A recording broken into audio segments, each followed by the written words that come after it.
So, good morning, everybody. Yeah, good morning. Yeah. So, if you if you think I can start, I'll be happy to start. Yes, please, actually, the floor is to you. Okay. Thank you. Wonderful. Thank you so much, Karthik, for that nice, generous introduction, and thank you, Professor Sanjay Chitnis. Um, Thanks for this invite. It's a little unusual for me to give a talk on how to be a better human being than to do what I generally do in the world of technology. So, on that note, let me share a few thoughts on what I think is how to take responsibility for our own lives. I think that's a very interesting topic for the one reason that world over, we find that every youngster would like to spring out of the house, spring out of the college, and experience the world for what it is. I'm sure you people are all in that same mold. Am I right? So, the big question that comes up is this: why can't we enjoy life? Why can't we live life on our own terms?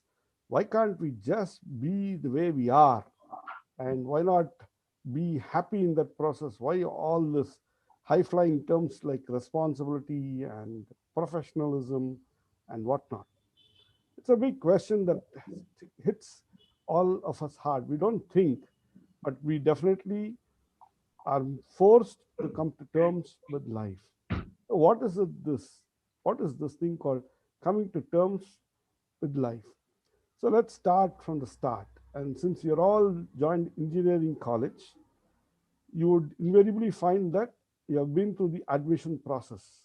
And in fact, that would have been one of the most terrifying, confusing, and absolutely difficult time just in the past 1 year or 2 year or 3 year or 4 year. Of course, some of you have been very clear that you wanted to do engineering. Some of you are clear, I don't care what my marks are, but I have set my heart on engineering and I have my parents who will fund the whole thing. And that's exactly how you have pushed ahead, perhaps sometimes aggressive, sometimes wanting to get that privilege of being an engineering student. And you've been lucky to get into the Dayanand Sagar University and then to be able to do what is needed. So let's take up this thing called taking responsibility for life. So either of the two kinds of students that possibly are right now in the college, one, the day scholars, the other, the college students who are residential. Now, the day scholars would have had a big challenge perhaps at home, right? I need a two wheeler to go to college and come back. I cannot use the public transport. That could have been a big debate in several homes. And then the mother and the father say, no, we cannot allow you to have your own two wheeler. Then the student says, nothing doing. You have to give me the two wheeler, then only I'll go to college. So there's a conflict there, right? And then what happens? We find that invariably when people get to have this kind of situation, it is unpleasant. But then what is it that the parents talk about? They say, you see, you are still a child. You are so young and you are not so good in taking decisions that we are scared. We do not know what to do. We give you the vehicle, then you will run muck in the road. Now, these are kinds of thoughts that the parents will have. What the student says, look, what's the big deal? I've been doing it with my friends' vehicles. Why can't I do it with my own? But then the parents say, who's going to bear the running cost? Then the child says, you. Why? Because you're my father, you're my mother, you have to bear the running cost, right? And then the parents say, but then you're an adult. There are so many days when you keep arguing with us, saying that you're an adult, so you have to take your decisions. Now, who's going to bear the cost? Then the child says, no, I have to think through that. And that's the kind of conflict that brings you into a situation where you have to know who you are. The same thing happens for the residential scholars too. When they get to the hostel, they have a problem. They have to share the room with two, three other people. And when they share the room with two, three other people, there's a responsibility, right? You need to know how to take care of the room, how each one should coordinate with the other, to be compassionate with the other, and together live in that room. Suppose one guy is a night owl, he kind of puts the music loud and does not put the lights off, and he wants to hang around watching some videos and whatnot in the room. And there's another guy who wants to sleep peacefully. Now, imagine the conflict that takes place. I'm sure many of these kinds of scenes keep repeated in so many hostel rooms, right? But then what do? We have to take responsibility in life. And that is why it's important to know that we have to mature up. See, the name of the game in life, one of the key life skill, if I may kind of say so, is to mature up. And we are never taught about this at all. There's no course, no professor, no college, no university which tells you how to live life. Unfortunately, it could be that way. But there's a huge fortunate state of affairs. And what is that fortunate state of affairs? That you are in India, that you have a huge cultural heritage, that you can tap into that cultural heritage, the lived wisdom of, say, 10,000 years of how human beings sought, put efforts, and succeeded in leading better, more effective, more efficient lives, isn't it? You have your aspirations. You want to achieve your aspirations, and you want to achieve it within a certain time frame. So, how do you go achieve the aspirations within the time frame? That is where you find that you need to have the confidence, self confidence. You need to take responsibility for the self confidence. You have to take responsibility for achieving your aspirations. You cannot pipe dream and say, I like to become an astronaut of India, and then laze around and do nothing about it. If you take responsibility for that aspiration, that I want to be the astronaut of India, what is the first steps that you do? You got to find out what it takes to become an astronaut, right? But then if you go search the ISRO websites, may not be that there's a lot of information, no information at all. So what? This is where you put extra efforts. You don't go to ISRO alone. You go look at how other countries, how other people across the world, how do they achieve that aspiration? So you go read up some news items, go read up the website in NASA, NASA, USA, and find out what are the kinds of things that astronauts do, what are the qualifications that they have. You go look up YouTube and check out if there are videos by astronauts who say, how did they make it, how did they become an astronaut, right? Then you connect with people who may make a difference. Then you have one truth hit you. And what is that? It says, take responsibility for your aspiration. That's a wonderful statement, isn't it? When you take responsibility for your aspiration, then you'll have to work hard, meticulously, industriously, and consistently towards that goal. So, the most important responsibility that you have, which you have to take up, is taking up the responsibility for achieving your aspiration. And then once you get that in place, you'll find that you may not have the confidence. So what do? Invariably, a lot of people who have sky high aspirations kind of become shaky because they don't have the confidence. How do you get the confidence? It's a very interesting thing. You can have the self esteem and the confidence if you take responsibility. If you take the responsibility, you need to have the confidence. It's a mutual thing. Doesn't matter. Let's try. Let's crack the problem. So let's start taking responsibility. And how does one start taking responsibility? This is the most important thing. The first baby steps are in your everyday life. Look around. Every time you wake up, you have to take responsibility to clean up your bed. Every time you get out of the bed, you take responsibility to keep your table proper. Every time you go into the bathroom to have a shower, you take responsibility to keep your clothes in place so that you can use it. And once you're taken the shower, you have to take responsibility to do what?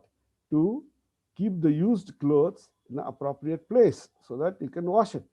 And of course, you take responsibility for washing your own clothes. You don't dump it in some place and then expect somebody else to pick it up, like your mother, like your family members, like your servant maid in the house to clean up your clothes. The most important thing about taking responsibility for life, which is what taking responsibility for your own aspiration is to live a life of autonomy. Autonomy means what? Independence, right? But then you will say that I can't live this life of independence, primarily because if I were to do that, then my parents will be very upset, and I don't have the money to do that. And I have so many friends who will come and latch on to me and spoil my life. What do I do? So you need to learn what this aspiration of being healthily autonomous is all about. Healthily autonomous. What that does mean? It means that wherever possible, you try to be as independent as possible, and most importantly, helping others out at every instant, right? So when you go to the class, you have to learn how to sit in your place and be independent and autonomous of the other classmates that you have around you. What does that mean? It means that if you have to write notes, you dig into your bag, you find that you don't have pen. So immediately you start kind of pestering the friends around you. Hey, can I borrow a pen from you?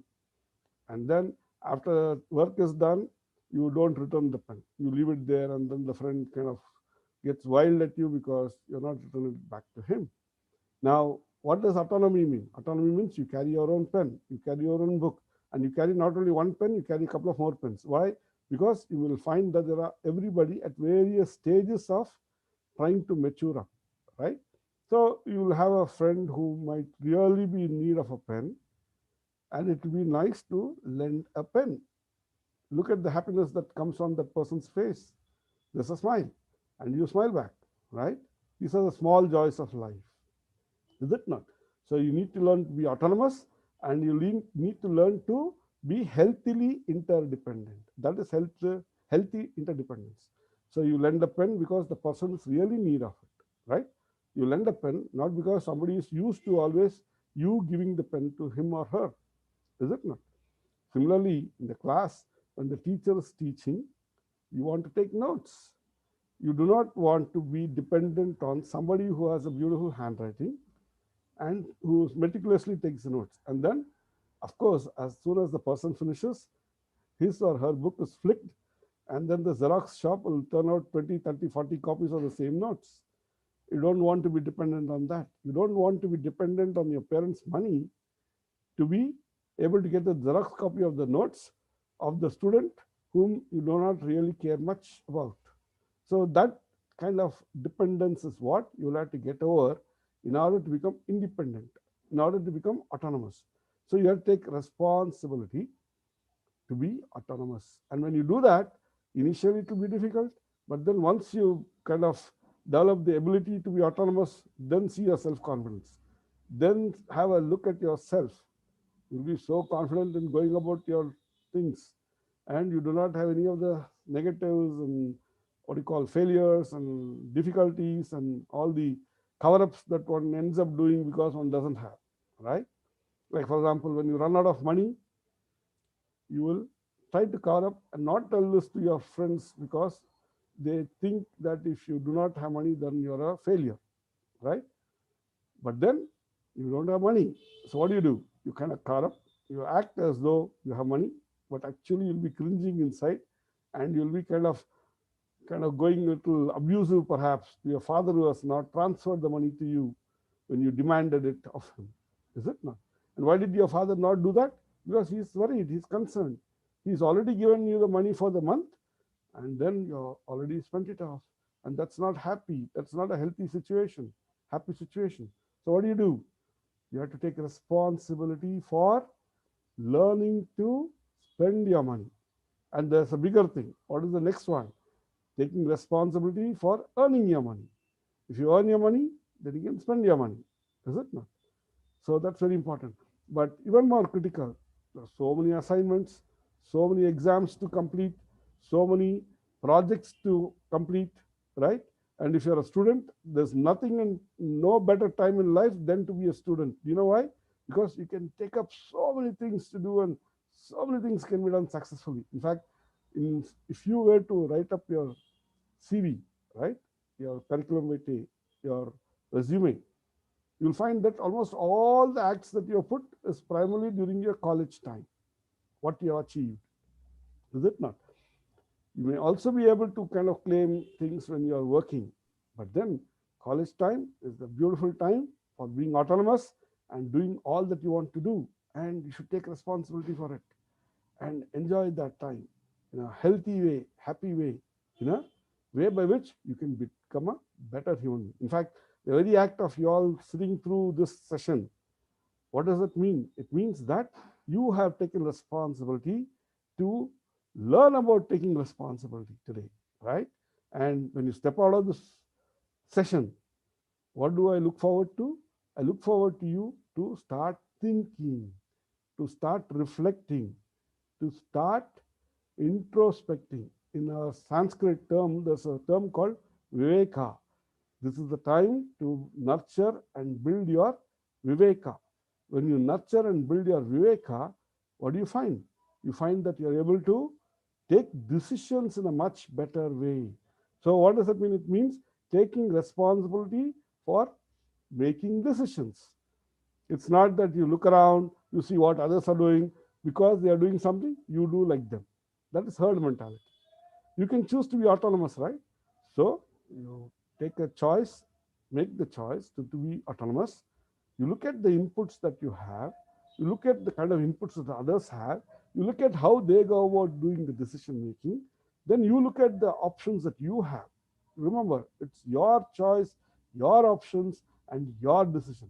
Then you make the decision. And you do it in such a smooth, humble, quiet way, folks will not know. And once you take the choice, very interesting to see this. You have the conviction. Conviction of what? Conviction of your decision. Suppose somebody says, hey, you're stupid. You shouldn't have made that choice at all. At that time, if you have taken the responsibility to be autonomous, you have taken the responsibility to take decisions, and you have taken responsibility for standing by your decisions, you will listen to the person, you will disagree with the person and say, look, what is good for you may not be good for me. What is good for me, I understand, therefore I made my choice. Isn't it? There are folks who would like to perhaps do a startup, startup company. And there are folks in the class who, after graduating, would like to join a multinational company. They'll say, look, man, I'm getting 2 lakhs per annum, 2 lakhs per month salary, and you are stupid. You are kind of giving it up and going and doing a startup which has about 25,000 rupees per month salary. Look at the decision making that you may have to do if you are a person who wants to be autonomous and entrepreneurial. You choose to be a low paid startup employee rather than a highly paid average employee of MNC, right? It's a big choice. Why do you do that decision? Because in a startup, you are really put through the grind and you learn a lot of interesting things. And why is that important? Because in a startup, people learn to take responsibility for the roles that they play to make the startup company successful, right? And you want to be part of that success. And if that success kind of becomes part of your DNA, then life becomes successful, because now you know how to look at life in an entrepreneurial way. And by the way, let me just share this with you. This being an entrepreneur is something which is deep in our blood. It's part of our Indic heritage, right? I don't know if you're aware, there was a scientist or a professor, I think European country of Switzerland, who put together the GDP of how the various regions of the world had over a period of 2000 years. Okay, I do not recall that person's name, but you should be able to Google up and get that. Okay, I think he was a Swiss citizen, professor. It's a Swiss business school professor. Okay, and what does he find? Very interestingly, he finds that 1/3 to one almost 60% of the GDP of the world about 2000 years back was from the Indian subcontinent. What does that mean? It means that people were very entrepreneurial, they were creating wealth and value, and that is sought after across the world, and people were very prosperous here. And how did it happen? It happened because they were very entrepreneurial. And in fact, the contributions of our forefathers to the world of science and technology for the benefit of humanity at large has been tremendous. You don't need to claim things which are outrageous, but definitely you should take credit for what has been contributed in a very, very evidence oriented way 2000 years back, 1000 years back. In fact, the Pythagoras theorem that you have heard about has been actually done by somebody from India, right? The Fibonacci series by somebody in India. The entrepreneurship in India is what attracted a lot of merchants from abroad. Unfortunately, we were a little too complacent and we were a little too naive.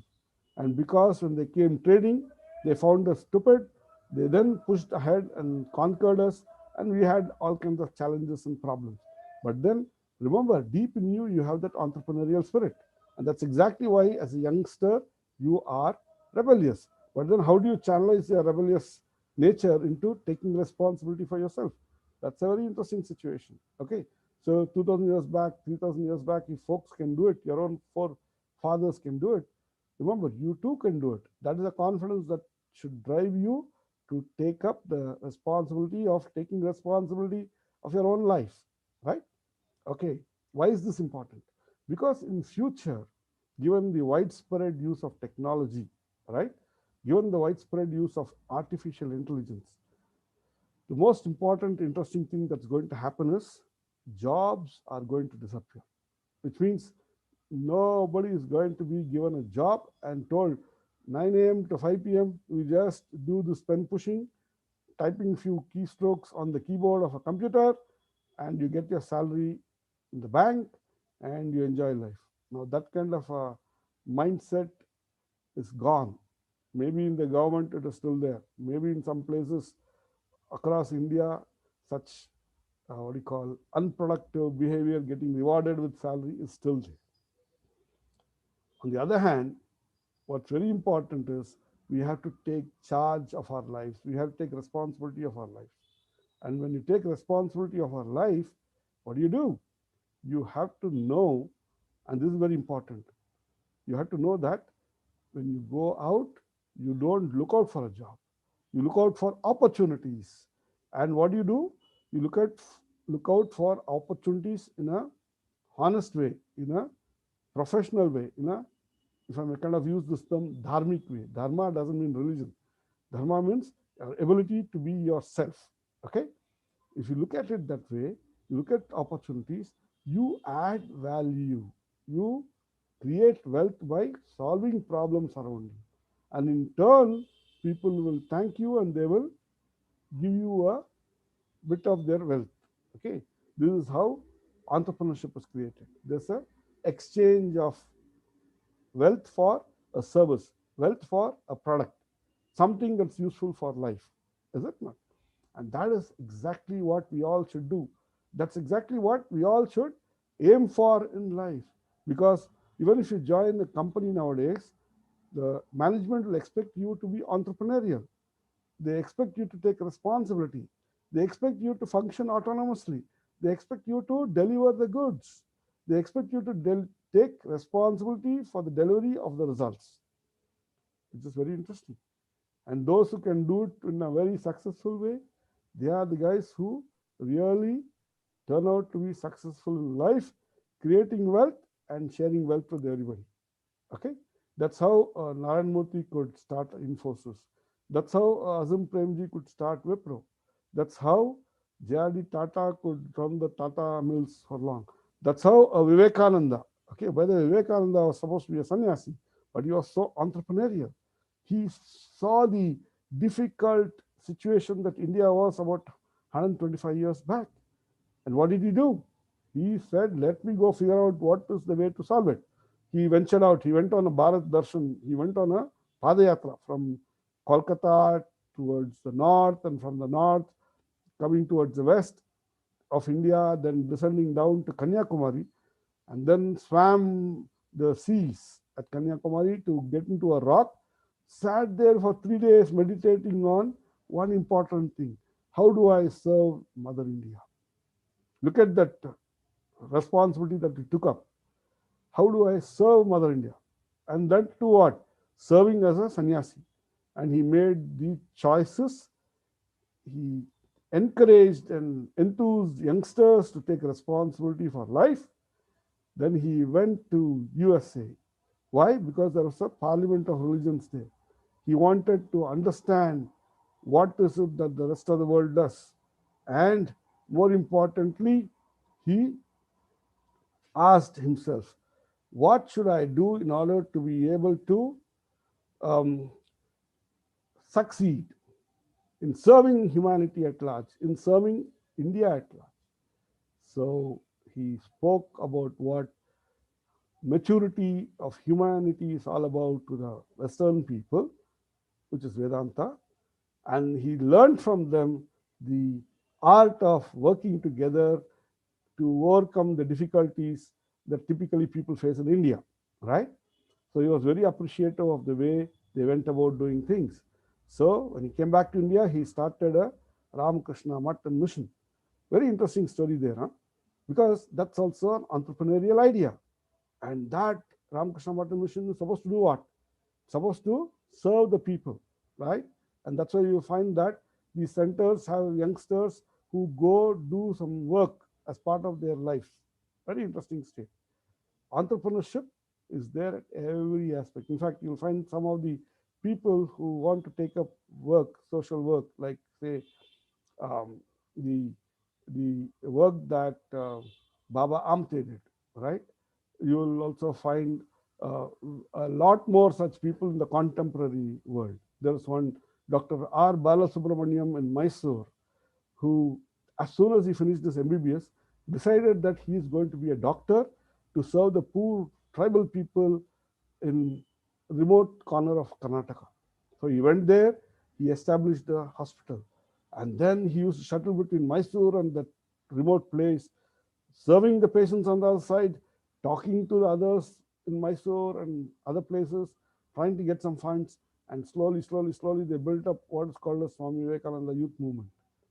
Such an inspiring life. Now, of course, he's been invited by Harvard and Yale to talk about how to really start an NGO, how to show youth leadership, how to kind of do things which really make positive impact in the society around us.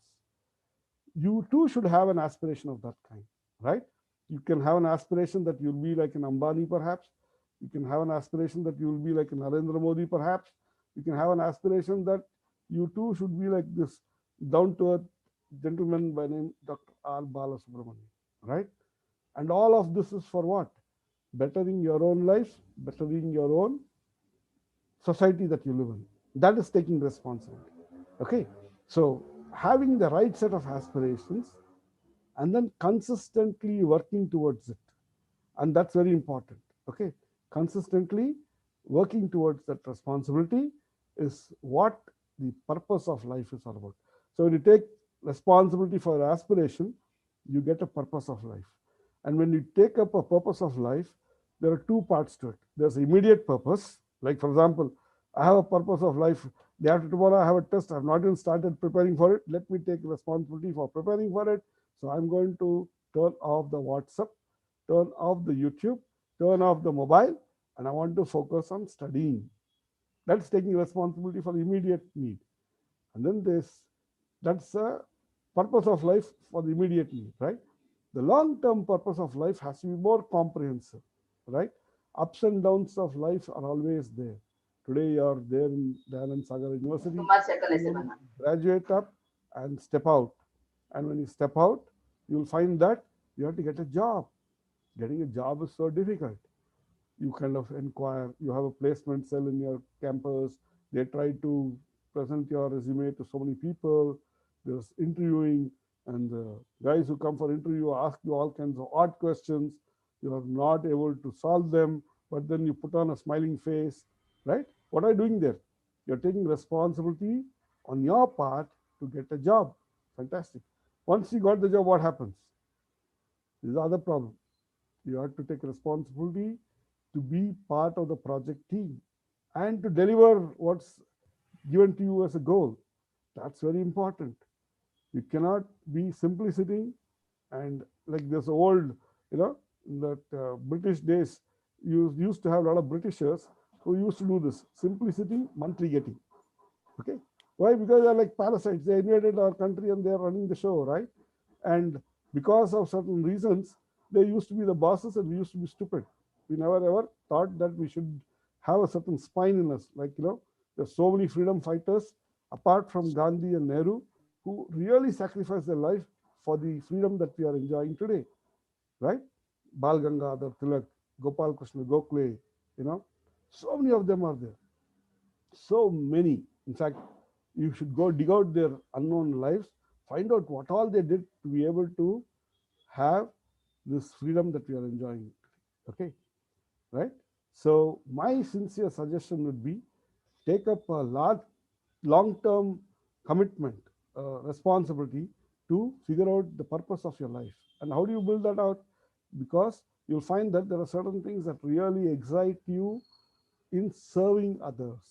Okay, like for example, there are people who think that if they run a business successfully, and from that business they run a social service successfully, they get happiness. Pursue that. There are some people who think that if they are able to master the art of doing productive research and write very good papers capturing a lot of insights in the world of computing sciences. Like, for example, let's say you want to get into the world of quantum computing. Maybe you are interested in cybersecurity, right? You're coming up with algorithms to break the cipher that possibly others might use. Breaking, remember. Then you'll ask, if it is all about breaking the cipher meaning the encrypted content of somebody else, then am I being positive or negative? Well, if you serve the nation, it could be positive because India needs people who are cyber security savvy, right?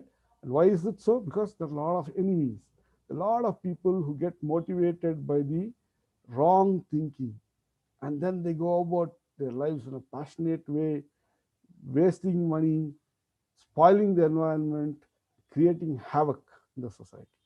And such people, they are technologically enabled, it becomes even more worse. To counter them, you need to be able to know if they have encrypted, if your enemy has encrypted a message, you need to figure out how to decrypt it, right? And therefore, you want to get into the world of cybersecurity and quantum computing for that, perhaps. That's interesting way of saying this is my life. I'll be a researcher. Okay, you could be a technocrat, right? You could do well in your exams, then get to a field which is really, really interesting and important for serving the society, because it's something like, you want the society to have very good quality education in the most effective, efficient way, technologically superior, and making it happen. You can be a technocrat. You can write the IAS exam, and then you become an IAS officer who's specialized in technology, right? And then you can serve the government and serve the governance and serve the society at large. Lokha samasta sukhino bhavantu. I'm sure you must have heard that statement.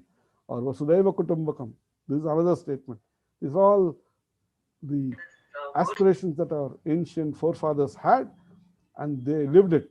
And that's exactly how, because they are successful, we come to know about it. We too should strive towards that direction. I think I've spoken for about 38 minutes right now.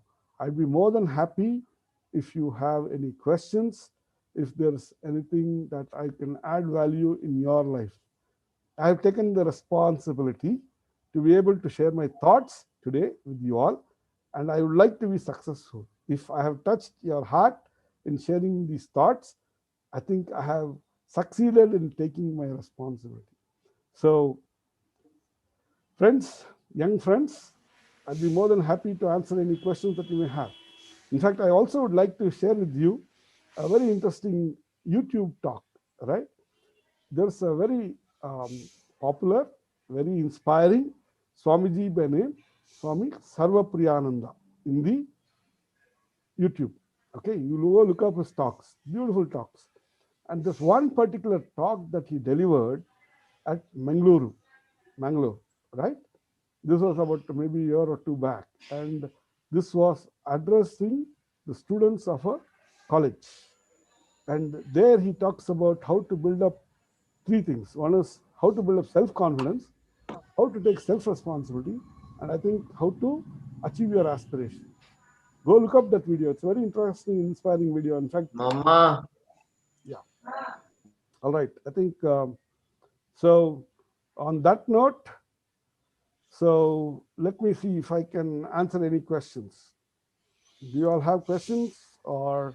Yeah, we have about 4-5 minutes. Yeah. I'll share that link of the talk on the chat box or in the WhatsApp group for the students. Somebody has already typed out a link. Oh, great. Okay. Vedant Baliga. Sure. Yeah, and just quick announcement, our Vice Chancellors will be addressing all of you at 9:45. So be on the call. The parallel sessions will start after his address. Okay. So we have a few minutes, Mohan. We can take questions. Okay. So let me then wrap up in a nice way, whatever I spoke, right? Yeah. Just in about 3 minutes. Yeah. So first is, of course, we all have aspirations, and it's important for us to understand what could be really good aspirations. So that's where mentors come into picture. That's where Professor Sanjay Chitnis should be a very good mentor for you guys, and you should reach out to him. Tell him, sir, you know what I am, so tell me what is it that I can do in life, right? So spend some time with him. Okay, he's a good friend. So find out what you could do to have an aspiration. And then the second thing that you need to do, and this is very important, is take responsibility for the aspiration. So you want to achieve. But when you, in order to take responsibility for the aspiration, you need to be able to take the choice of wanting to build up your self-confidence. Okay, and having taken the responsibility to build up self-confidence, you go about trying to achieve your aspiration. Then you find there are small things that you need to do in life to be able to build up that big taking responsibility of the aspiration goal. Okay, so what are the small things? It starts with your everyday work, everyday habits. You start changing and modifying your habits, and then you start becoming more effective and efficient in your life. Then you start delivering on the results that you are setting as a goal immediately, and then you consistently work towards a long-term goal. That's how you take responsibility. And once you've done that, you'll find that the people around you start appreciating you. They come to you for guidance, they come to you for advice, they come to you for solving problems. And when you help them out to be successful, you become a natural leader. And that's one of the biggest aspirations one should have. Okay, so the core secret. And where do I get these secrets from? By the way, I just want to share, these are the kinds of secrets that is already there in our heritage. Okay, it is there in our culture. So you have the inheritance, the good fortune of inheriting that culture, the Indic culture. So go deep into it, live by it, add value to it, protect it, nurture it, and be happy. Okay, be a better human being. That's the summary I would like to share with you all. Yeah. So thanks a lot, Dr. Mohan. Actually, it was very, I would say, tremendously useful talk, because students had been hearing a lot of talks this week, but Yeah, there are a now couple they of have questions to. that I see. Yeah, There's a sure. Please go ahead. Bhagyalakshmi and Kulkarni Hmm. who's asking a question. Okay, she's asking, how can we strengthen our willpower? And that's very interesting. Can I take a minute or two to answer that? Yeah, please. Yeah. Okay. So, what is willpower? Willpower is our ability to exercise our will. And what does that mean? It means that you are wanting to make a choice, or you're wanting to make a decision, and that decision is actually getting opposed or will be opposed by people around, by the circumstances around, right? By the situation around, or maybe within itself. Like, for example, I have chosen today not to indulge in my favorite pizza, right? I've chosen today not to eat my favorite pizza. Suppose that's a choice that one wants to make. And then what happens? Your friends come and they take you to the Pizza Hut. Now you have a situation where there are lots of pizzas, the aroma of the cheese hits you, but then you have a choice. What did you do? You explicitly, consciously made a choice that you're not going to eat any cheese, anything of that kind. But then everything around is kind of dragging you there. So what do? How do you strengthen the willpower there? You have to do the thinking part. This is what Viveka is all about. What is it? Cheese actually is unhealthy for living. Cheese actually adds cholesterol to the body. Cheese is why people become lazy after they eat lots of pizzas and what do you call pasta and whatnot. Cheese is something that has a non-vegetarian component to it, perhaps, right? Cheese is something which essentially is derived from the dairy, cows and buffaloes, which are actually being troubled a lot in their lives because the cows and buffaloes would like to give milk to their kids, not to you, right? So think about how the vegans think. So when you use information of that kind, and then you build up in your mindset a certain what you call wall of uh, information, then you find that it's easy to stand by your decision. And when people tell, here, this is the most beautiful piece of uh, pizza that I have come across, and you should not miss it, at that time you'll be able to reason it out with the other person saying that, no, I'm not going to touch the pizza. Why? Because there are things which I value in life, and this pizza is made from things which are not for it. It is against it. That's how we build up the conflict, the strength to face the conflict within, right? That's how we build our willpower. I Yeah. hope Bhagyalakshmi has heard that, and I hope it's useful to her. Yes, Yeah. another question. Mohan, yeah, so actually, unfortunately, our time is up today, but Wonderful. I think we'll be very, very happy to have another session, full session with you as per your availability.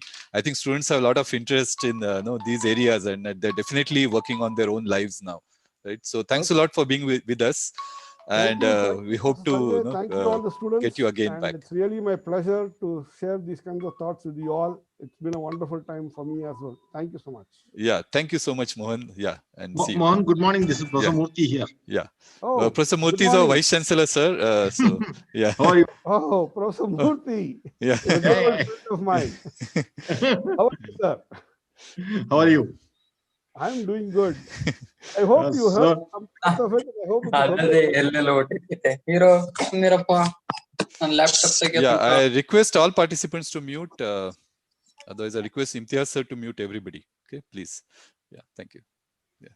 All right. Okay. thank you. Thank you. So, We'll meet up. We'll catch up.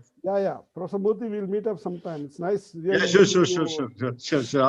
Okay. Have Yeah, a yeah, great day. Yeah, And thank you. thank you so much. Thank you, Thank you, Professor thank you. Sanjay. Bye-bye. Yeah. Thank you very much. Thank you. Thank you. Yeah. Bye, So now actually we have our Vice Chancellor, sir, Dr. KNB Murthy with us. Unfortunately, on Monday, he had some other pressing engagement, so he was not available. But today he has kindly consented to address our first year students. So welcome, sir, to this event and session. We are eagerly looking forward to having your address. I'll request our MC to introduce you briefly. Thank you. Dr. KNB Murthy is a member of the Karnataka State Higher Education Council, the chairman of Board for IT Education Standards, Government of Karnataka. Sir has authored one book and more than 100 research papers in conferences and journals of repute.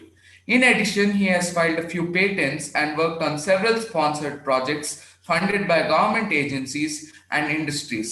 He also has an overall experience of over 4 decades in teaching, training, research, administration, and industry. Thank you so much for joining us, sir. Yeah, sir, the floor is yours. Thank you. Yeah, I'll speak for about 15, 20 minutes. Yes, sir. Yeah, we have time. The parallel sessions are by internal people, and we have informed them that after this session only they will start. So you can take whatever time. I'll try to be as brief as possible so that Sure, sir. Sure, sir. You can go on with your things. Sure. Thank you, sir. Good morning. It's a honor and a privilege to address you all. And I thank Dr. Sanjay Chitnis and his team for giving me this opportunity to be with you this morning. I have not much to add, but to tell you briefly about what is the philosophy with which Dayanand Sagar University will be working, and what are the points that we have in mind. How do we help you out in shaping your careers, and what is the philosophy with which the DSU is going to structure its process. First and the foremost, I would like to tell you that the year 2020, we had the pandemic, the COVID pandemic,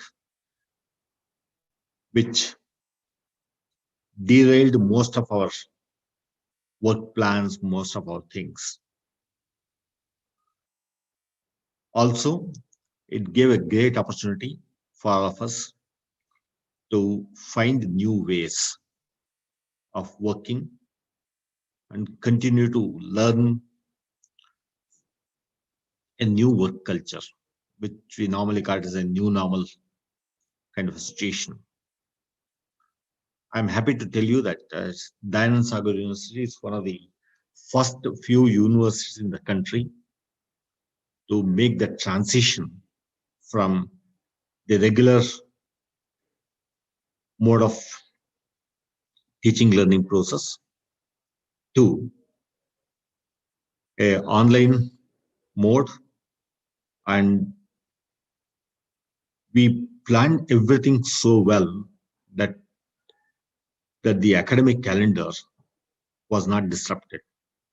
In the sense, we conducted our classes online, conducted exams online, announced the results online, started the next semester online. Thereby, no student in the DSU system was put to any kind of anxiety or any kind of difficulty in going ahead with their career plans. I'm also happy to share with you that it is well appreciated, and thanks to all the students and faculty for doing that. The second thing that I would like to indicate that Dayanand Sagar University is university, and it's going to be a university with a difference. Therefore, we started looking what is the right way of imparting education, and how do we ensure that our students are ready for any kind of career in the future. And to that, a lot of planning has been done, a lot of groundwork has been done. I think the Prerana 2K21 is one such initiative. And we also follow the model of the ancient Indian education, with components being recasted to suit the present day requirements. Why I'm trying to tell you this is the ancient Indian education system was considered to be the best in the world. Over a period of time, we lost some of the components or some of the things in between. Now, a time has come, the post-COVID. I think the things that are done in this country, in this great country, are being appreciated, are being followed, are being researched, and now they're trying to find out why it was done the way it was done. Keeping that particular point in mind, the message that we would like to give it to our student body is that you are going to get the education in the mode of ancient India, wherein the components are recasted. Before exactly touch upon what exactly we are looking at, how exactly we are going to shape your careers in the next 3 to 4 years, the first and foremost thing that I would like you to know that the ancient Indian education system was clearly indicating that the learning happens in 4 different modes. The first mode of learning is by attending classes. Therefore, 25% of the learning happens that way. 25% by learning by attending classes. The next 25% of the learning is going to happen by self-study. After the class, you need to go back and study at home.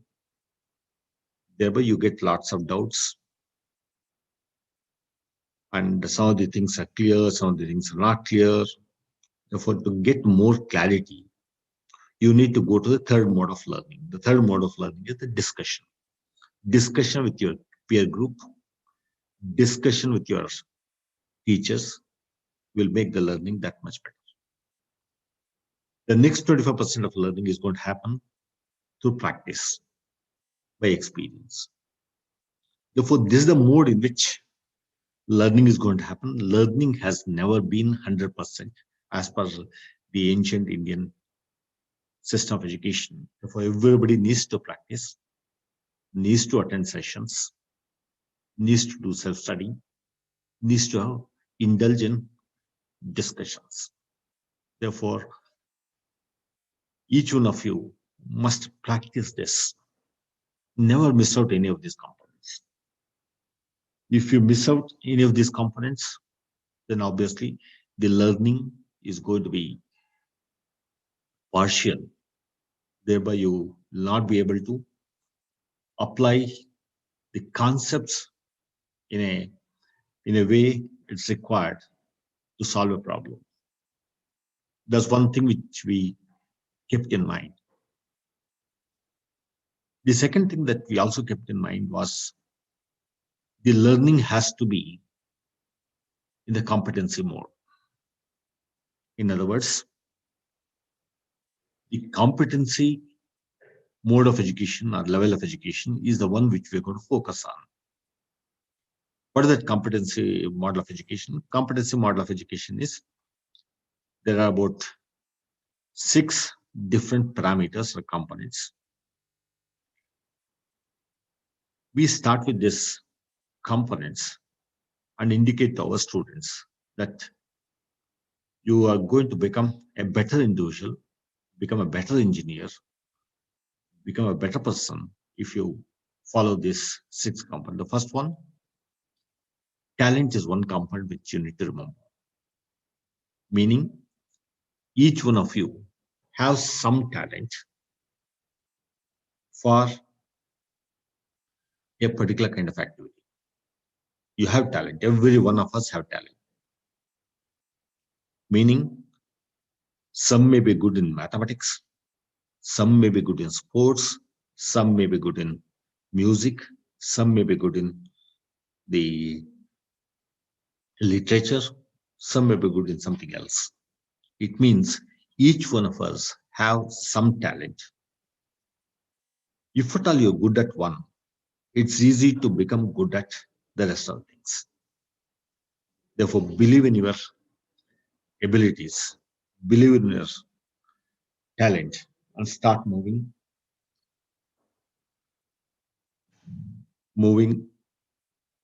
towards learning other components. The second important parameter, or the thing all of you need to remember, is that each one of us have attitude. Attitude in the sense, the way we react to things.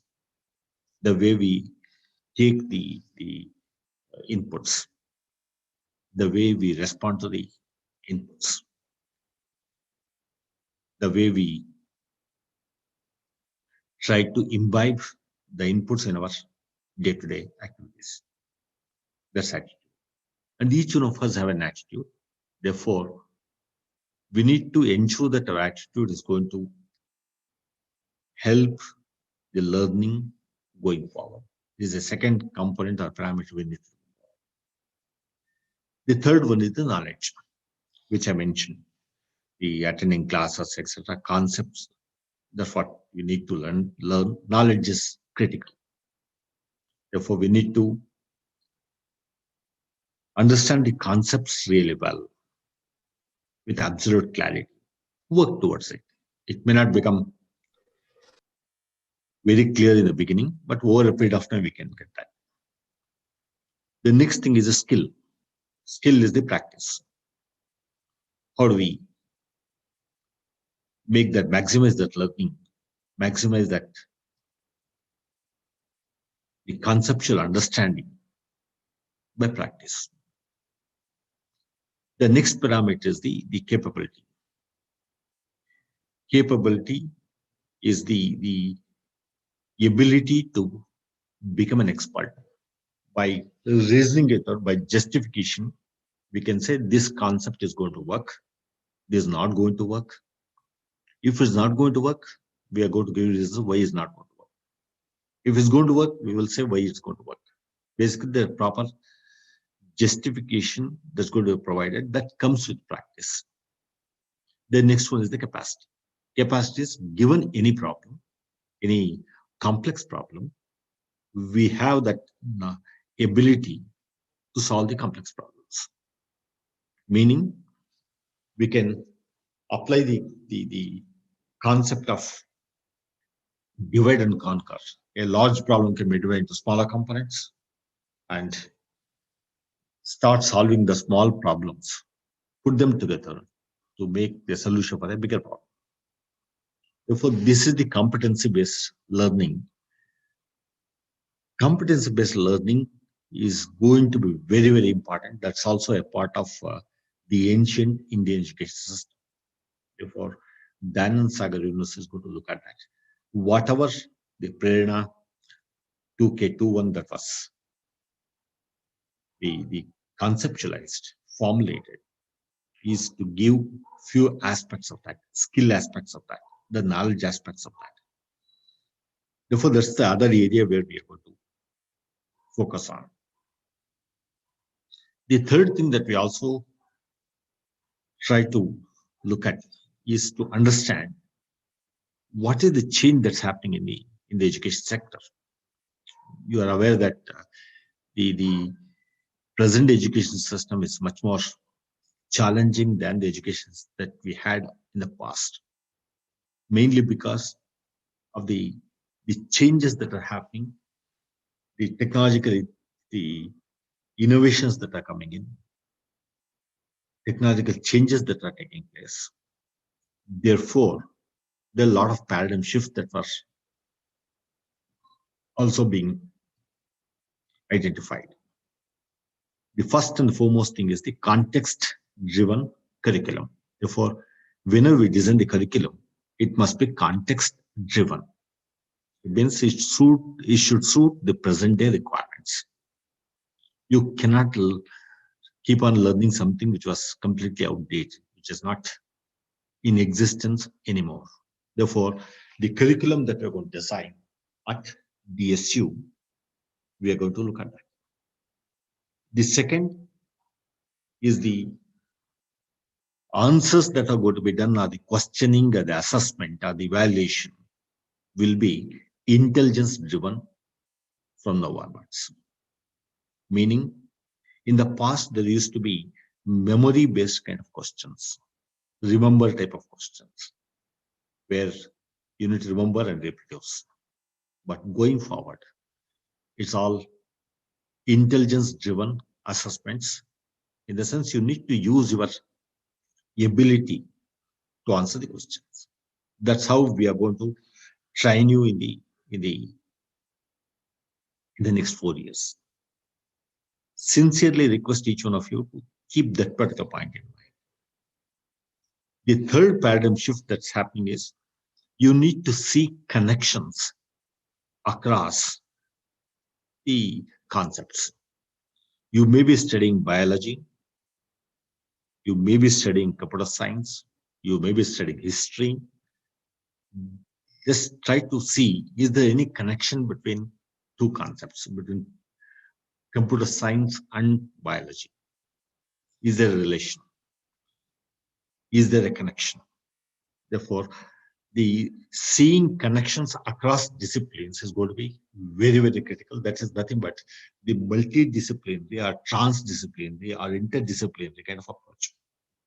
Therefore, that's the other paradigm shift that's happened. In the sense, the education system of today requires these three important changes: the context-driven curriculum, intelligence-driven assessments, and seeing connections across disciplines. Dayanand Sagar University has realized this, and you will see lots of it going forward. And every bit of it, you're going to really, really appreciate and be happy with whatever we are going to do. This particular university is a university with a difference in the sense we would ensure that is going to be done in a much more methodical way. And you'll also see all this in the curriculum that's going to be designed, the assessment that are going to be offered to you, and the kind of learning that's going to happen in the process. Next 5 to 10 minutes, let me talk about a few things that we have in mind. Again, coming back to the ancient Indian system of education, it's also been well documented that there's a heuristic of learning, individual or specific to each and every individual. Meaning, the way I learn things, the way you learn things are different. Both of us learn the same topic, but learn differently. Therefore, it's going to be the individual kind of thing.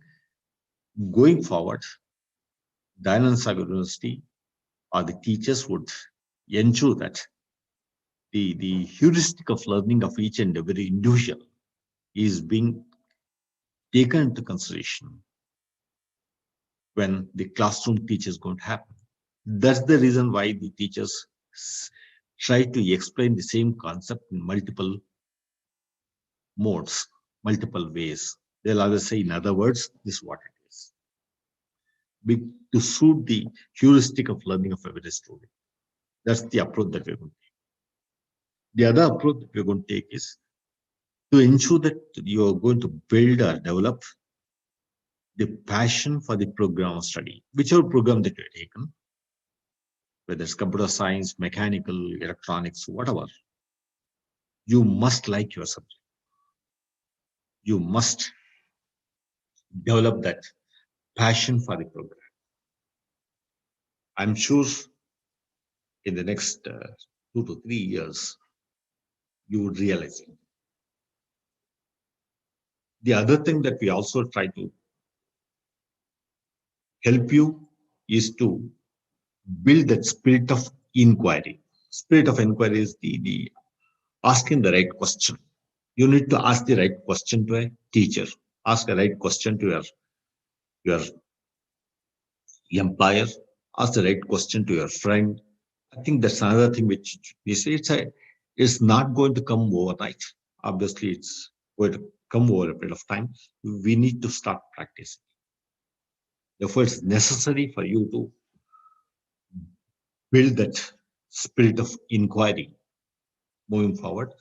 And that's another point that we keep in mind.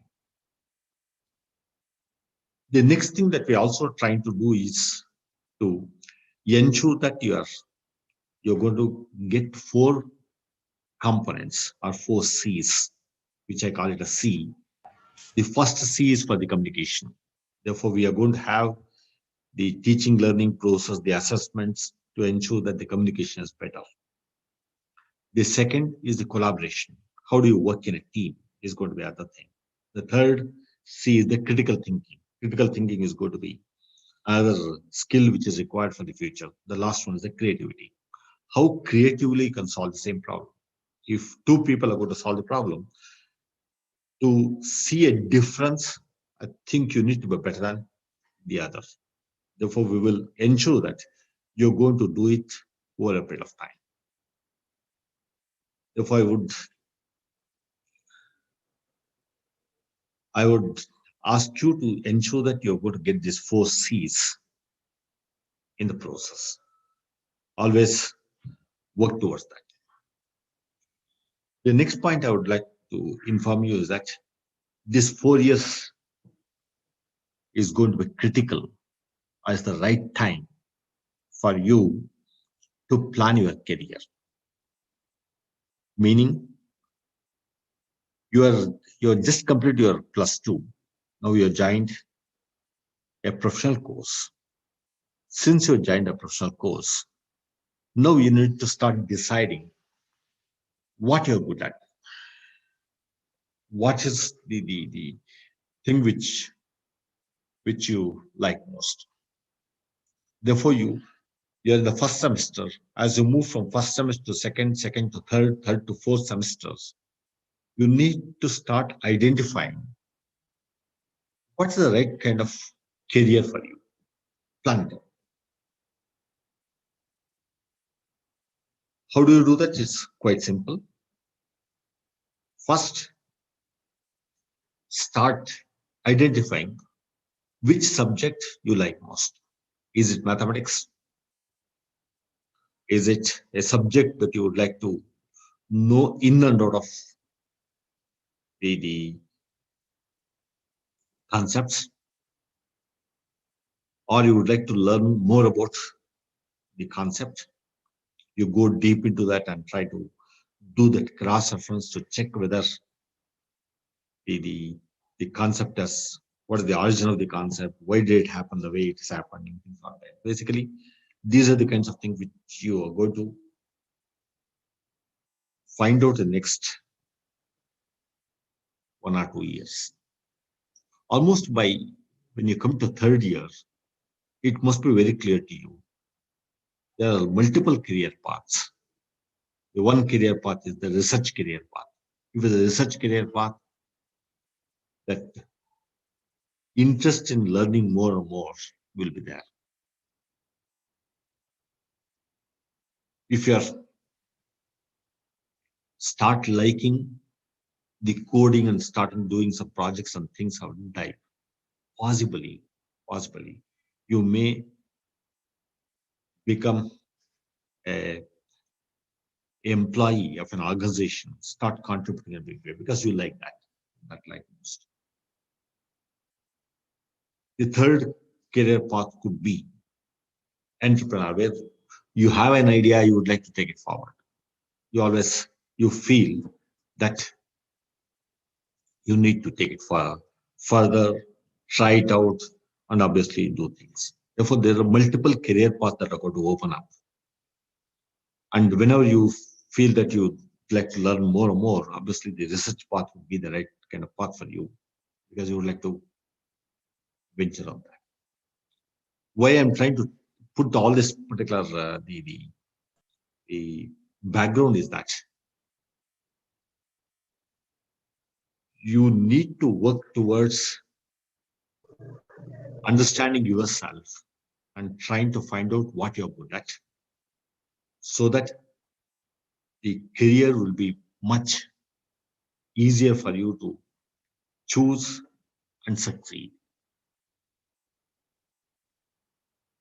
The other thing that I also would like to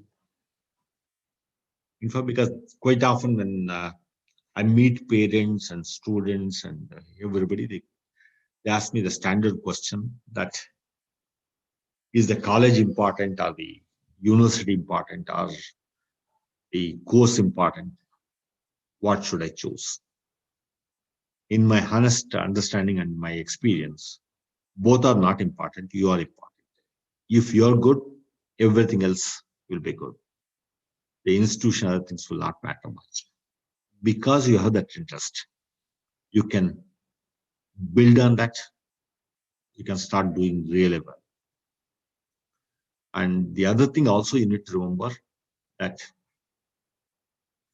every branch of study, every faculty of study has great opportunities ahead. Plenty of opportunities are going to be there, whether it's computer science or mechanical or electrical, anything for the matter.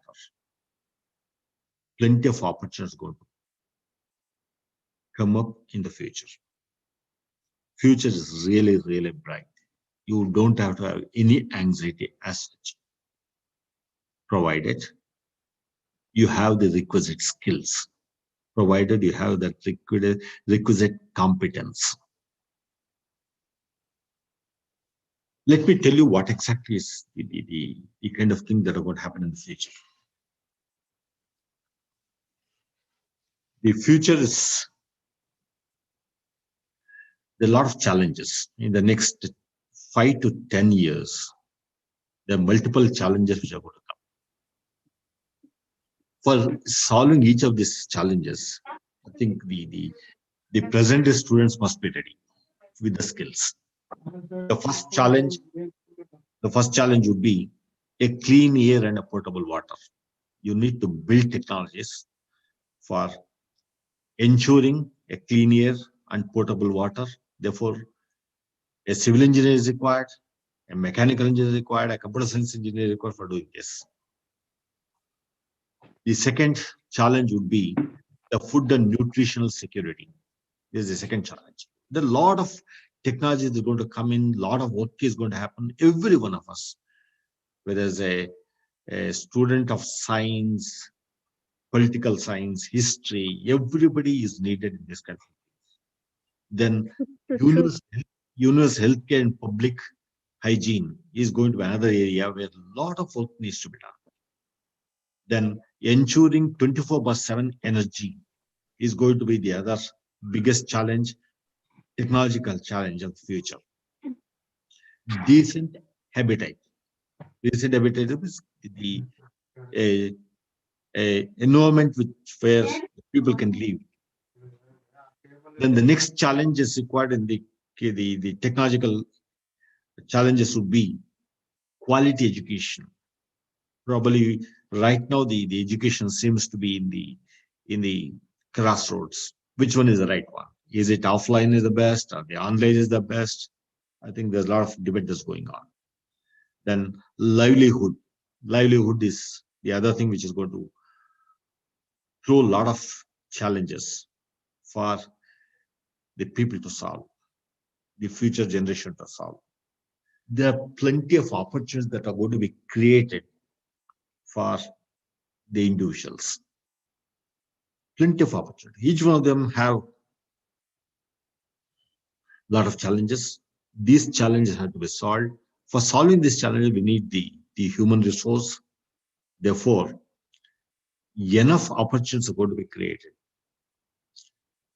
Then look at the further things. That is, eco-friendly conservation of natural resources is going to be another challenge that's going to be there in the future.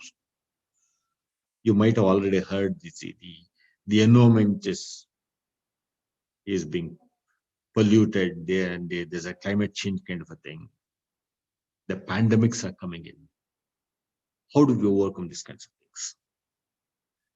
Disaster and climate resilience is another thing, challenge that's going to come in. Resilience is how quickly you can bounce back from a disruption. How quickly you can come back. How quickly you can start functioning. That's the resilience.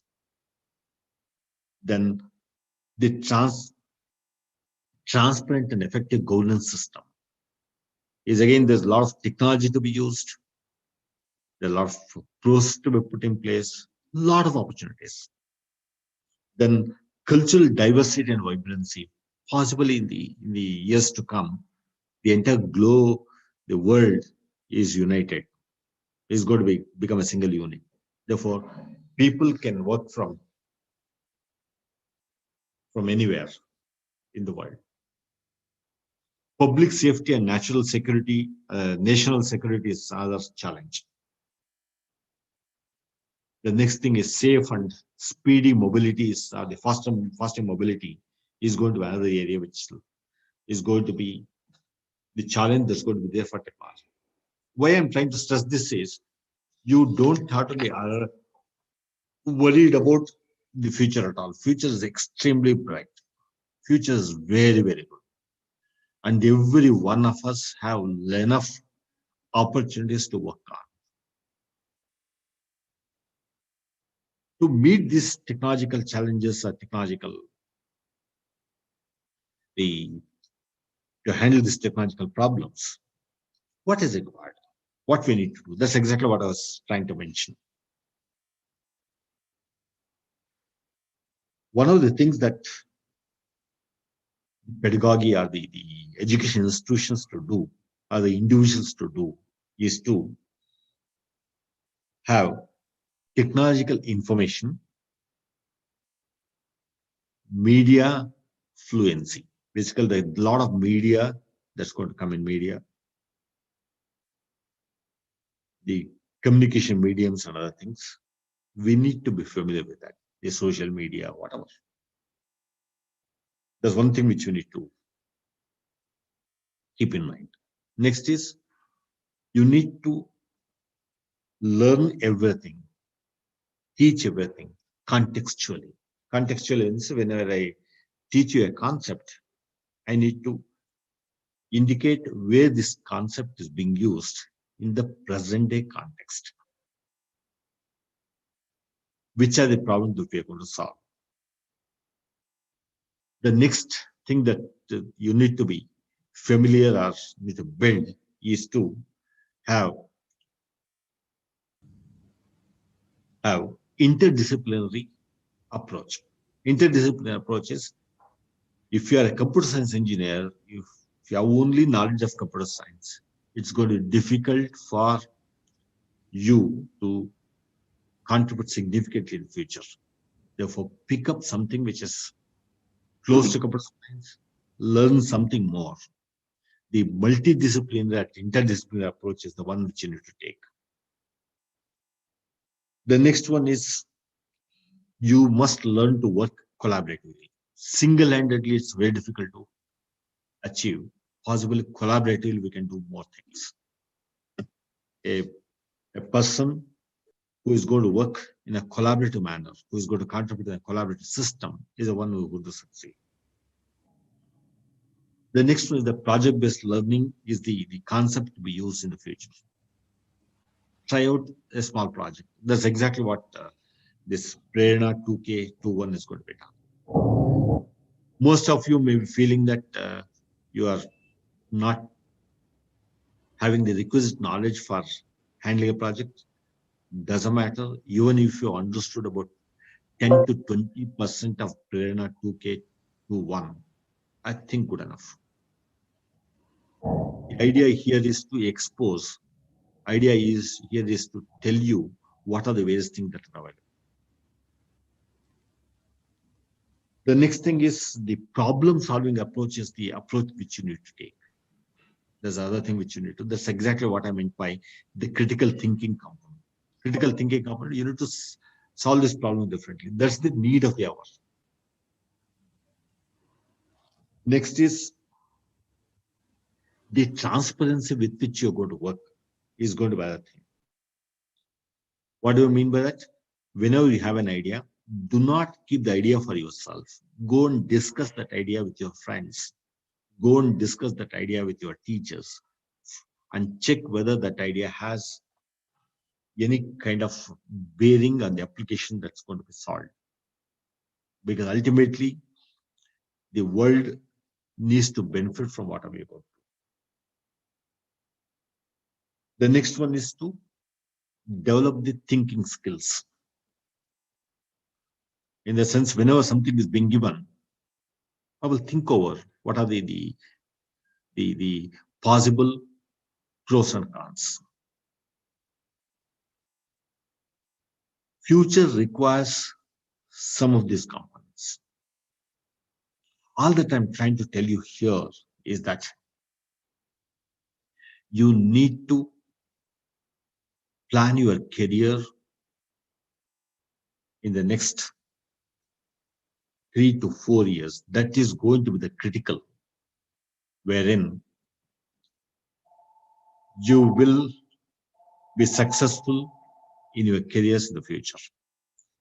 Whatever you're going to develop now is going to stay with you forever. And I would take another 2 minutes to tell you two important things that have been done in the recent past, and also tell you the kind of profile that you need to have while you graduate from the portals of Dayananda Sagar University. The first simple thing that I would like to tell you is that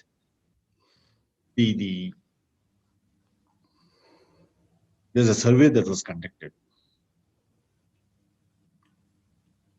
in one of the universities in the US, reputed university in the US. The survey was to make an assessment of the performance of the students of high-ranked universities and low-ranked universities. All universities, they have taken about 20 to 30 universities to find out what's the performance of the students. It was found that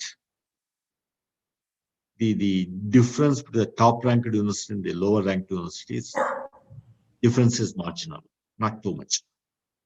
Meaning, good students are there in both the systems, low-ranked university, top-ranked university, etc., etc. In other words, a student can maximize his learning by utilizing the facilities and the ambience and the kind of teachers that are there in the system, benefit from that. Therefore, you need to strongly believe in your abilities and work towards becoming a better individual, becoming an accomplished person over a period of time. Therefore, that's one the thing that you need to remember. It doesn't matter wherever you are studying, study well. The second thing that was also done in the US, this is very, very critical for you, which you need to remember. This was an experiment conducted by one of the professors, the psychology professors. The professor went to a class, distributed toffees to all the students, and told the students that after distribution, the professor would go out of the class for about 5 to 10 minutes because the professor has some other work. Professor has indicated that none of you should consume the toffee. Toffee is nothing but a chocolate. Then the teacher would come back and give instructions to consume the toffee after talking about the toffee. The distribution of the toffee was completed. The professor walked out of the class and came back to the class after 10 minutes. There are about 92 students or so in the class.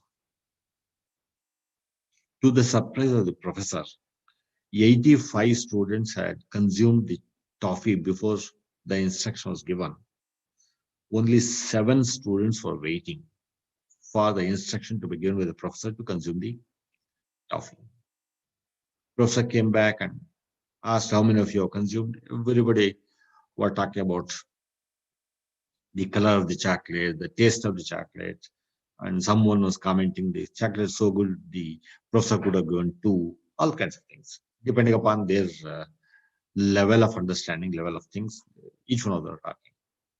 What professor did is, he asked how many of you have not consumed the toffee at all. 7 of them stood up. Then professor said, yes, now we can go ahead and do that.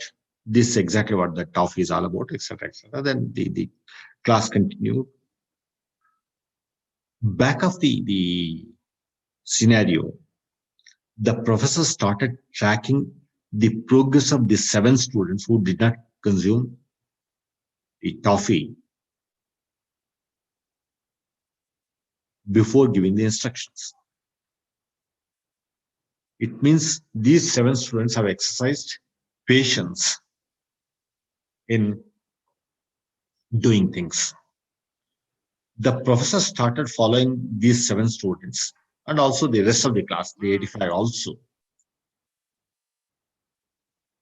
About after 10-15 years, the professor casually just had noted down.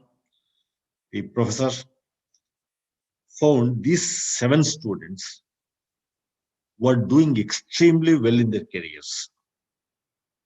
The students who exhibited patience are the ones who did extremely well.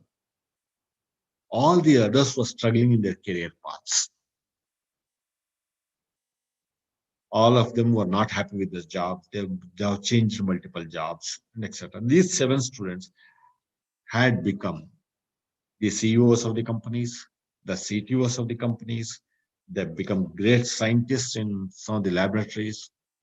And the professor concluded that anybody who's going to exercise patience are the ones who are going to do very well in life. What's the meaning? Meaning is that each one of you must exercise that patience. Each one of you must ensure that you're going to do your studies alone in the next 4 years.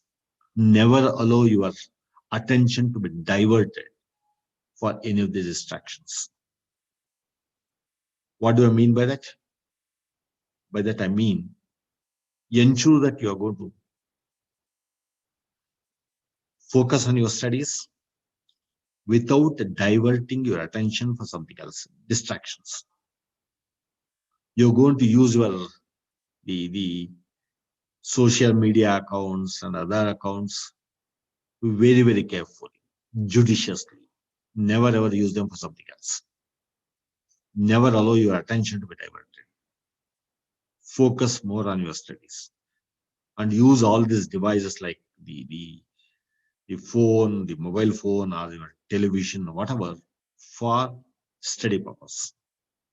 See something which is really good. Do not waste the bandwidth for something which is not useful. Therefore, I would suggest to maximize your learning in the next 4 years. The last thing, this is a wish list of Dayananda Sagar University. Can we make our students to have an ideal profile when they graduate? What is the ideal profile? The ideal profile is, can we have each and every student have a CGPA of 8.5 and above? Can we have a student who would have done 2 to 3 summer internships? Because summer term is going to be critical, going to be very, very useful, become extremely important for you. Therefore, ensure that the 2 to 3 summer internships, there will be 1 summer internship in-house, there will be 1 industry internship, and 1 overseas internship, maybe a foreign university. A foreign university types we are having. A good ones will always be recommended, where the university would select you. Can you publish 1 paper before graduating in a good quality conference and journal? Work with the professor. These are the things which you need to look at. Then can we have a student profile of a student wherein student has participated in a competition, national level competition or a hackathon? Is it possible for that? Then can we have a student whose profile says that he or she has participated in a co-curricular activity or extracurricular activity, one activity at least, which is going to be critical. Can we have a profile where a student has participated in a university social responsibility activity, societal activity, organizing a social awareness camp, doing something for the society, solved a problem for the society? Can we have a profile of a student who has at least done one minor? Minor is basically which your department will tell you what it is. It's getting a specialization or little reasonably good amount of knowledge in an area other than your parent department. For example, if you're a computer science student, can you have a minor degree in management, minor degree in electronics? Then honors degree is the other thing which you can think of. One of them, and a minor honors degree or a specialization. Specialization is normally for those students who would like to pursue their research career. If I have a student with a profile of CGPA of 8.5, 2 or 3 summer internships, 1 research paper in a conference or a journal, participation or some recognition of done good work in a competition or a hackathon, participated in an extracurricular activity or a co-curricular, maybe music, sports or whatever, participate in a societal kind of a thing, 1 minor degree. Tell me which company is not going to recruit you. Company would come to your doorsteps and say, we want such a student with such a profile. I'm given to understand that the admission to the best universities like MIT, Stanford, they look at something other than your academics. Academics must be reasonably good. Apart from academics and the higher percentage of marks or the GPA, they look at whether you have done something outside your domain. Suppose you have participated in a societal kind of activity or a USR activity, a university social responsible kind of activities. Having a minor degree apart from your major area, I think no student will be denied admission to the best school.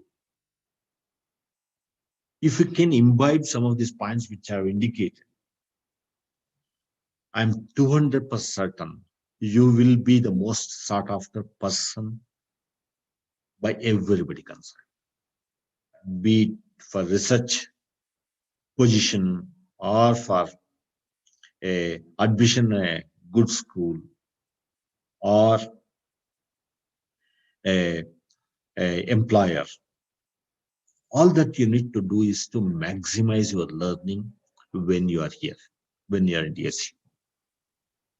Dayanand Sagar University would provide all the opportunities for each one of you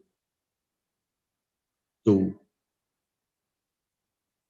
pick up those kinds of skills and also get a feeling that you're second to none. You are as good as anybody else. That second to none feeling is critical and very, very important. And if you have that confidence, I'm sure you're going to succeed in your career paths. With these few words, I wish each one of you best of luck. Welcome all of you to the Dayanand Sagar University system, and assure you that we will provide all the assistance required to for you to become better individuals, better citizens, and also to become better contributors to the society, to make this world a better place for all of us to live. And tell you very clearly that don't have to worry about anything. You do your work really well. You will succeed. With these few words, I thank the organizers for giving me this opportunity and also share some of my thoughts with you. Thank you. Thank you very much. Thank you so much, sir. Thank you for instilling confidence in us and, speaking about our opportunities and things like that. So now we have Ms. Chaya, Assistant Professor, CSE Department, who will be giving the vote of thanks. Hello. Yes, ma'am, we can hear you, ma'am. Good morning to all. Myself, Mrs. Chaya S. Dule, Assistant Professor in the Department of Computer Science and Engineering and Coordinator Prerna 2K21. On behalf of School of Engineering, Dayanand Sagar University, thanks to our beloved Vice Chancellor KNB Murthy sir for his valuable presence and shared blessing on all of us with his thoughtful talk for this event, Prerna 2K21, an emerging technological skill development workshop conducted for the first year students of all the branches. My sincere thanks to you, sir, for motivating and interacting with our first year students. Thank you very much, sir. Thank you, madam. Thank you. Thank you, ma'am. Sanjay sir, would you like to share anything? No. Just thank you again, sir, very much for that. Actually, it was give very good perspective of how the learning is going to be in DSU and what they can expect here, what they should do. Offline etc. classes. So thanks a lot. So our next parallel sessions will start now after a break of 5 minutes. Okay. Yeah, offline classes, some one or two questions. Offline classes, we have not yet decided. I think it will take another 2 to 3 weeks for us to decide. Mainly, we would like to ensure that the environment is conducive for conducting offline classes, because we do not want any student to come to the campus with any kind of apprehension. That fear should never ever be there. I think we strongly believe that the fear will curtail the creativity of the student. If you're always in fear, some kind of anxiety, I don't think the best will not come out. We will continue to have this online class for some more time. Probably after 2 to 3 weeks of time, we will take a decision. Once the situation is better, once the vaccine is in place, I assure you that the classes, offline classes will resume very soon once the environment is conducive. But till such point of time, we do not want to take any kind of the steps to conduct the offline classes and put every one of us into some kind of anxiety. We are not sure. Even if you look at your friend, you start thinking that the friend may induce the infection to us. Therefore, we should never have that. We need to be freely moving around. Once the vaccine is in place, I think most of our fear would go.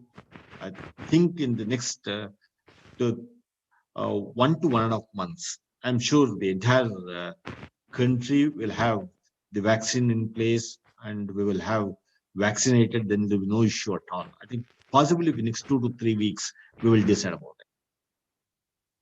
So do you have holidays for the festival? No holidays. Forget about holidays, everything for next 4 years. You need to forget about everything next 4 years. I think the next 4 years is critically reserved for you to build a great career. Let's work on that. You can always go and have a festival food. That's it. Okay. Yeah. When you do a good project, there's a festival here. Yeah. Yeah. Any other quick questions for sir? This time. Yeah, I think we can take offline. You can send your questions by email and we'll address each of your queries. Okay. Sure. Yeah, so Thank you very much. So thank you, sir. Again. Program, I'm sure it was useful to students. Yes, sir. Yeah. Yeah. Sure. Thank you, sir. Thank you. Thank you. Thank Sir. you so much, sir, for joining us. Thank you. Thank you. Thank you. Thank you. So, sir, we can now join. Yeah. Thank you, sir. Yeah. Yeah. Sir, you can- I'll send the Sure. form Yeah. responses. Sir. We got Yeah, yeah. around 376 Sure, responses. sure. No problem. Yeah, please send. Okay. And yeah, so students can take just quick break and then join your respective panel sessions. Yeah, and And then students MCs who are will not- update you on further thing, even no, towards the end of the day, if you have any session, any logistic for that extent. Okay, sure. Yeah. Sir, is there the round 2 quiz competition? Because it's, Yeah, you can just synchronize with Chaya madam. We'll take it offline. Sure. So in case we cannot do it today because we shifted, no, we can always organize next week sometime. Okay, we are not. Is it Govind and It's not. I think Yeah, I'm not correct. So sure, what one we'll more do, person is- my session Sir, is let's we'll not do- hurry it up. Sir, We'll today do we'll it. not do when quiz it- competition. Yeah, whatever already planned, let's go ahead. In case Ma'am, is there any not today quiz concerning issues- competition? Yeah, yeah. Sir, do you Chaya have a madam quiz will update competition? you. Chaya madam will update you. Okay, sir. Okay, I'll sir. just leave it to her. I need to drop out. Okay. Sure. So whatever Chaya madam, you can take the decision. Even Okay, sir, anything okay, needs sir. to be, no, if we need to postpone anything next week, that's also perfectly fine. Okay. Okay, Sure. sir. Sure. Thanks a lot. Yeah. Chaya madam will inform you. Yeah, and students who have not filled the attendance form, please do fill it. It has already been uploaded. Yeah, so we'll be closing it at 11. So by 11, you can fill it up. So I'll close it at 11. Yeah, Vedant, please tell them where it has been uploaded. So, Bro, it's on every single WhatsApp group and it's in the chat box. I can't do anything other than that. So yeah, please upload it again in the chat box so that. okay, fine. I'll do that. Yeah, please do fill up the attendance form. It is really important. So that's it. So we can join the respective sessions, and if there is anything planned, it will be informed in the WhatsApp group. Pratham, if you are not in the WhatsApp group, you can contact Vedant or you can contact Vedant. He'll add you into the group. He'll add you to the group. Bro, I guess the event is, today is the last day, so there's no point. So, yeah, so all the Google Classroom links. Vedant, already it's 11 o'clock, right? Yes, ma'am. Hello? I'm 1 audible? second. Yes, ma'am. Yes, ma'am, you're audible, ma'am. Okay, so what we'll do, we'll drop out this quiz competition today. Yes, ma'am. No need of Because the the quiz. project will be there. Okay. It will take more time. Okay. Okay. Ma'am, when So can validity Yes, we'll ma'am. have for Better. 15 minutes, okay? I'm sorry, ma'am. I could not understand. After this parallel session, no, we will have valedictory. Valedictory ceremony. Okay. Yeah. Okay. Fine. And Okay, we'll ma'am. announce also that quiz competition will be next week. Hello? Okay, ma'am. Yes. Okay, ma'am. Okay, ma'am. Okay. Anything you please discuss with me. Only will declare now for this winner for reflection notes. No, during the valedictory will declare. Means that time only. Okay. Akash is asking for the link for quiz one. It was a time quiz, It Akash. was time based. It was Yeah, it time was a time based. quiz. So we already had- form is closed now. Yeah, you had to attempt it when the form was uploaded. It was uploaded everywhere in the chat and as well as in the WhatsApp group. So I'm really sorry if you have missed it. We can't really help now. So whoever is not there in AIML, I guess you can drop out and go to your respective sessions. Yes. For the AIML will start here only. Okay. yeah, ma'am is here. I think Shraddha ma'am is here already. So we'll Okay. start. Yes. Okay. You can Bye, take a guys. Good day. 4-5 minute break and join your respective sessions. Yeah, thanks. See you later. Bye bye.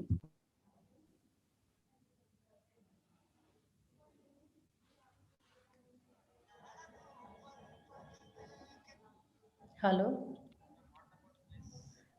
This week, because now already it's 11 o'clock, right? So next week we'll conduct, okay? We'll have some more events on Saturday. Next week, okay? No. Please. Okay.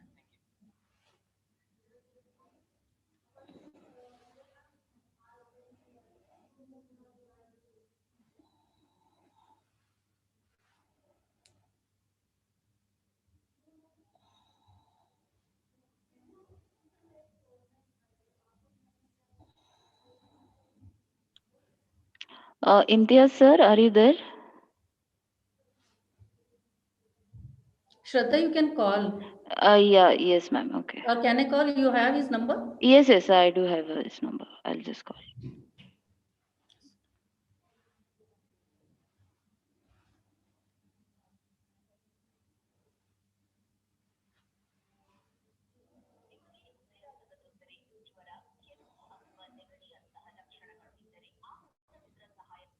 Hello, sir.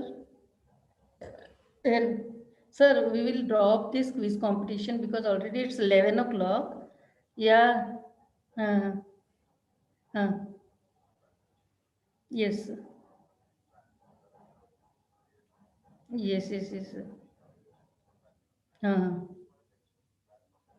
okay. Okay, sir. So, sir, today whether we'll have valedictory function and we'll declare this project award also, or afterwards only we'll declare. Okay, okay, sir. Yes, sir.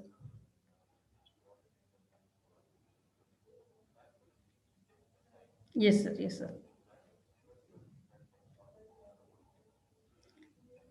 Yes, yes, yes. Sir. Okay, okay. Students, those who have enrolled for AIML session, only they can continue the link. Others can go to their respective sessions.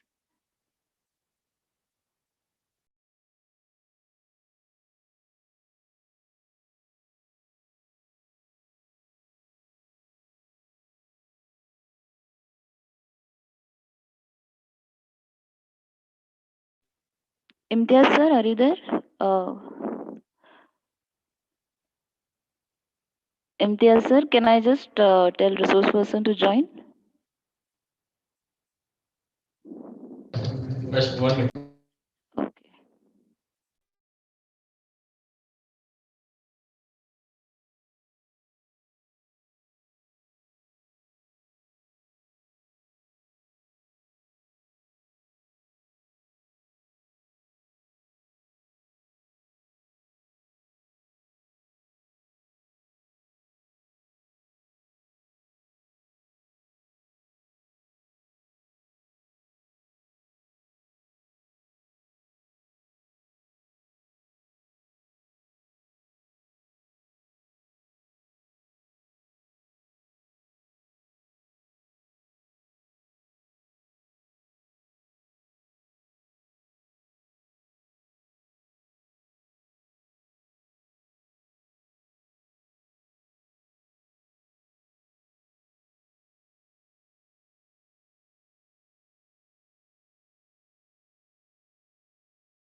Ma'am, are you there? Shraddha, ma'am? Yes, yes, I'm there. I'm there. Ma'am, if possible, after the event, can you just talk about the deployment, deploying applications? So just Okay, okay, okay. Yes, for half sure. an hour. Yeah, yeah, sure, sure, sure.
Imtiaz sir? Imtiaz sir? Imtiaz sir, resource person has joined, Swapnil Shinde. You can make him as a host.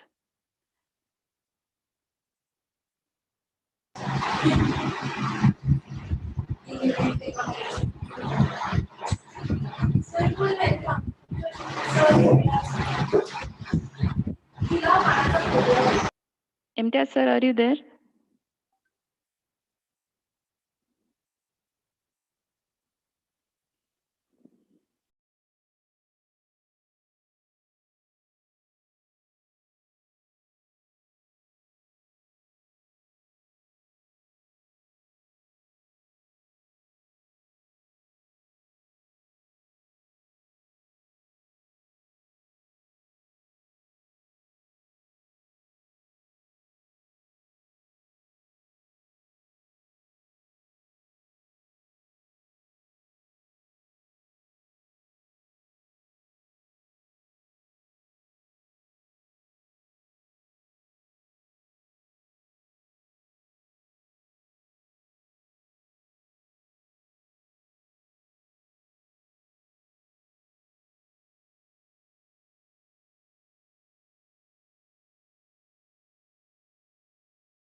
Okay, good morning, everyone.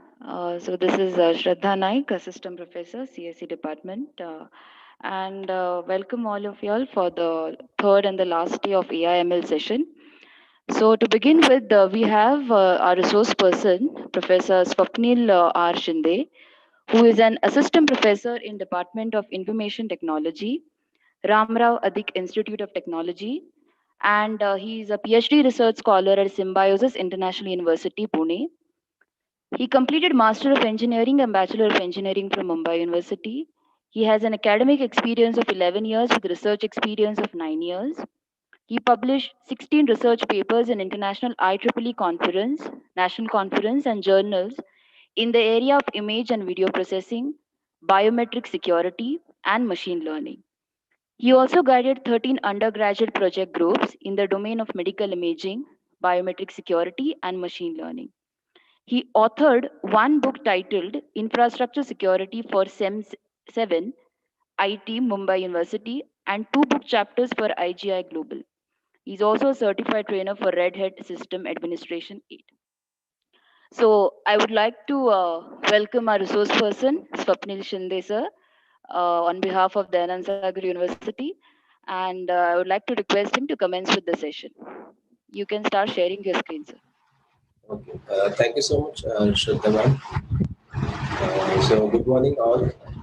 So while we conducting a session on basics of machine learning and some applications related to machine learning. So I know currently we are machine learning is a buzzword apart from data science, deep learning, IoT, or artificial intelligence. Machine learning is also one of the buzzwords which is trending everywhere. So on that terms, I just try to introduce what do you mean by machine learning, then what are the types of machine learning with some real-time examples, followed by some of the applications of machine learning.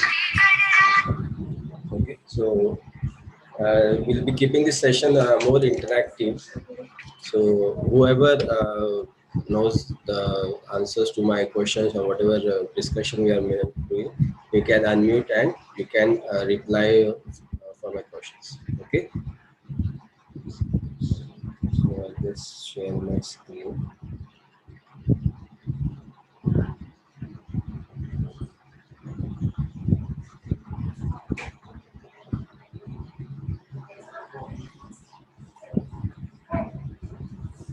Okay, ma'am, can you confirm whether my screen is visible? Yes, sir. Yes, yes, sir. Yeah. Oh, thank you. Yeah. Okay. So the title which I've given to the talk is Introduction to Machine Learning with its application. So once we complete with this session, you should be able to identify or you should be able to know what are different applications in real world or which are there around you, which you're actually using, which are using this, which are using machine learning concepts or which are based on the machine learning concepts. Okay. Okay, directly if we go into machine learning, we cannot relate with some terms or some facts. So we'll first understand what do you mean by learning, what is the process of learning for humans, and then we'll go to how machines are actually learning and what are the types of machine learning that are happening.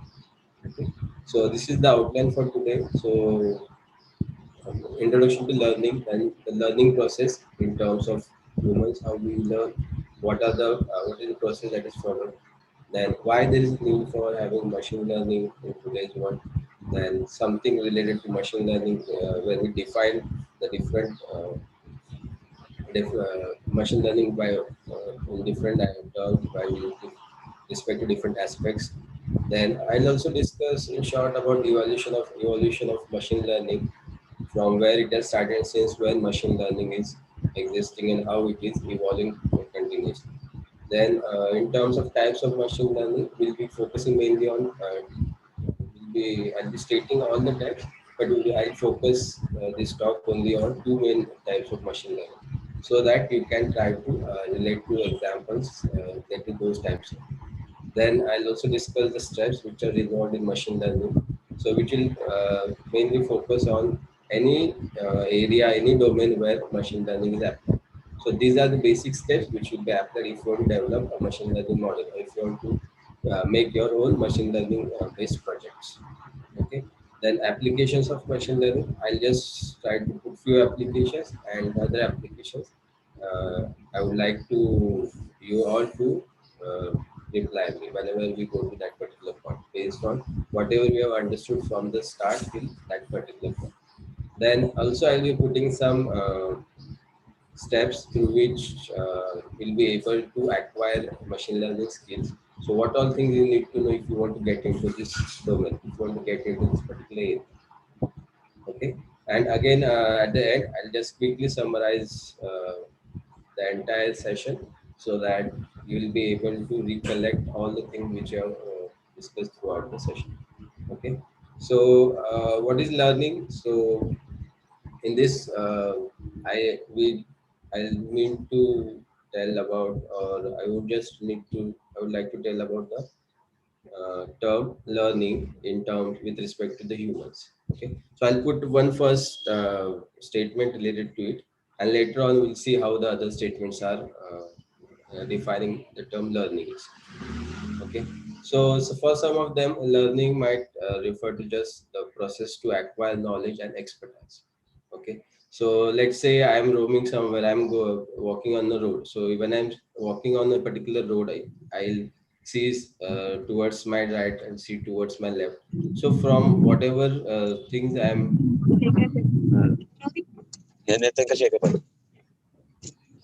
so from whatever things I'm visualizing, I'm seeing, I'll try to gain some knowledge, right? And from that knowledge, I'll try to put that this is a particular type of shop, or this is a shop for this particular type of items. And this way, I'll try to able to learn new things. Or if I am visualizing any new particular shop which I have not known, or which I am not aware of, so then that will again add to my knowledge, and I'll try to put into my memory.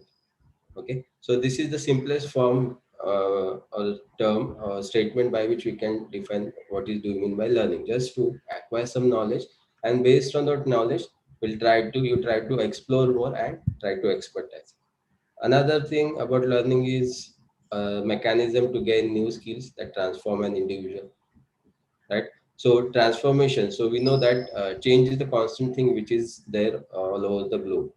So whatever things you try to acquire, whatever skills you try to acquire, you are continuously trying to improvise them, you are trying to improve them, and you are trying to improve yourself, or you are trying to transform yourself into some transform yourself with a skill efficient things. Okay, then one definition I put from put by M. Driscoll, which is related to learning, that is a persistent change in human performance or performance potential as a result of learner's experience and interaction. Okay, so this is also very much important, because we not only learn by seeing or visualizing some particular thing, or understanding what are the things around us, but at the same time, it is based on interaction with the people. Okay, so when you interact with someone, you come to know about new aspects, new things which you try to gain as a part of your knowledge, or you try to learn from those particular individuals.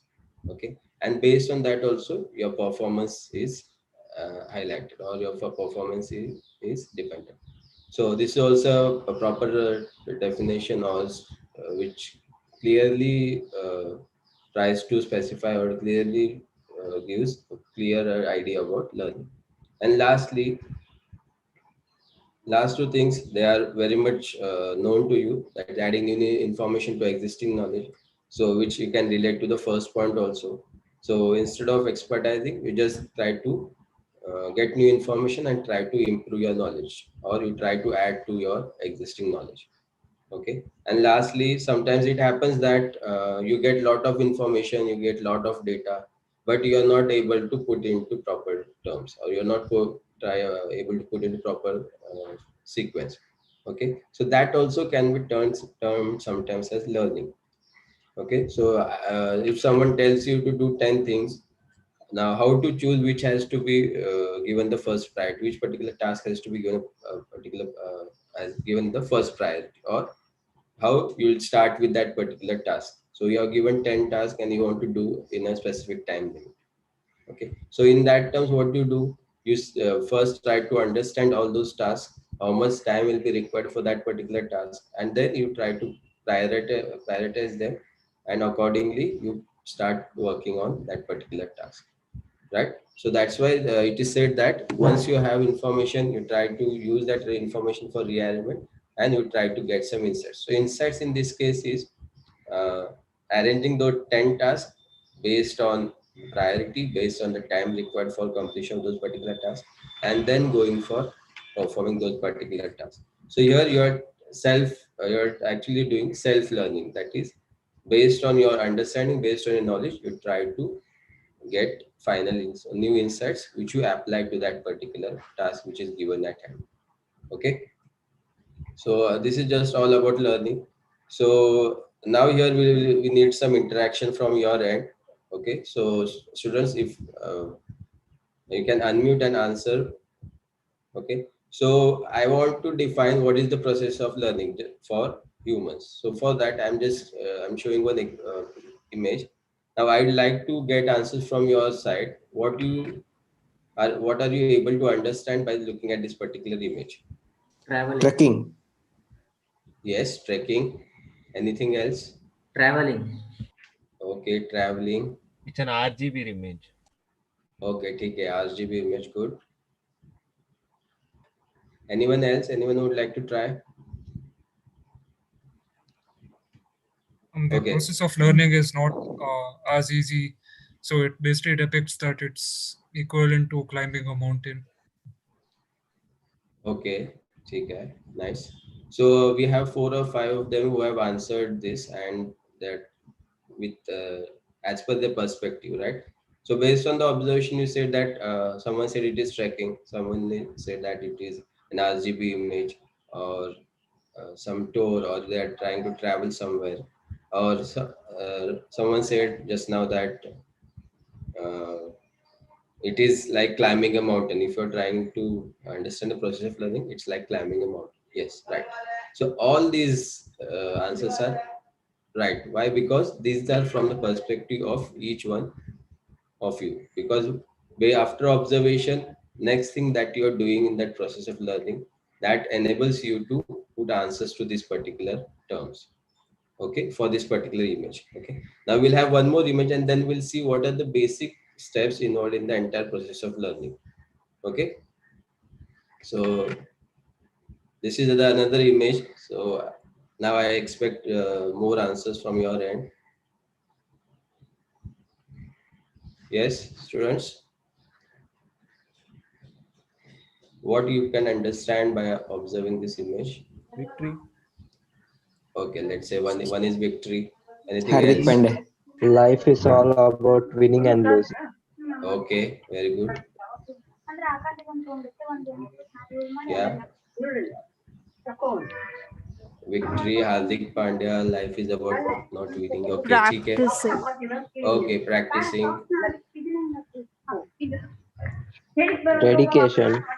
Okay, dedication.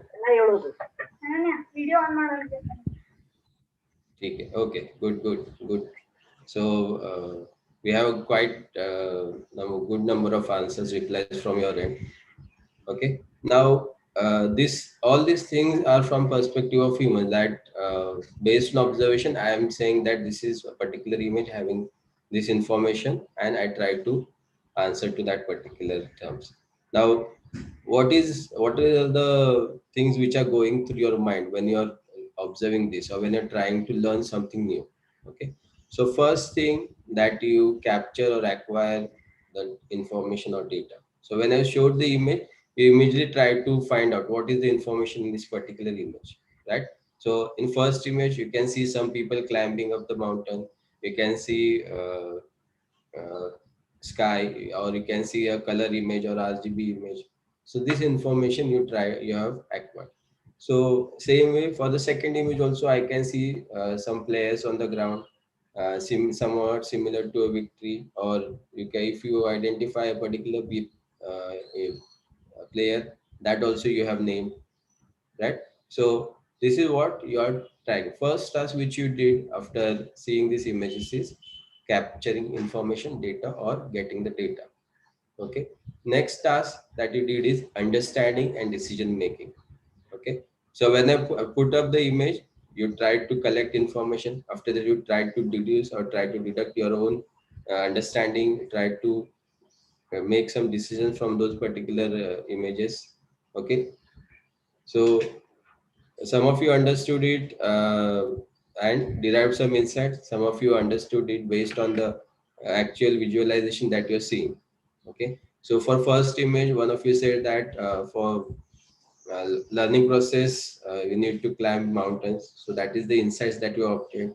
For second image, someone said that getting victory or winning is not his task, or something on these particular lines, right? So these are the insights which you have obtained, and from that you try to reply. Then third thing which you did is action or implementation, that is the immediate replies that you are giving. And finally, feedback is entirely dependent on the one who has given you something for learning. So I have put these particular images in front of you so that you can learn and answer. Okay. And in the response of this, what I said, yes, whatever answers you all have given, that are right. So we as a humans, we generally follow these 4 steps for learning any particular thing. Okay. Also, when you are trying to get insights or trying to get some hidden information from that particular data, that is also a type of learning, or that is also part of your learning process only. Okay. Now, this is all related to humans. This is how we are actually trying to learn. Now, do machines learn in this particular way? How they try to understand each and every data or information which is fed to them? Because obviously they have to perform somewhat similar tasks which we are also doing, right? And after that only the machines can give answers to your questions, or they can give you some outputs. Okay. So this we are just now based on the learning process. What are the entities involved which you can say? First is brain, second is body. So this is what you have applied. Since individuals, you have done this. So if you are doing the discussion in groups, now we have multiple answers from multiple people. So as the individual, each one has put up some answers, and based on that you have given, we can try to frame some particular standard answers for the information, or we can try to frame some standard replies for whatever question was asked, right? So based on these entities only, entire learning process is happening. So that's why in this beginning itself, in definition also, we said that we not only learn by acquiring knowledge on our own, but through interaction and through discussions, or through some particular communities or through societies, and then you try to evolve as a good learner. Okay. And obviously machines also have this particular task. They also do this task. Okay. So why there is need of machine learning? So I've just put 4 points, and under each point we have some task at which we need to have machines involved. Okay. Otherwise, those tasks, if a particular individual has to do, it will take take a lot of time. Also, the efficiency, accuracy of that entire task will be very low. Okay. So let's go through this, and then we'll go to the term machine learning and what are the definitions which are available for the term machine learning. Okay. So first point which I have learned put is no human experts. Okay. So in that we have written about industrial/manufacturing content. Okay. So whenever any particular industry is trying to get any particular product into the market, okay, so when the preparation process or the production process of that particular product is happening, in that case, you need to tune many parameters and then you have to come with that particular product. Okay, some of the industries, small industries, it is possible that human can try to make the changes and they can try to give the expert opinion. But in big industries, it is not possible for human to do those tasks. So in that case, what we do, we have a big machine which is there. In that machine, different parameters are set, and accordingly you get your product. And based on the outcome, we try to get some insights about that particular product, whether this product can get good outcome or get good results in the market or not. Okay, so in such cases where you cannot have proper human experts involved to do the entire task, you can have your machine learning applied. Next is mass spectrometer analysis, drug design, astronomical discovery, etc. So we know that many of the countries, they are continuously trying to do research in the space are involved in the space research. So we have seen that there are big giants which are sent in the space, which are trying to capture information, and they're trying to send that information to Earth, to that specific countries, right? So area where the humans cannot survive, humans cannot uh, collect lot of information. In that case, you need to have some machines involved. So astronomy or space is one of the more defined area where you can have machines trained properly and then they can be deployed so that they collect right set of information and they provide you that information for your entire new directions, new research, or developing new outcomes, or developing new products, or getting new products. Same is applicable for a drug design also. Okay, so you must have studied chemistry as a subject, maybe before 10th or after 10th in your 10 plus 2 sections. Okay, so there also, if you are doing some experiment, we need to have proper proportion of each entity, and then you get your final drug design, or then you get your final experiment completed. Okay, so before putting the drugs into action, or before going into production of the drug, you can first try to use the technology that you have in hand, put different variations of those each entities and try to get the output. And then you say that if these proportions of these entities are right, then your drug will be working as per the requirement. Okay, so we cannot directly test on humans for such cases, but you need to first try to do some trial and errors with different approximation, different quantities of different entities involved in that particular drug, and then you come out with that particular product. Okay, so in such cases, you need to have the machine learning algorithms, your machine learning models developed. Next is black box human expertise. So this will be mainly applicable to your recognition systems or your your cars or planes, where for face recognition, handwriting, or speech recognition, what is happening here? You are trying to train the machine. You are trying to train your system first with some set of data, and then you are asking the machine to identify, or trying to tell the system to give me the right set of results for my test data. Okay, same way driving a car or flying a plane. So nowadays, this is also one of the area where there is lot of work. So when we discuss the domains where machine learning is applied, the automotive industry or automobile industry is one which is exploring a lot on by using this machine learning concepts. So that they can have their car or their vehicle designed in such a way that it stands apart from the crowd and they can have good sale of that particular product. Okay, then rapidly changing phenomena. In this also you have a variety of applications where machine learning is deeply involved. Okay, so credit scoring or financial modeling. So whatever stock market related outcomes are coming, all are part of machine learning. We cannot have humans sitting and try to work on each and every product in that particular stock market and give you the results daily. So for that, obviously, you need to train the machines in the right way, with the right set of algorithms so that they give you the outcomes.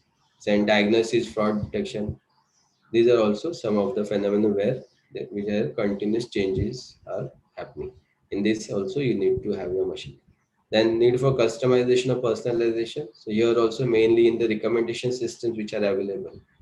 Okay, even in your mobiles also, any apps that you are using, in that apps also you have many systems, many apps which are continuously giving some recommendations to you. Okay, so if you're going for social apps, they're trying to recommend you to your friends or your family members or some relatives, based on which you try to connect to those particular people. Okay, so obviously there are some algorithms which are running and which are doing this recommendation. So this cannot be done. You cannot sit and search for your friends or relative or any friend who was in contact with you for 10 years ago. So if you want to search him, how you will search? Based on your social profile only, you are getting those recommendations. And from there, you can try to get a hold of your friend or try to connect to your friend.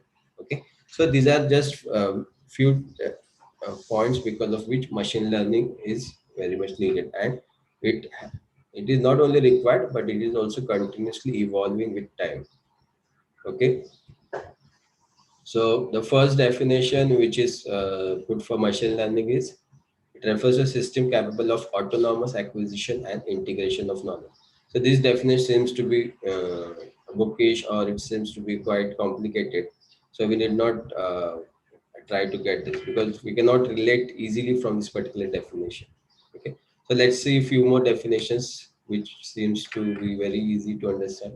So machine learning or ML, it's concerned with design and development of algorithm techniques that allow computers to learn. Yeah. So this is a very straightforward definition which you can state. Okay. So I'm saying that for a machine to learn, we need to have algorithms, we need to have techniques, we need to have some procedures, some steps followed. Right. So if you want to train any particular machine, you have to program it in such a way that it should be knowing what are the next steps that it has to follow, and then it will be given the right set of outcomes. Okay, so this is the definition put by Stevenson and Soderbergh in 2008. There is one more definition, that is a subfield of computer science that gives computers ability to learn without being explicitly programmed. Right. So this is also a definition, but it was by Arthur Samuel in 1959. So you can see that machine learning evolution is around 1950s or 1960s. Okay, so that time the first definition or the definition for term machine learning was coined. Okay, but when we see go ahead and see how machine learning has evolved, you can easily relate with what you have heard about machine learning term, or about something about machine learning. Okay, so here I have put two definitions. One definition in which I have tried to put all the things which you have stated in the previous slide. Like machine learning refers to the process of training the machine to perform a task with higher efficiency. Obviously, if you want any task to be done by the machines, it should be done in such a way that it is having higher performance as compared to humans. Okay, so if humans are taking 2 days for performing some particular task, and if the machines are taking that many number of days for that particular task, then what is the use of using machines? What is the use of applying the machine learning algorithms? No use. So in that case, we should have this first factor considered, or efficiency or performance consider to be the first factor for developing any machine learning model or developing any machine learning projects. Okay. Then next is by passing it through n number of iterations. So what are these iterations? These are nothing but the number of trainings that you're trying to provide to that particular machine. So we as a human also, if you want to learn something, if you want to memorize something, what we do, we have to read that particular thing 1 time, 2 times, 3 times, like this. When you read that particular thing 10 times, then you are able to memorize some particular thing. Okay. Same is in the case of machines also. If you want to improve the performance of that particular machine, you have to try to keep, you have to continuously train them. You have to continuously make the systems work so that they can try to get some new insights based on which they can try to improve the efficiency. Okay. Number of iterations, and lastly is to deduce conclusion to build an effective model. Okay. So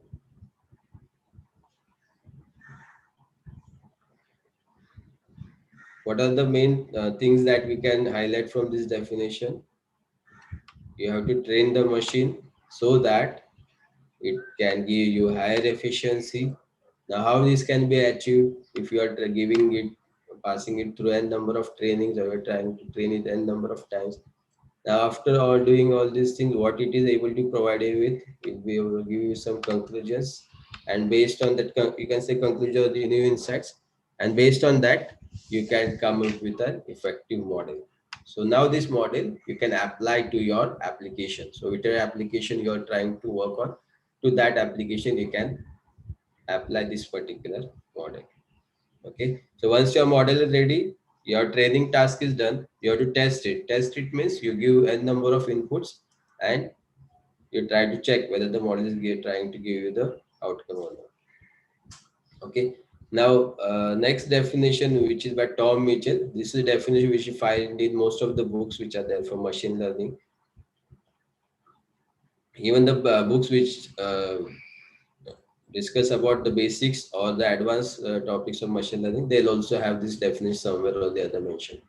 Okay, so definition by Tom Mitchell, which was coined in 1998. And this definition is considered as the technical definition, you can say, or the standard definition which is used whenever you are trying to develop any project or trying to develop any system using the machine learning concepts. Okay, so where first is improve the performance for at some task T with experience E. Okay, so your main focus for any particular machine learning algorithm, any particular machine learning system which is based on the machine learning concepts, it should be first is it should get improved performance with respect to what it is achieving currently. Okay, so as you go on training one after continuously, your performance and efficiency will obviously increase. Why it will increase? That I'll be telling you when you see the steps, because in that steps that particular answer is hidden. Okay, add some task. So for some particular task which is assigned to that particular system, and with experience, that is nothing but as it goes on learning again and again, training again and again, with that experience, it will try to achieve this. Okay, and when we say that a particular system is performing with its utmost efficiency, when you have all these three defined in the right manner, or when these three are achieved in the right manner. Okay, so this is nothing but just about the definition. So first we saw some definitions which are given. When you search on Google also you'll get some of those particular definitions. Then next slides, I've tried to put the definition which you find in most of the books. Okay, and what is the important aspects of that particular definition for machine learning. So evolution. So this is just a single image from which you'll be able to understand. So around 1940s, the term AI came into existence.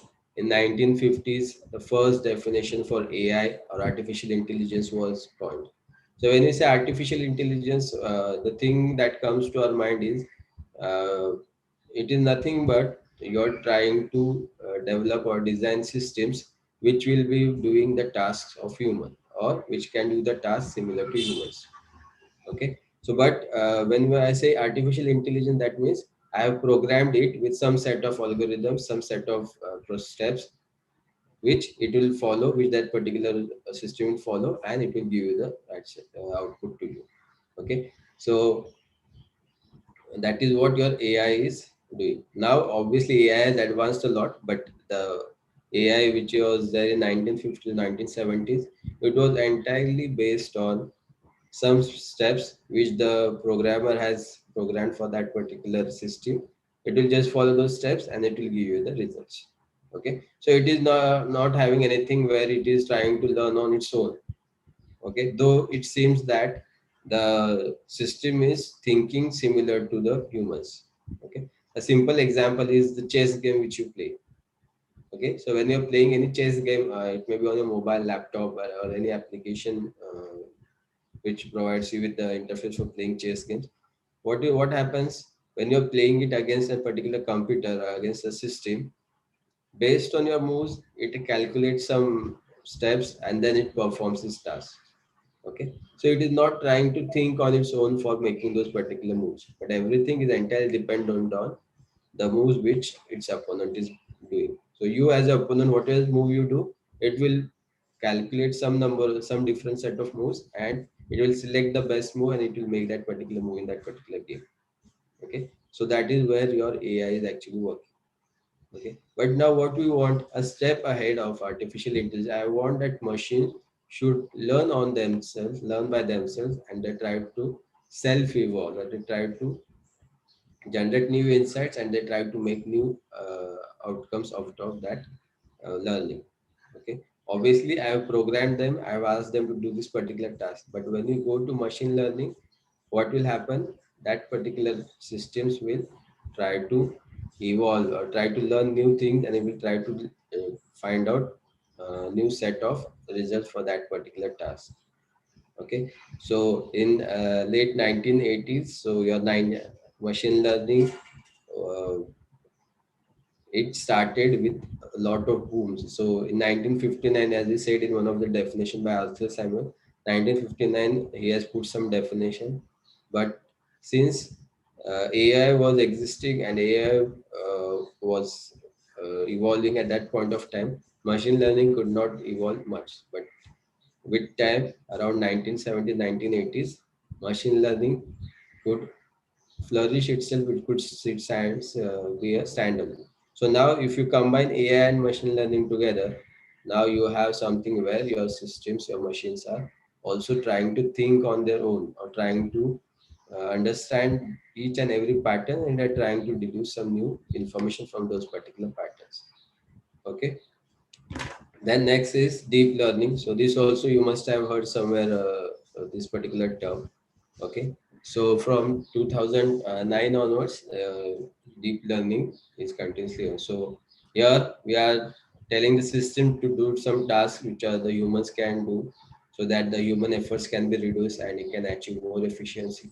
After that, we want the machines, the systems to think on their own, that is try to learn and deduce new out insights and develop new outcomes from this particular after learning on their own.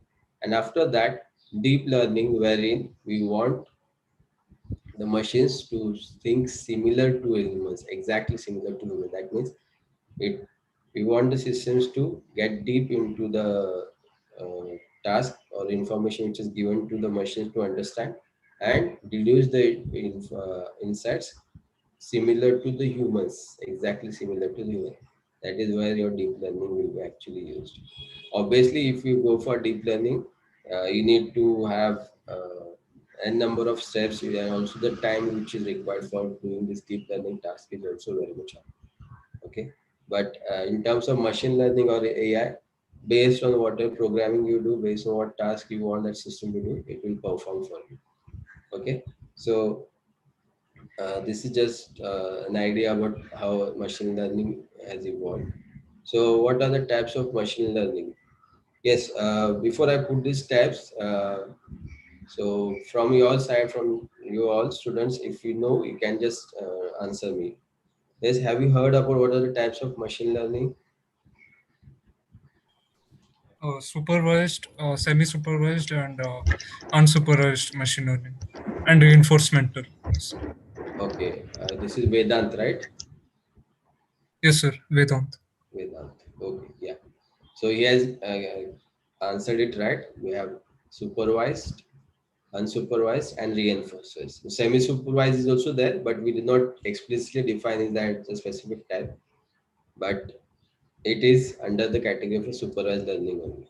Okay. So right now I'll discuss two main types, that is your supervised and unsupervised learning, and we'll see some examples related to them. And also at the end, we'll try to summarize all the types of learning, machine learning methods or techniques with some of the areas where they are applied.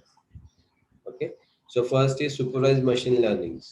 So here what we have, you sometimes called it as label. Here in supervised machine learning, you have something called as a label data. Label data, that means you are giving some particular labels to your available data at hand. Okay. So one of the simplest example which you can state for supervised machine learning is, let's say you have a few coins in your hand, a $5, a $10 coin. Okay. So when I tell you that this is a $5 coin, so I have already labeled it with two things, that it is a coin and second, its value. Okay. That is 5. Same way for $10 also, what I said, its label that it is a coin and its value. Okay. So I have told you these things. So we have labeled it some specific with some specific labels. Okay. So if I have multiple coins in the hand, what I'll do, I'll try to categorize them. Now, how I categorize, I know that these are the labels for these coins. So I'll try to form categories based on the coins in my hand. Okay. Let's say I have a few coins of $5, a few coins of $10. So based on my learning, what I'll do, I'll try to find out two main things. What is that particular entity in hand and what is the value which is associated with that particular entity. Okay. Now as a human, I'll do this and I'll try to give you the answers. Okay. But when you give it to the machines, what they'll do, they try to get the features for that particular data that is in hand, and based on the features and the label which is assigned to that particular data, they'll try to perform their task whenever any data is provided in future for them. Okay. So the machine systems, how they are trying to learn. So if I give them coins, what they'll do, they'll try to find out the features for that particular coin. Okay. But apart from the coins which are given, I need to give them labels also. Okay. So in cases where you are assigning labels to your data, all such type of data, all such application where you are putting some labels to your data which you are giving as input, or the output is also label data, all such applications, they are actually using your supervised machine learning algorithms, or they are applying your supervised machine learning techniques. Okay. So only thing is, I need to identify what are the features for the data in my hand, and I need to extract those features so that my system can use those features to identify that particular data which I have provided. Okay. So if I considered a student data, so in that I'll give name of the student, some roll number or some ID of the student, and some particular information related to that particular student. Okay. Also as a label, I'll say that this student belongs to class A. Okay. This way I'll give n number of students to my system, and what I'll say, some students are labeled with class A, some students are labeled with class B. Okay. So now the machine, what it has to do, the system, what it has to do, I tell it to categorize a new incoming student. Okay. Obviously the test data, it will have some features similar to whatever data you have trained. Only thing it has to do is it has to match the features to that particular class. It has to extract the features and match to that particular class. Okay. So wherever it best matches, it will put that particular incoming data or that particular student information into that particular class. Okay. So some unique features will be extracted for the data, which labeled data which you're providing to the system, and it will generate a labeled output for you. Okay, or you can say a categorized output for you. Okay, it can be a single class classification or a multi-class classification also. Okay, so all such tasks which involve labeled input and output type of data, you will be putting it under the supervised machine learning algorithms or under the supervised machine learning techniques. Second is unsupervised machine learning, where you do not give any labels to your data that you're giving to that particular system.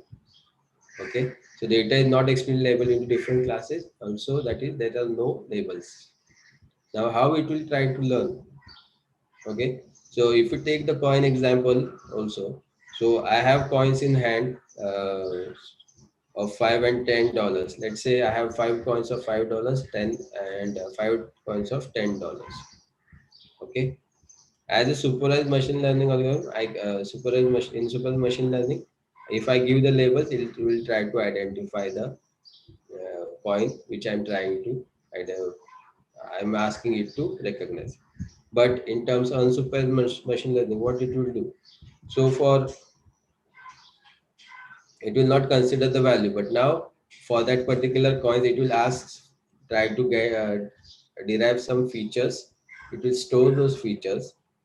Okay, and based on the features which it has derived, it will form categories on its own. Okay, it will not label them, but it will just form categories on its own.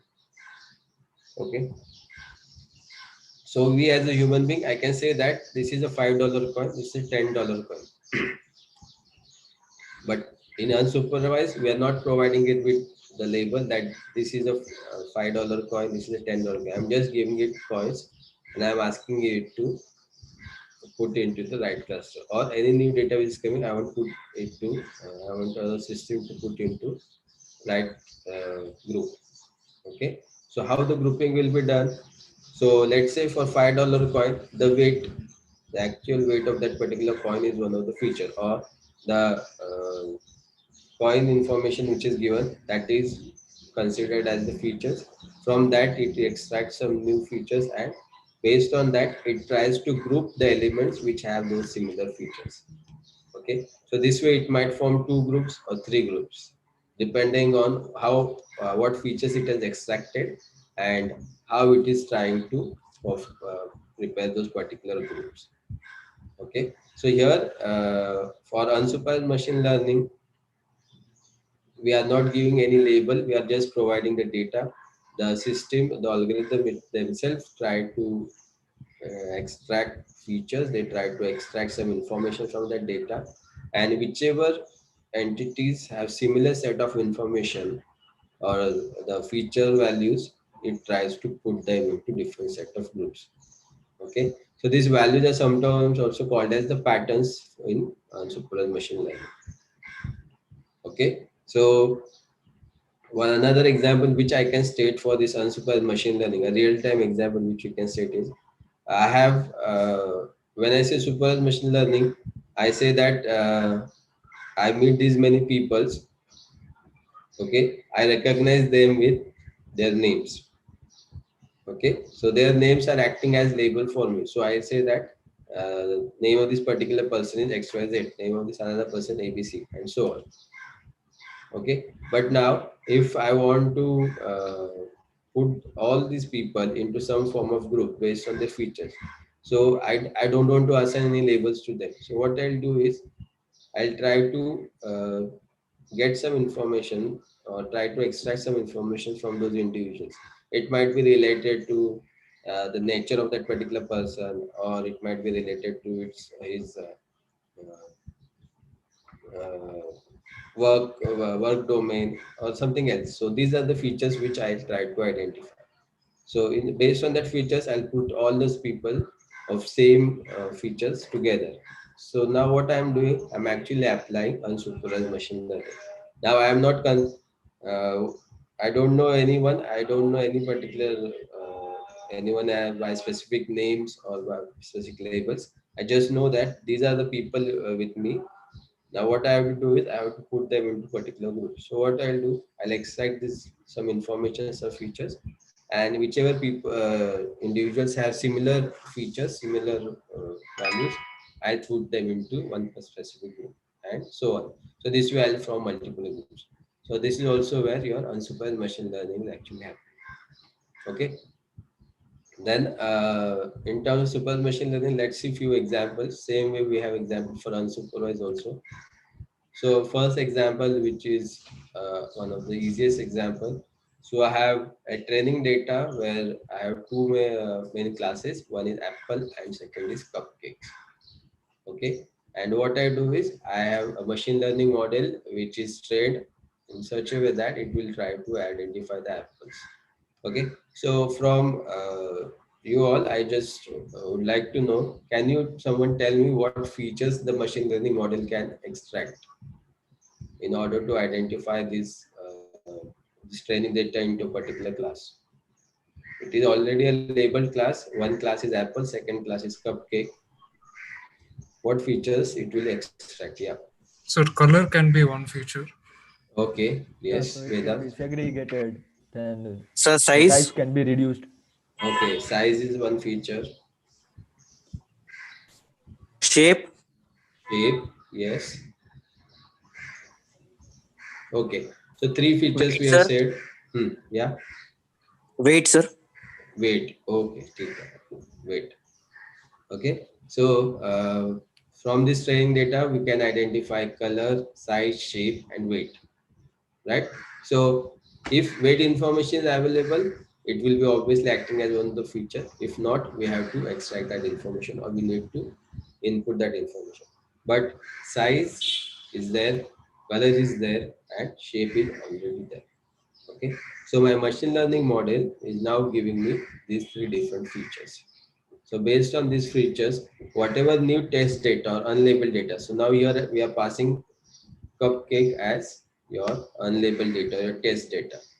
And we want the model to I put it into the right category. So what it will do, the machine learning model, it will have some features for apples, some features for cakes. Okay. Shape, size, and color, three features. Right. So whatever unlabeled data is coming, it will try to extract the same set of information, that is shape, size, and color.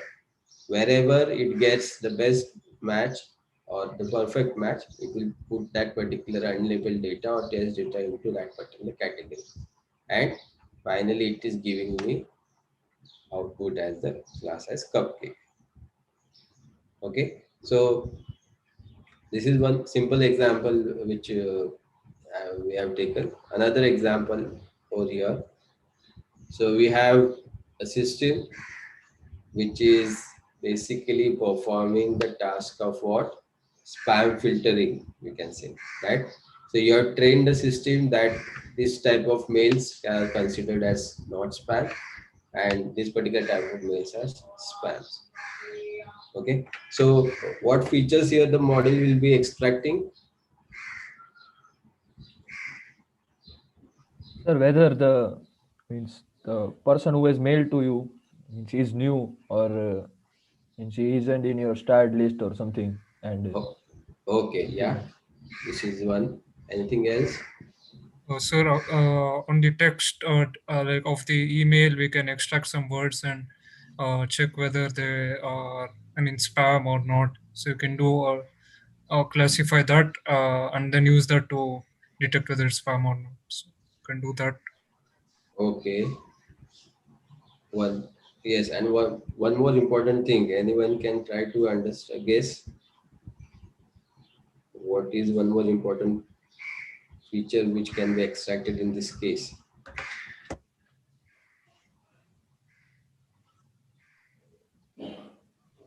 Okay, so whatever.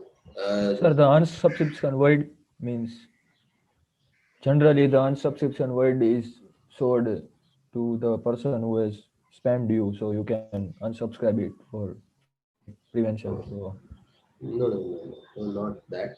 So since we are talking about the mails, we know that if a particular mail has to be categorized into spam or not spam, we mainly try to identify the sender and its domain of that particular sender.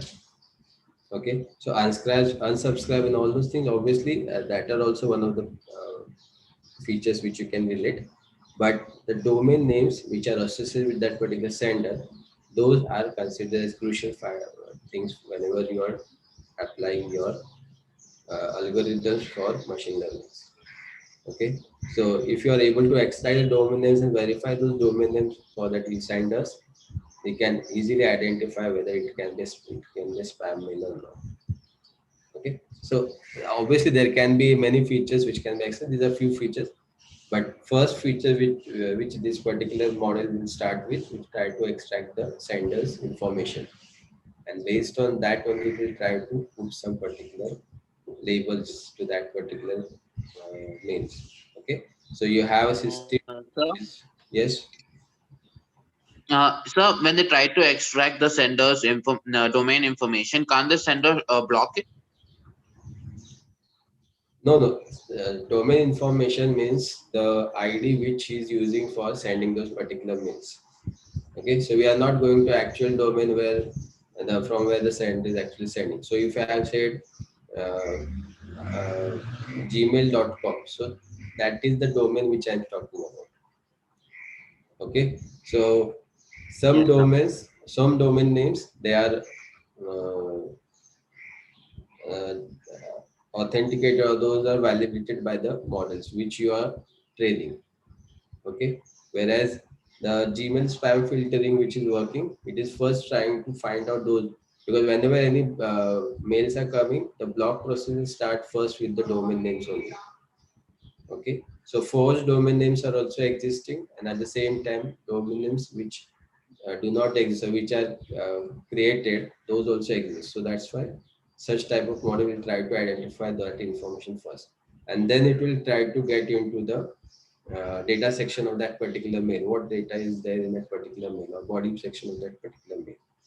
Okay, so I'm just telling that this is one of the crucial feature which it will be using. Okay, so once it is trained, what is happening? Any new mail comes, it will immediately categorize and it will put into the different classes, that is spam or not spam. Okay, this is just a simple example of spam mail detection, which is again a part of your supervised machine learning. Now next, for unsupervised machine learning, we have taken one simple example. So you can see that I have some group of entities, and for that I have applied some unsupervised learning algorithms, and it has put it into two different groups. So you can see here there are no labels assigned to these entities, only the groups are formed. Okay, so I want you to tell what features have been used for making these particular groups. First one is appearance, I guess, shape and something. If the characteristics are similar, then yes, right. Anything else?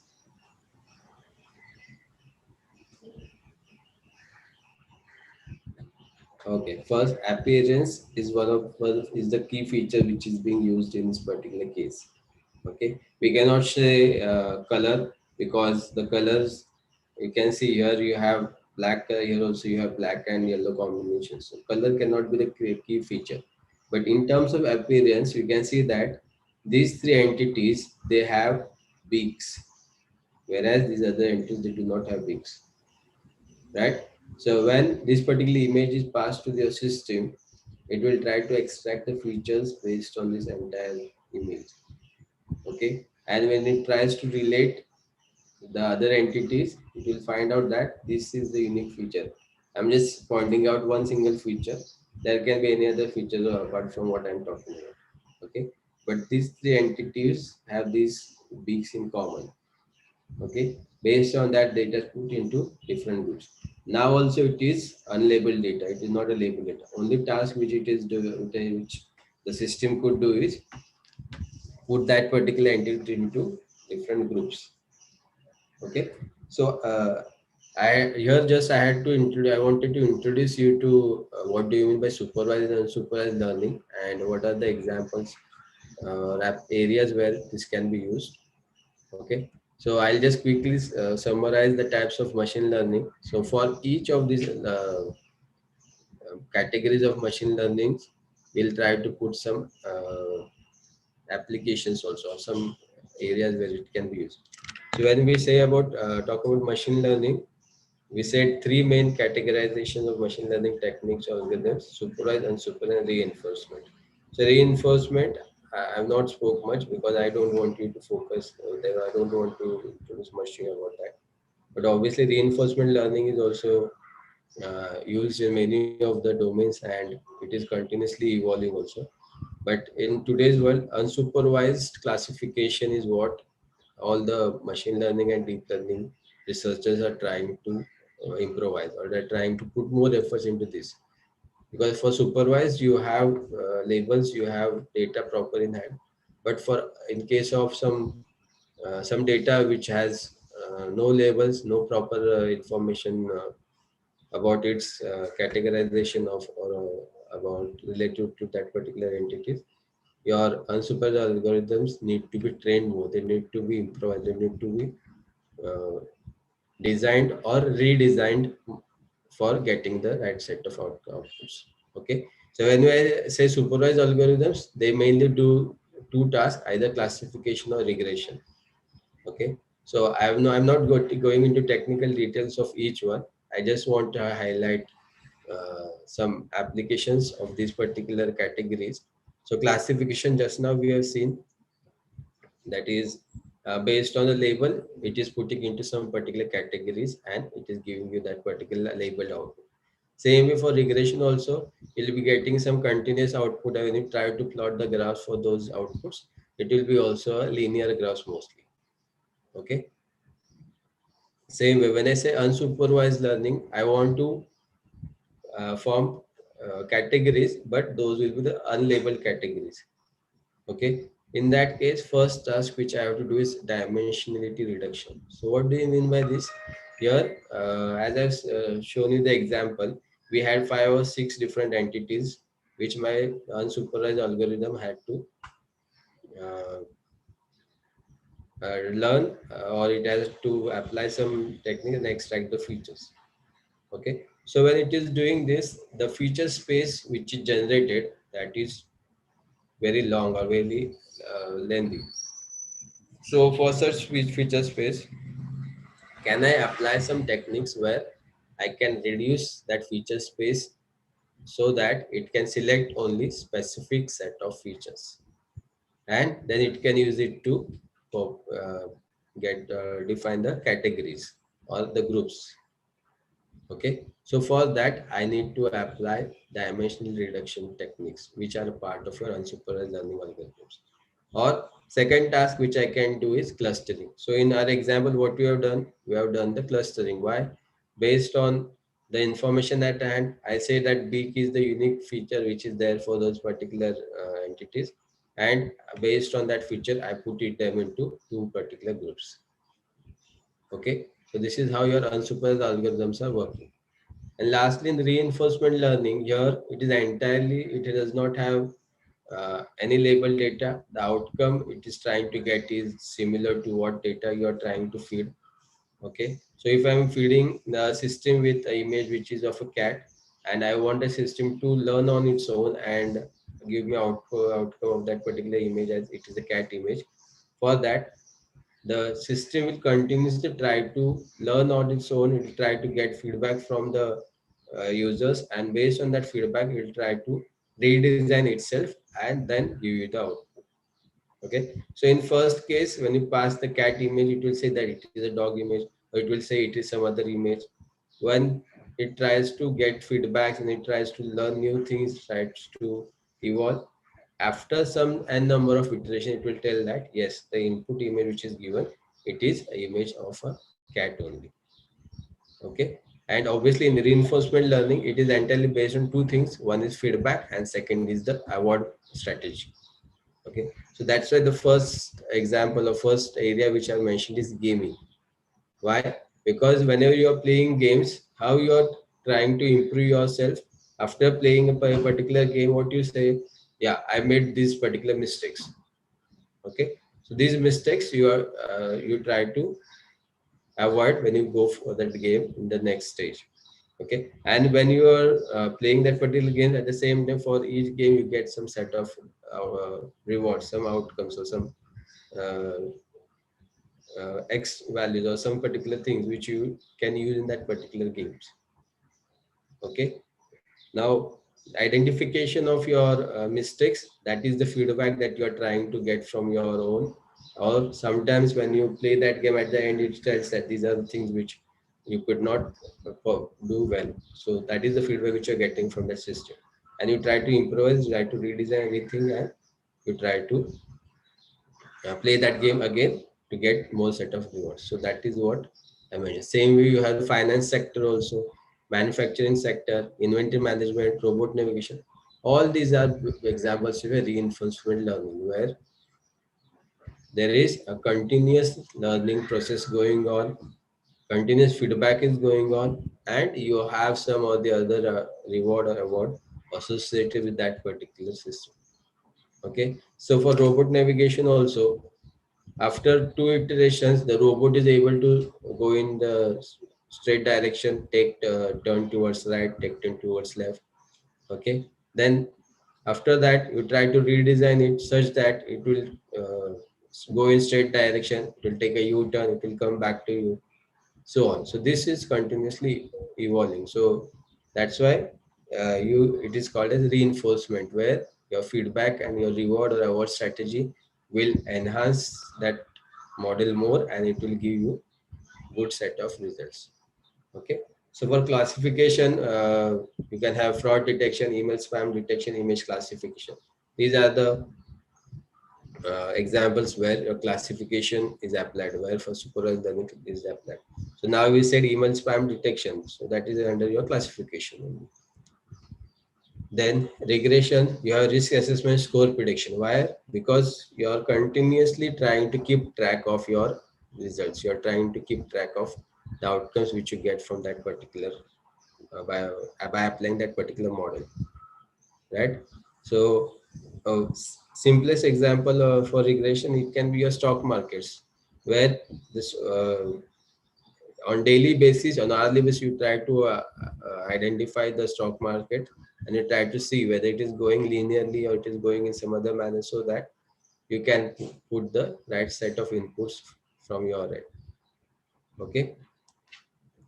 Then for dimensional reduction, you have text mining, face recognition, image recognition. Why text mining? Now, if you search online, there are many projects, many systems which are developed where they are trying to perform the text summarization or text mining for you, or for that particular based on some set of algorithms. Okay, so if I give a particular site to that particular system, what it will do, it will go to that particular site.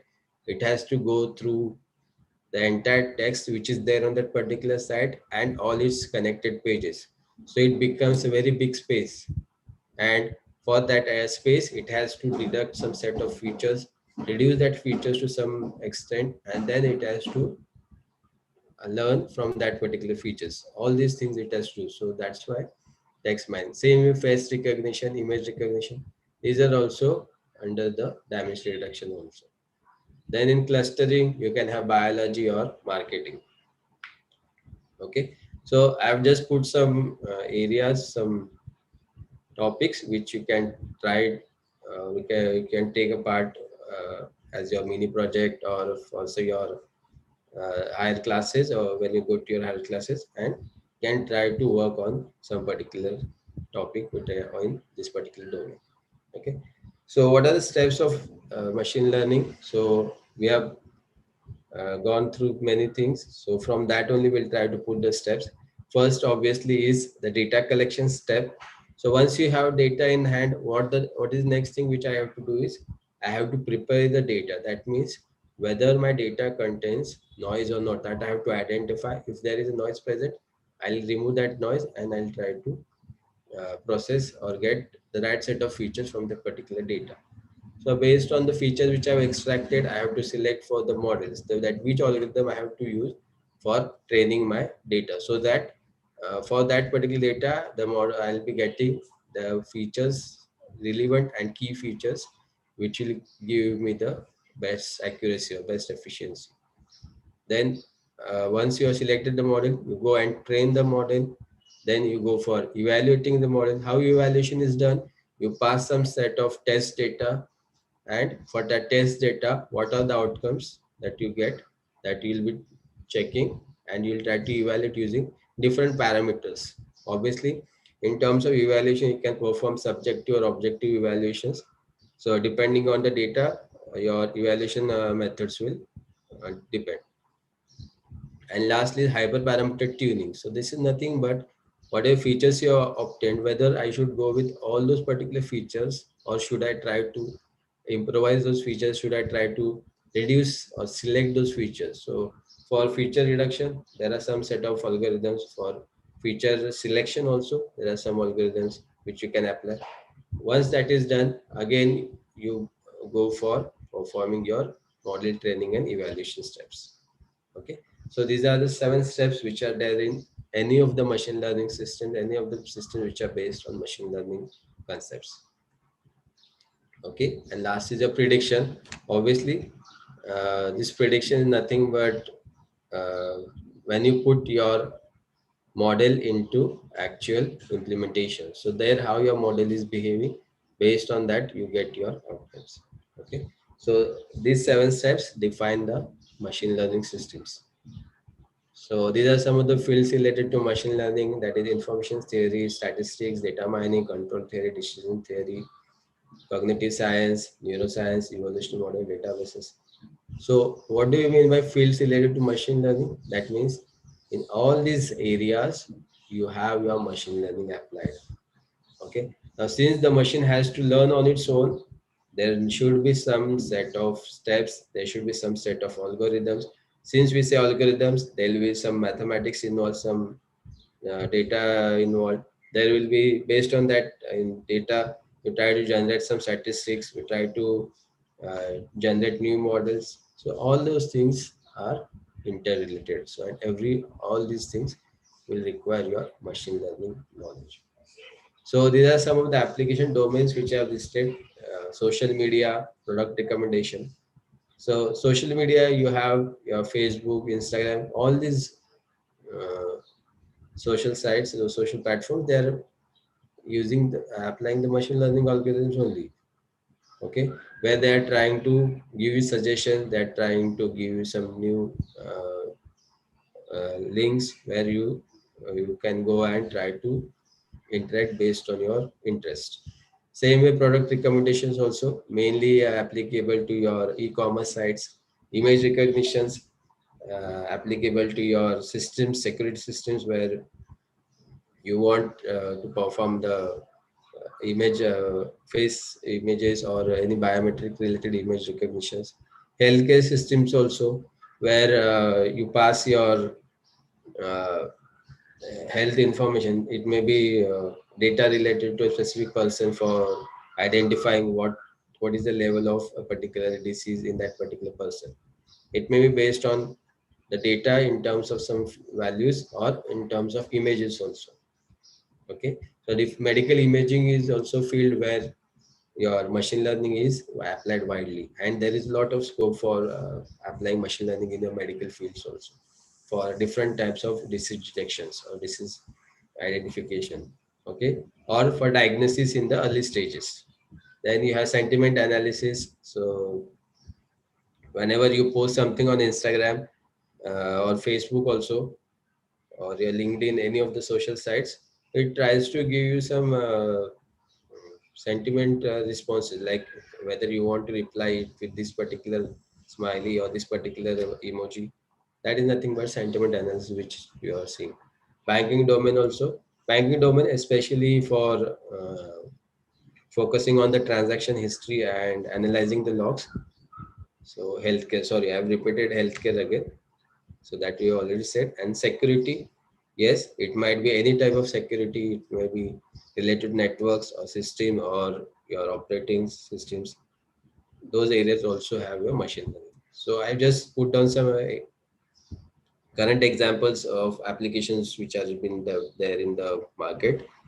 In terms of industry and automation, there is German company KUKA, which is mainly manufacturing robots, industrial robots, mainly for automation tasks and doing some tasks where the humans cannot perform those particular tasks. Same way for household services, there is a robot named as Molly, which is a robotic chef, which is which prepare the dish similar to what the chef has prepared based on its observation and based on his program manner. In automotive industry, Tesla. So it is the one of the industry which is mainly focusing on designing driverless cars. So if you see nowadays, this is also one of the key domain where there is a lot of work which is going on, and machine learning, deep learning, AI, all these things are putting into actual practice, or these industries are investing more on these particular areas, how they can have this all three domains used in their cars or in their during the manufacturing process or for designing unique cars. Okay, same way for advertisement industry also. So you can see the AWS, Amazon. So it is trying to do the recommendations. So your Amazon, Flipkart, what all these things are companies are doing. They're just trying to advertise more and more, and they're trying to put some new recommendations to the user, so that a single click also gives them some amount of money for their clicks. Okay. Google Translation translates, so language translations.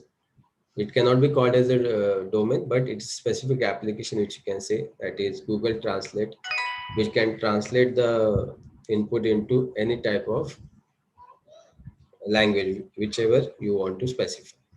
Okay, so we are almost done with the session. We have a small quiz, which I would request everyone to attempt. So you have to go to menti.com and you have to put this particular code.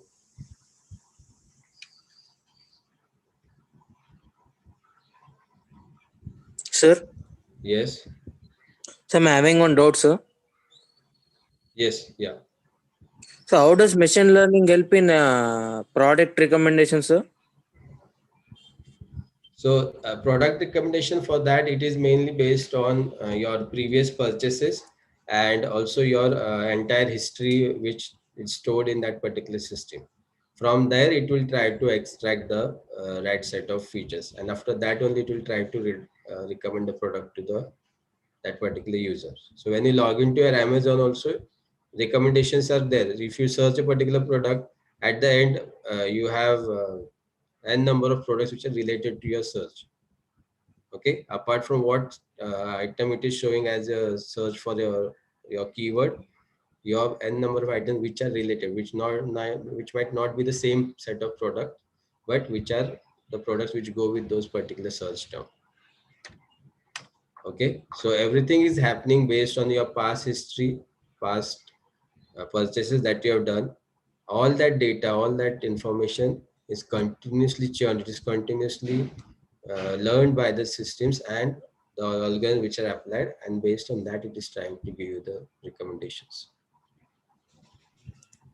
Sir, so you mentioned that for unsupervised learning, we use dimensionality reduction.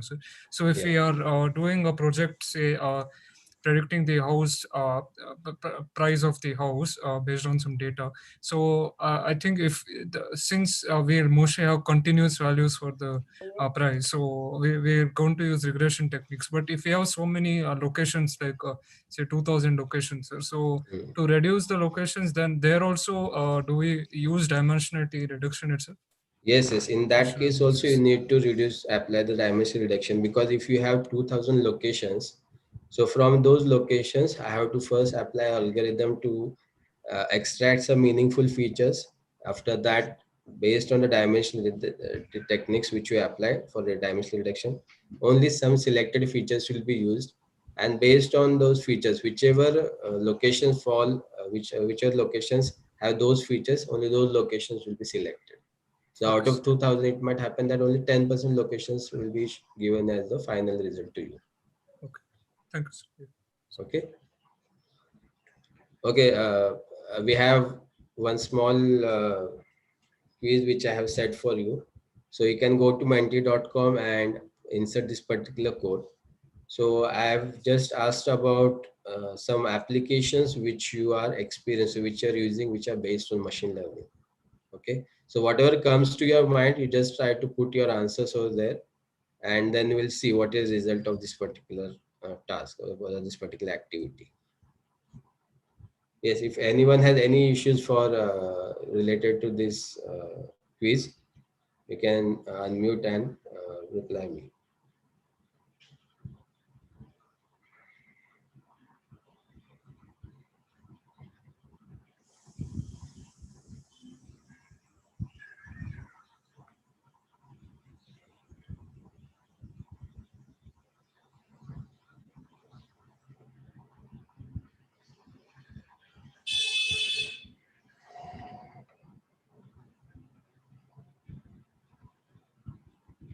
Okay, let's see how many of you have.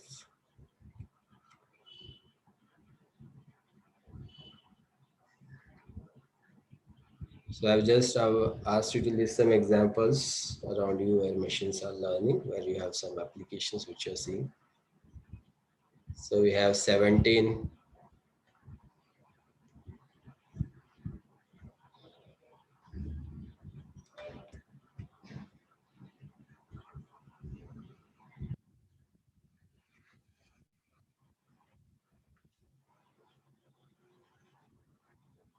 Okay, so this is open just for a minute. I'll not keep it open for a long time. So once it's 12:15 now, so once it's 12:16, I'll stop this and we'll see what is the result of this quiz.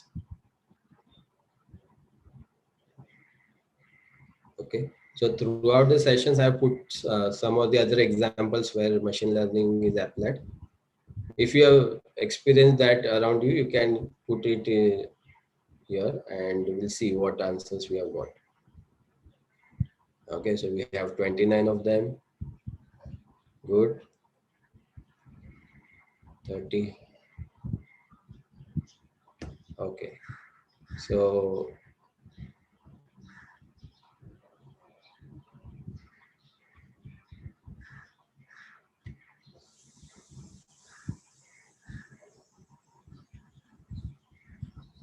I'll stop this and let's see what we have got.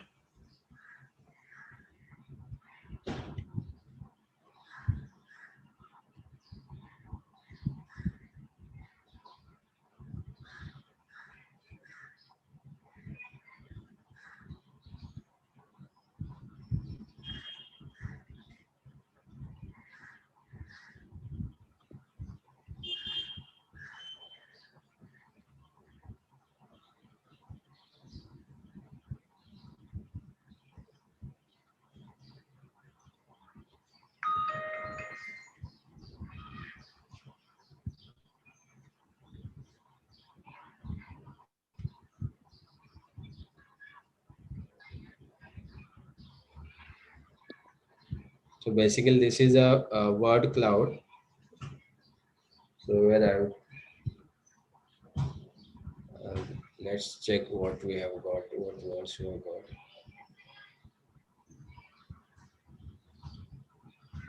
So the screen sharing is not coming on my screen.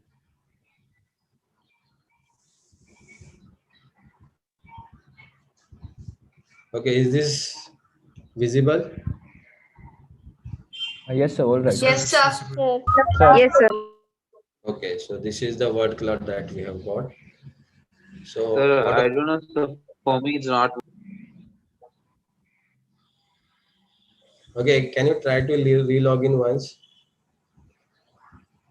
Can you try to rejoin this meeting again? Okay, sir. Okay, so what answers we have got? We have got Amazon app, recommendation, CAPTCHA, medical diagnosis, social media, self-driving cars, image recognition, Alexa. Yes, good. Google CAPTCHA, Google Maps, right? We have Netflix. Good. Yes, everyone is able to see this image, I guess, right? Yes, sir. Yes, Yeah. sir. So Google Assistant. Then someone has written chat box, voice recognition. Yes, right. There's nothing. So, sorry. Now I'm able to see some. Okay, yeah. Okay. So I've kept this open for 1 minute only, and in that we have got these many things. So gaming is also there. So most of them have answered medical diagnosis, social media, self-driving car. So words at the center, they are the ones which have been answered maximum times. Okay. So good work. So that means you are able to relate to some real-time applications which you are actually using at your home or which we are seeing around you. So Right? one more I think is which I came across a couple of days back is Spotify music recommendation. So I Yes, guess yes. people have used Spotify a lot. So what they're doing is, sir, so when you listen to songs right throughout the year, so they now they release something called Spotify playback, or I'm not sure of the exact thing. So it just plays a 1 hour music of all the genres that you have listened to over the past year. It's like a loop or something, I guess. No, it's like it just collects your data of all the songs, Yes, sir. genres which All you the have songs they listened. have played. Yeah, and it makes a compilation and shows it to you. So that's a very interesting application which I found. Apart from movie recommendation, it just does that also. Yes, not only Spotify also, but also in your YouTube also. If you see after viewing a specific set of videos, also you get lot of recommendations. Not only Yes, sir. on the same type of videos, but also based on the same Based on what type of context. videos you have seen, sir. They Yes, might give a related content. yes, context and content. Both are the things which are continuously churned by this machine learning algorithms. So you can imagine how much data they are trying to take and how much what insight they are trying to build from that entire data and how they are trying to recommend it to the set of users. Okay, so this was just a word cloud quiz. So now you have the actual quiz. So a pin, I'll just enter the pin. So here I have put 5 questions based on whatever things we have studied till the entire session, whatever we have understood from the entire session. 30 seconds for each question, and based on your correct answer and your quick reply, you'll be having 3 toppers which will be coming for that from this particular quiz. Okay, so Vijin ma'am will be having 3 toppers. Okay, Okay, sir. so just give me a second. I'll put the pin which you can enter. You have to go to kahoot.it and you have to put this particular pin.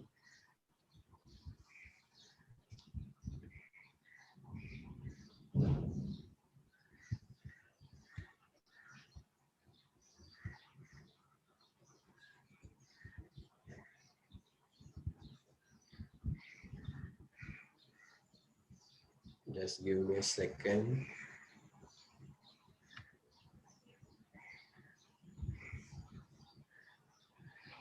So I don't know whether it will work for 100 plus or not. So whoever is not able to join, you can just check what are the questions, what are the results, because I'll display the questions over here and results you have to mark on your mobile or on whatever system you are using.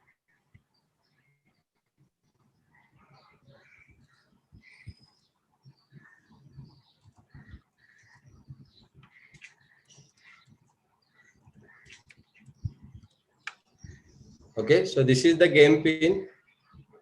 Go to kahoot.it and put this game pin.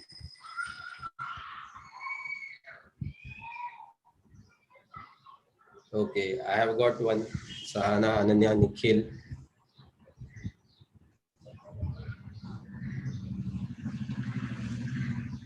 Yes, only 1 minute for joining. So once we have 1 minute is completed, I'll start with the question. So after 1 minute, no one else can join. Okay, we have around 15 to 17 of them. Yes, Kunal.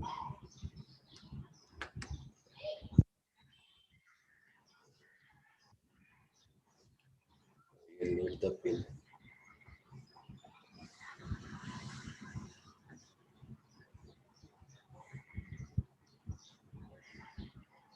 Okay, chalo.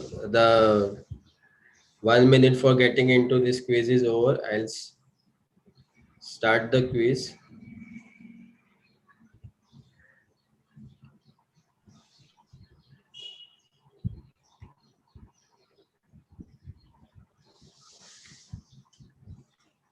Okay, is this screen visible to everyone? Yes, sir. Or- Yes, sir. Okay, yeah. So are we ready? I'm starting the quiz. You have to see the questions over here and answers you have to send from your system, from your mobile or laptop, whatever you're using. So first question, which one is not a type of learning? You have 4 symbols. You have to mark the right answer. Come on. Yeah. 30 seconds time is there.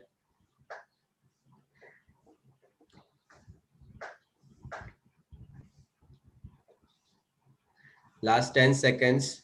We have 37, 39 answers. 44, 46, 47. Sir, can you repeat the code, sir, for this? Ma'am, now they cannot enter the code because the quiz has started already. So the question. Sorry. The question was which one is not a type of learning. You have to see the question on the screen and you have to reply from your system, from your mobile. Okay, so there is nothing such as semi-unsupervised learning. Okay, So for me, it took a lot of time to load. Even in the Kahoot being displayed, the answers are not being displayed in Kahoot.it. I don't know, sir. Loading for me. You have to look for question and its option here on the screen which I'm sharing. And answer you have to mark from your system. In that you'll be just shown 4 symbols. Okay. So that was not loading. So it was not coming. It was still in your in, and it was not loading for the next page. Okay, so are you able to join this quiz? Because I have given 1 minute time for joining. So in that, I think so 40 plus students have joined. I joined, sir. My nickname is Abhinav. Okay. Abhinav, now this first quiz is over. You can give it a try for the next question. We have 4 more questions to go. Okay. Okay, sir. So in this quiz, we have Ananya, who is right now at the top.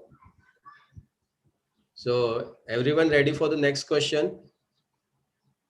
Try to understand the system. Yes, you sir. have to see the questions which I'm sharing and answer from your mobile, from the site from where you're logged in. Okay, you will be just shown the symbols. You have to mark the right symbol. Okay, next question we have is which one is in the following is not machine learning disciplines? So we have seen one image for this disciplines of machine learning.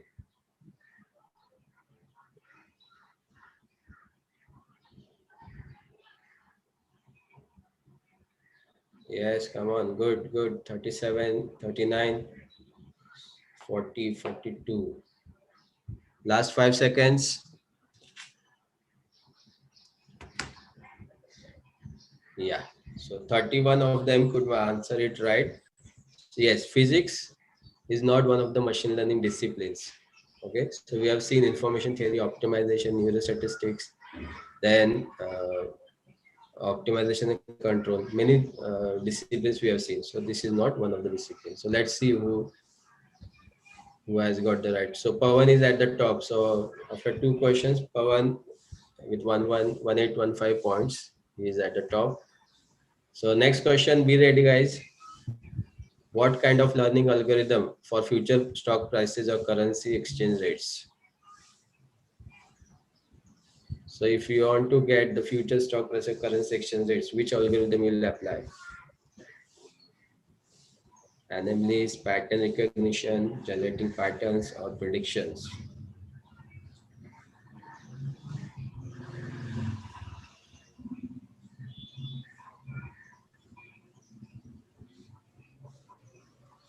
Last 1 second.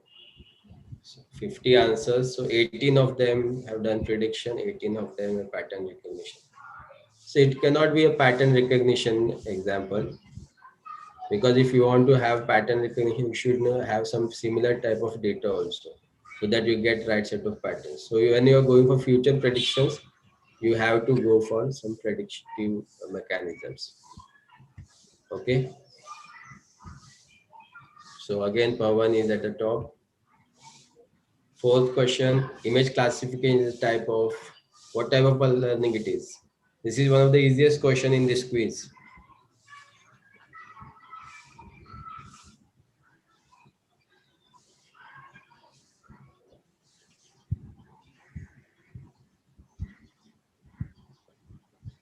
I think everyone should get the right answers here.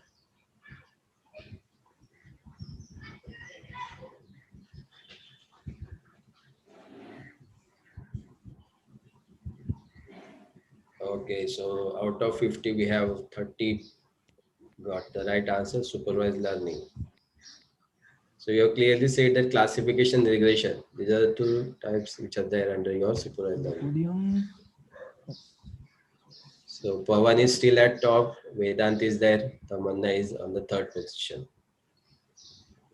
So last question we have, keep in mind two main factors for getting the points. One is correct result and quick result, quick reply. Okay. Chalo. Last question is also one of the easiest. Gaming robot navigation is achieved using.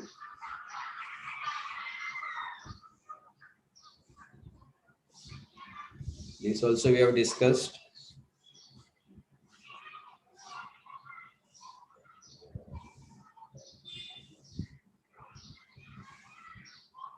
Yes, 40 answers, last 10 seconds. Come on, we have 50, around 50 of them.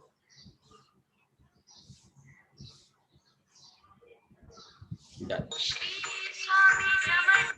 Okay, so 31, yes, reinforcement learning. This we have already seen in the summarization of the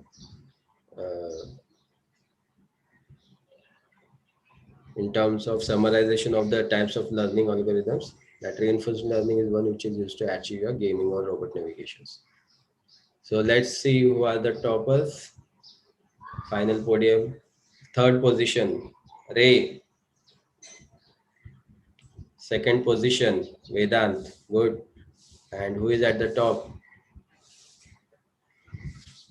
Pawan, Vedant, and Ray. Good. Congrats. Congrats. And Pawan and Ray. runners up also we have. So Vedant, Pawan, and Ray, these are the toppers for this quiz. Okay, I hope you enjoyed playing this quiz.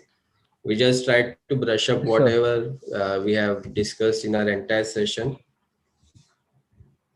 Okay, so now I'll just put up what are the skills that you need to acquire if you want to work on machine learning projects, and we'll complete with the today's session.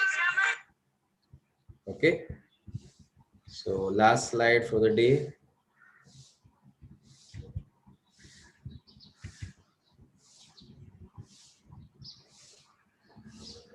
Okay, just a second, let me close the Kahoot window.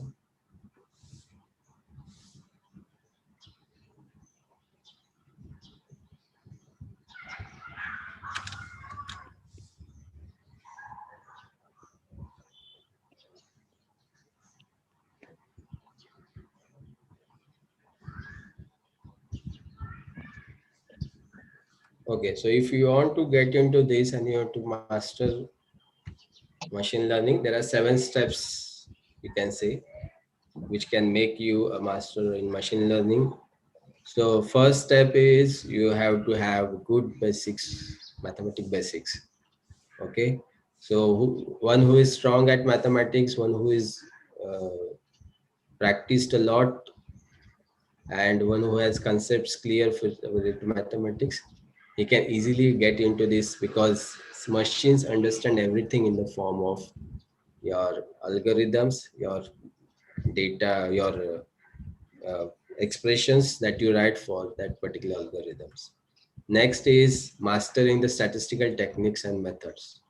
So whatever mathematics knowledge you have, how you apply them to generate statistical outputs. Okay. Third step is now understanding the ML algorithms. So how you, based on your first two steps, how you can try to relate to your ML algorithm and how you can put into actual implementation. Next is expertising in programming language. So if you strengthen your maths, you have knowledge about the statistical techniques and methods which are available. Also, you know some ML algorithms. Only thing now you have to is implement them using the programming languages. So whichever programming language you are expert in, or you are done a lot of hands-on, have done many projects using any particular programming language, select that and start with working on domain. Then master data learning and analytics. So this is also very important, because whatever data is coming to your system, to your algorithms, we need to first analyze that data. Then only you'll be able to apply algorithms, because based on your data analysis only you'll try to select the right set of algorithms, which will help you to create the right set of models for your system, for your application that you're developing. Sixth step is refer books and participate in ML discussions. So instead of refer books, I'll say refer online media. There is a lot of online content available which will help you to improve your machine learning concepts, not only theoretically but also practically also. Okay, there are many sites also which are offering many courses which try to give basics and also advanced in concepts related to your machine learning. And lastly is very important, last step, that is practicing machine learning projects. Okay, so you have knowledge of maths, you have good understanding of maths concept, you have understanding of algorithms, you have good programming skills, you can analyze well, you can try to put your algorithm very well in programming aspects. But how you implement this in n number of projects, that will define your skill.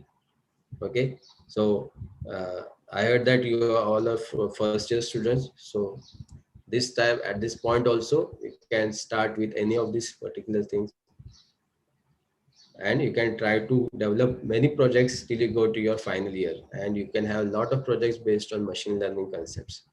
Okay, and once you're expertise in machine learning, obviously you have deep learning and many evolving fields where you can apply this knowledge. Okay, so that's all from my side. Any questions from you? I'm open for the questions. Sir, what do you think will be the major research areas in ML in the next decade? See, in machine learning, as I've told you, many applications are there, many things are going on. Now, Google, Facebook, they are continuously having their research R&D team working on different recommendations systems, or designing new algorithms to connect to a lot of people, or to reach to a lot of people.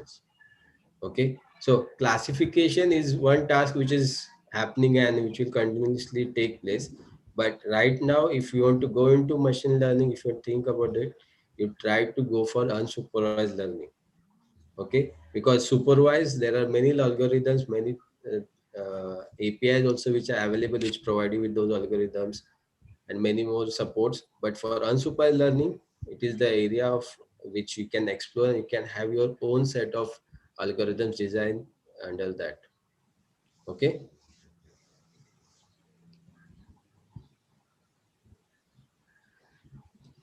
Yes, any other questions? Sir, I have read in an article that in the fintech, or we can say the banking sector, till now means this decade was of cloud and intelligence. It means the next decade will be of ML. So in that department specifically, what will be the areas? See, basically when you say to banking, since it relates to the financial sector, they want more related to the security of transactions or the log analysis. This also I have said during my presentation also, that how machine learning algorithms can be applied to identify the transactions which are happening.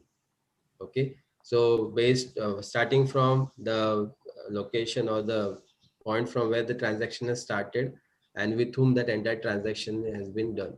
So all these logs can be monitored and can be analyzed by the machine learning algorithms to find out whether it is happening to the right set of person or not, or is there any fraud or any other cheating happening in that entire transaction. Okay, Okay, sir. so banking domain, this is the main thing where they are trying to use this ML. Now everything is put on the cloud, but uh, cloud security is again a question.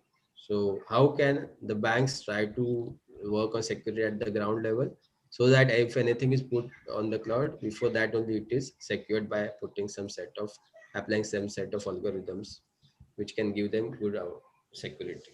Yeah, anything else? Thank you, sir.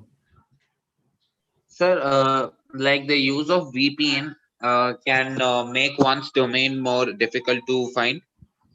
Yes, right. But yes, VPN, you said it's right, but if you want to use VPN also, there are 3 or 4 different algorithms which are involved in that VPN also. But whether those algorithms, if those algorithms are known to any of the attackers, he can try to explore those algorithms also. Okay, so even though we call VPN as one of the secure medium through which you can transmit your data, mainly for secure data, but it also has some loopholes. And if you try to relate with ML also, you can have some mechanism through which those algorithms can be also strengthened.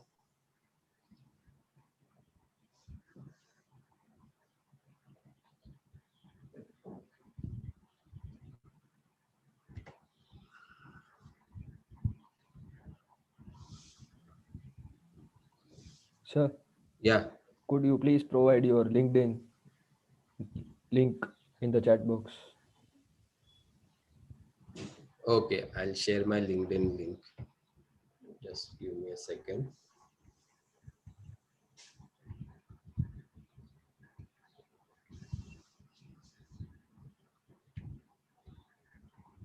Okay, any other questions from any of you, any of the students, if they have any queries?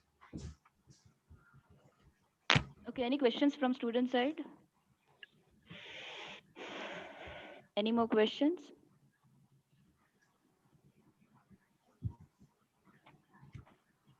Okay, I think we will wind up here. So thank you, sir.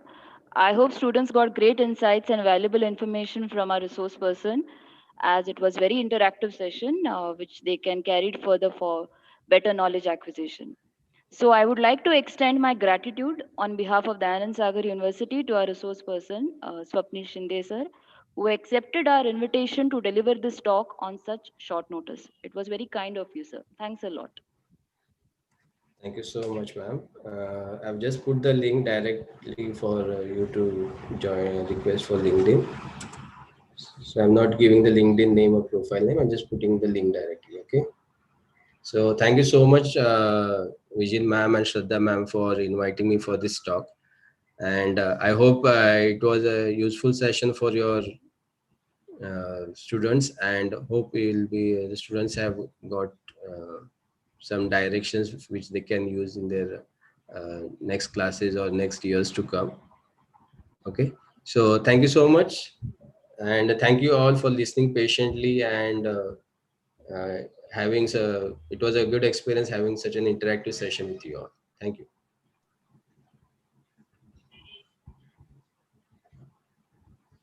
Thank you, sir.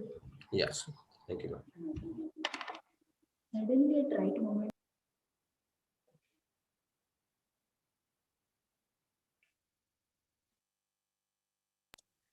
Okay, students, we will have a lunch break now, so we can join maybe probably after 1:15 in the same link. Okay, so we will have one more session after in the afternoon break. You can have lunch now, and after 1:15 you can come back. It will be a project kind of environment Yes. as per the schedule. Yes, yes, yes. In the afternoon session, it will be there. Thank you, ma'am. Okay.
Imtiaz sir? Imtiaz sir, can you hear me?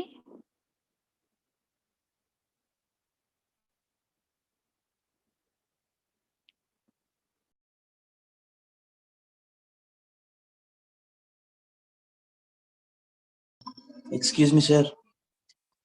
Yes, sir.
Hello, Imtiaz sir, are you there?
Is my screen visible? Yes, Muskan. Yes. Muskan.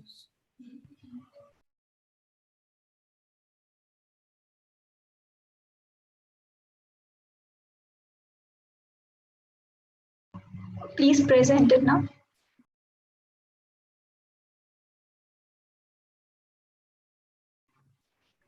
Good afternoon, everybody. My name is Muskan Goyal and I'm with Muskan Sinha. We are going to talk about K-means and KNN algorithm.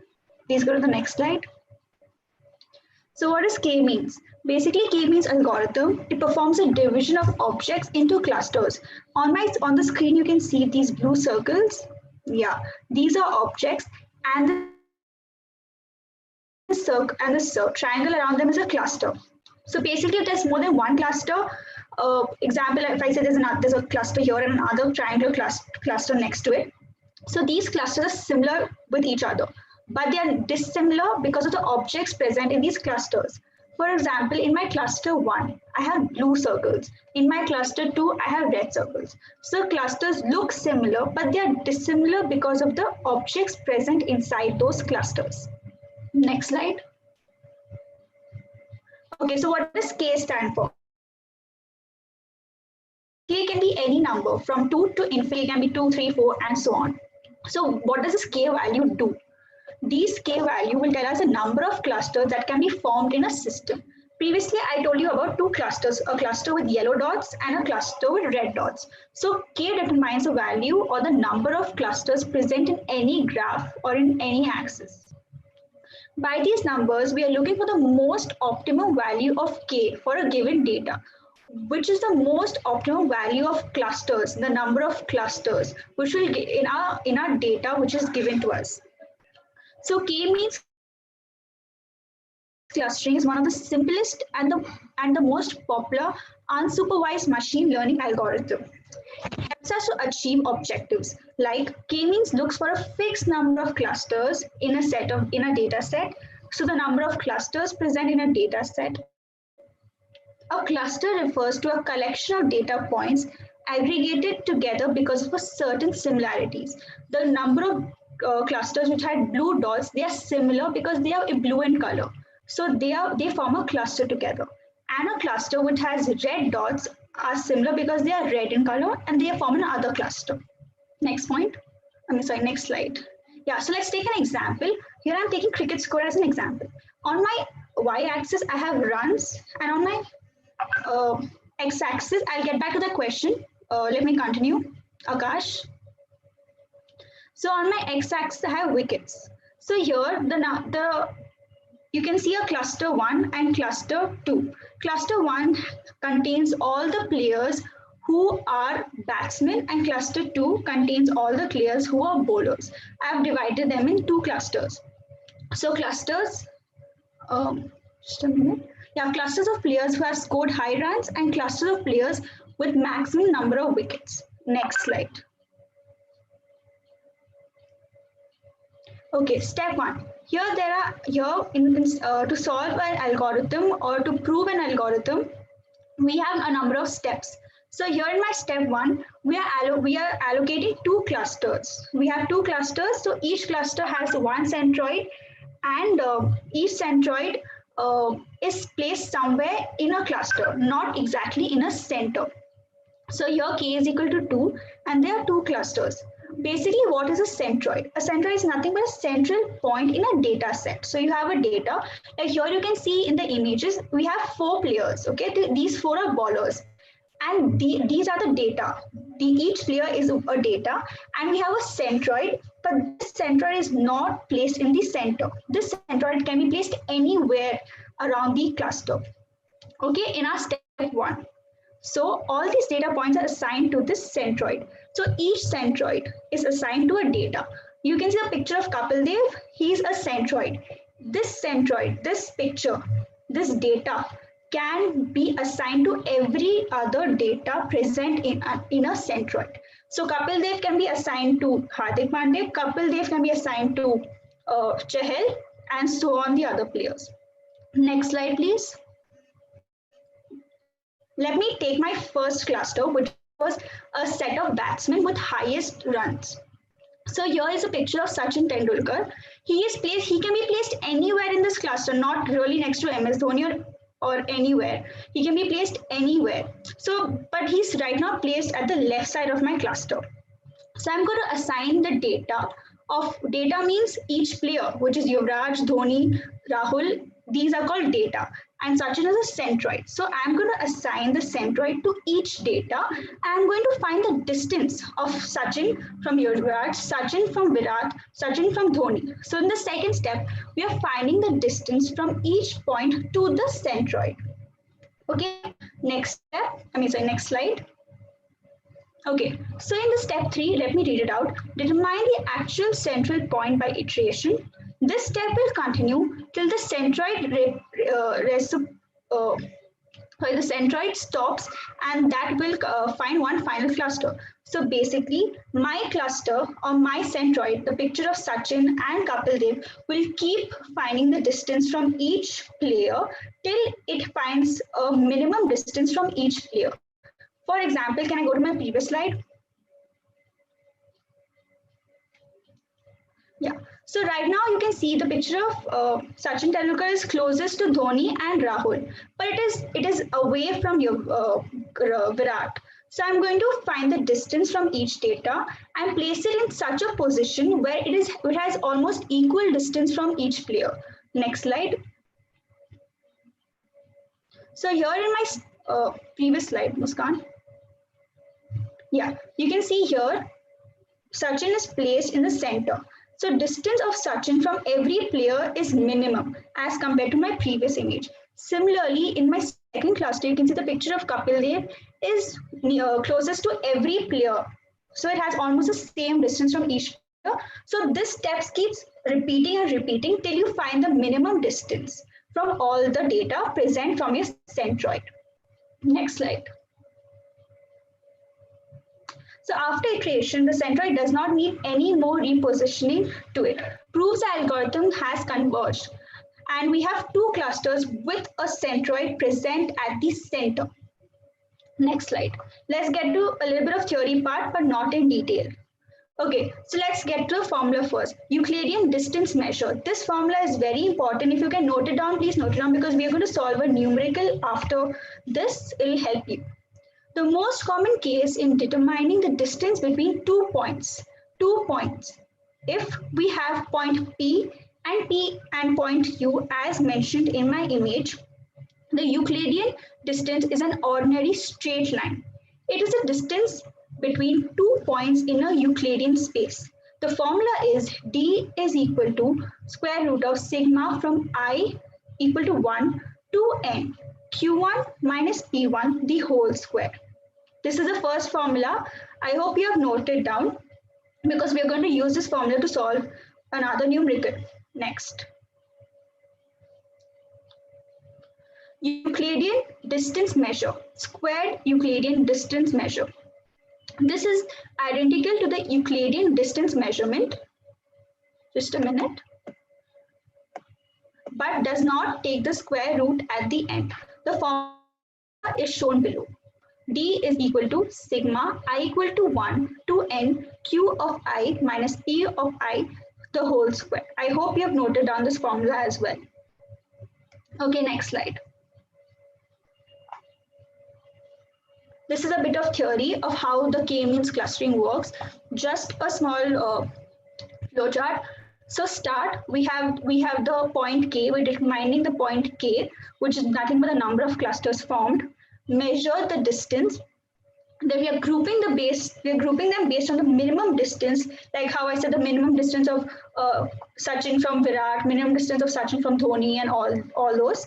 Repositioning of the centroid. The centroid keeps moving till it finds the minimum distance from each data. This step repeats if the cluster is unstable and there is no equal distance from each data. If this step stops repeating if the cluster is stable, and then it converges. There's convergence seen in our diagram. Next slide, please.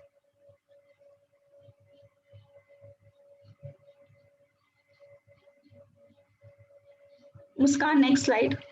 Yeah. So this is types of clustering. I haven't mentioned a lot about this. I'm just going to read this diagram out. Clustering is divided into two parts: hierarchical clustering and partitional clustering. Hierarchical clustering is then divided into agglomerative and divisive, and partitional is divided into k-means and fuzzy c-means. You can read more about this if you're interested. You can Google it. I haven't mentioned anything about all these types of clustering. Next slide. Let's get to some applications where we are exactly using k-means and what is the use of k-means clustering. So k-mean clustering is used in a variety of examples of business cases in real life, like academic performance, diagnostic systems, search engines, wireless sensor networks. Let's read a point about each of these types. Academic performance. So it is based on the score. Students are categorized into like grade A, grade B, and grade C. If a student has A grade, so he forms to another group, grade B another group, and grade C another group. Diagnostic system. The medical profession uses k-means in creating smarter medical decision support systems, especially in the treatment of liver alignment. If you want, you can read more about this. Next is search engines.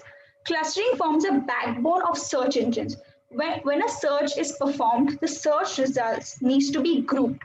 The search engines are very often use clusterings to do this. For example, I'm searching the number of students who are interested in this topic as machine learning. So I'm going to group them together and ask them to join this particular session. If I want to know the number of students who are more interested in, for example, Python learning, so I'm going to form their groups and assign them to another session.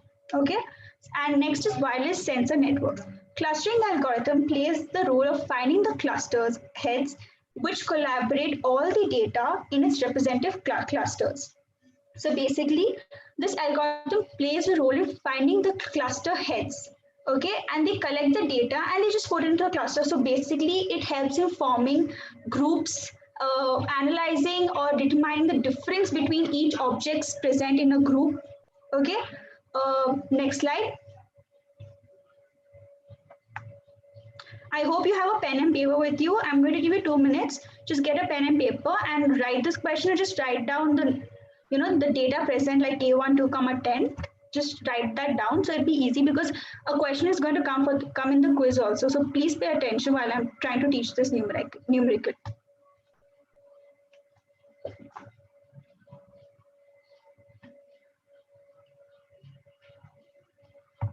Okay. So I hope you all have a, okay, there's a question here. Number of clusters is tied because see, in k-means you find the minimum distance between the two clusters. So you at least need 2 clusters.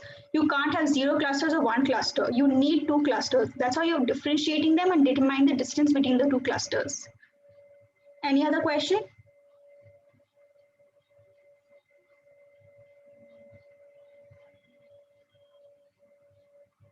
Okay, so I'm going to go ahead with this question.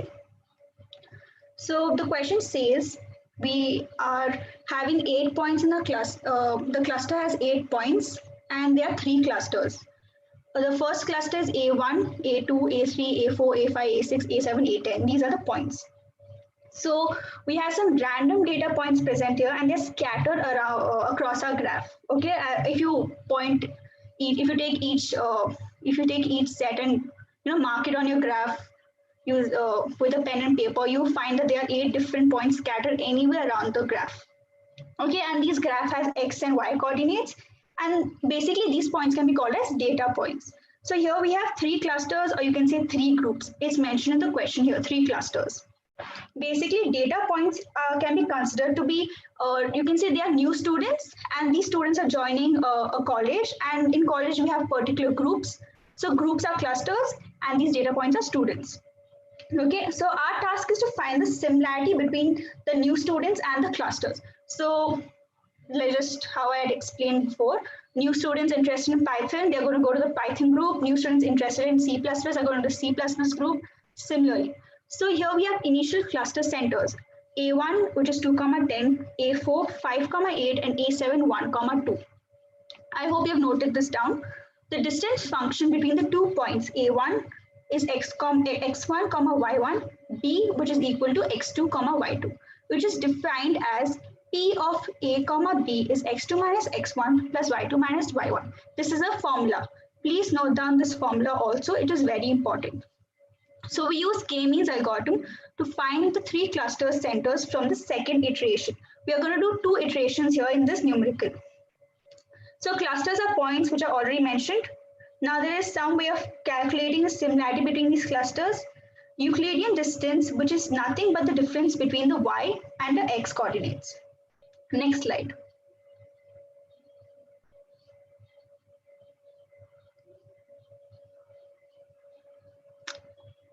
Yeah, so we follow the above discussion k-means clustering algorithm. You can read iteration 1. We calculate the distance of each point from each of the center of 3 clusters. The distance is calculated by using the given distance function. I know you can read all this. Let me not read each of these points which I've written. So let me get to the solution directly. Calculating the distance of A1 2, 10 and C1 2, 10. Can I go back to my previous slide, please?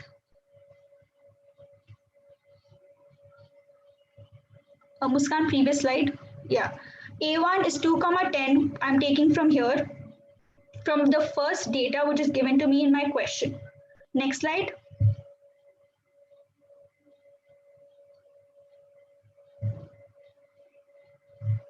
Next slide.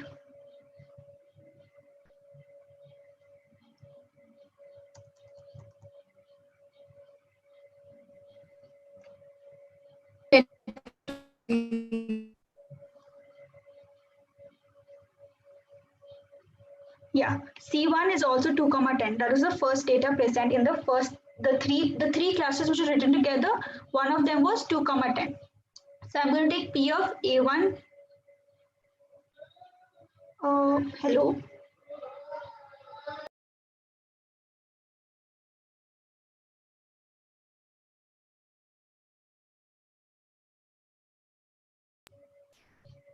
Hello.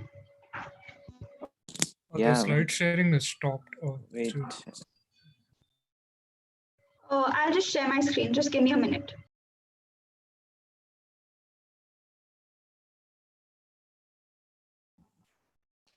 I'm sorry, network. I'm present.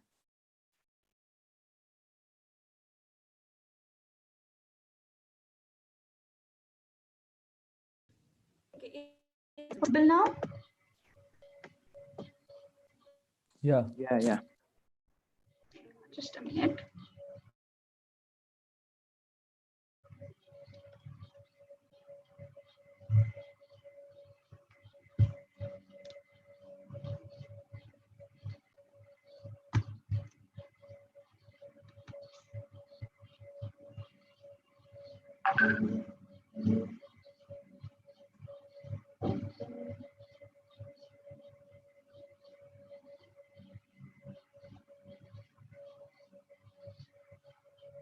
Okay.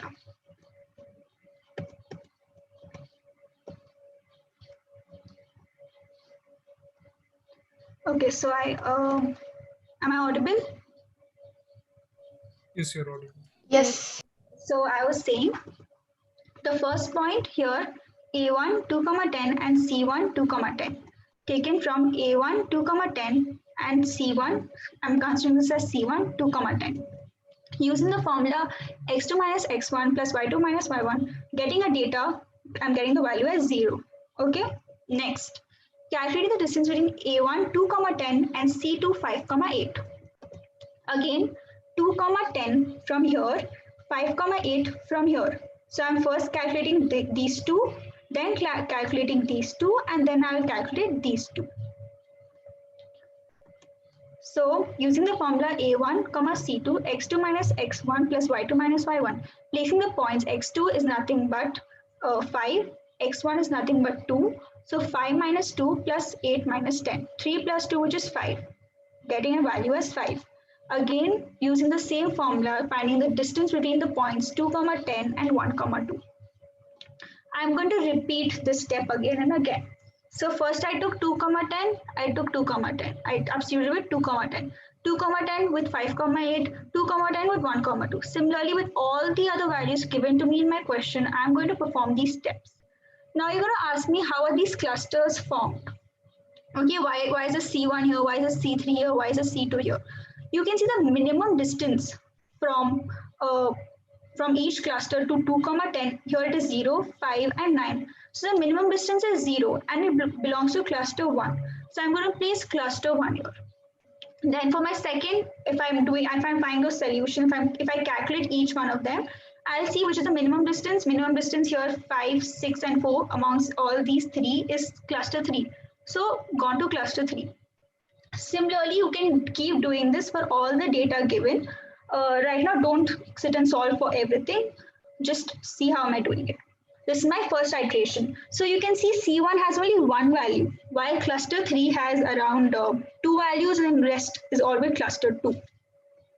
Next slide. Yeah, sorry.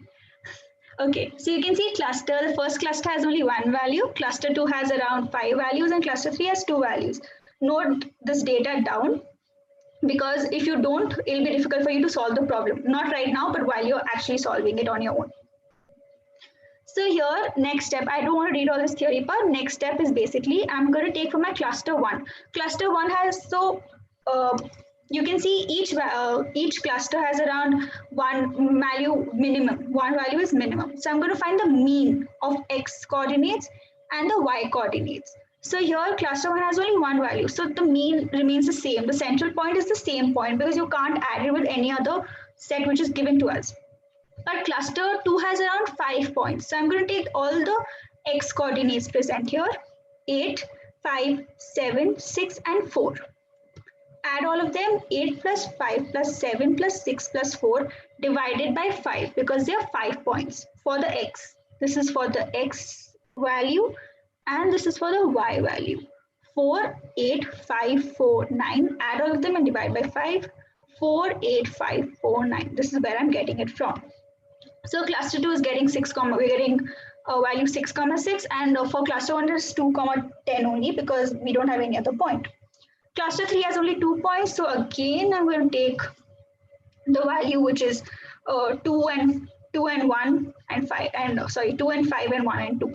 So here I'm getting in decimals 1.5 and 3.5. This is iteration 1. So in the question which I told you, that note down these 3 points. These were the initial values of the central points. Now these values are changed to these 3 values: 2, 10, 6, 6, 1.5, 3.5. Now we can do the iteration again. Okay, this is the completion of iteration 1. We are again doing iteration 10, doing it in the same way which iteration 1 was done, taking A1 with C1, A2 with C2, A3 with C3, and so on and on. So these becomes your C1, those were the initial values, these are the new values. So new C1, new C2, and new C3. Okay, do these steps again. Find the distance of A1, C1, A2, C2, A3, C3. Place them in the table. Give them a cluster value because I'm finding the minimum distance from each cluster. The minimum is 0 here, so you're giving it to C1. Minimum is 2 here, so you're giving it to C3. Any doubt? If anyone has any doubt, please ask me right now.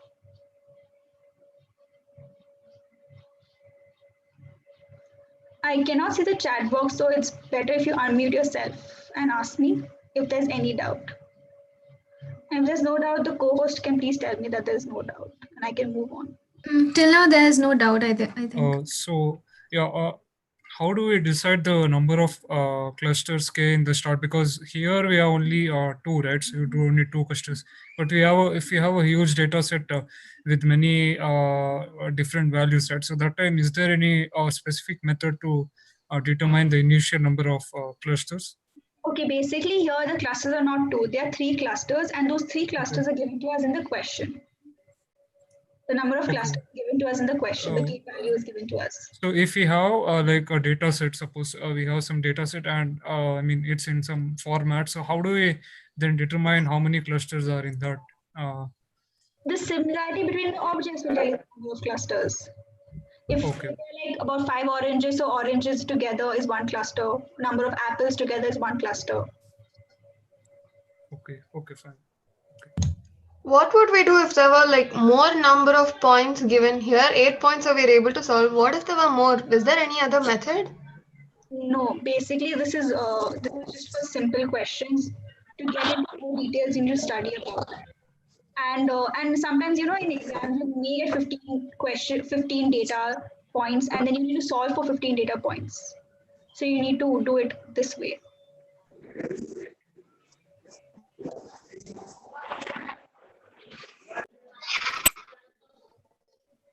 Okay, the question is not complete. There's no solution to this.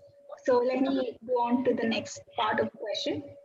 So this is how we finish our second iteration, finding the distance. So C1 has 2 points, A1 and A8, A1 and A8, grouping all the clusters together, the value of each cluster together, doing the same, find the mean of this, adding the x-axis, dividing it by 2, adding the y-axis points, dividing it by 2.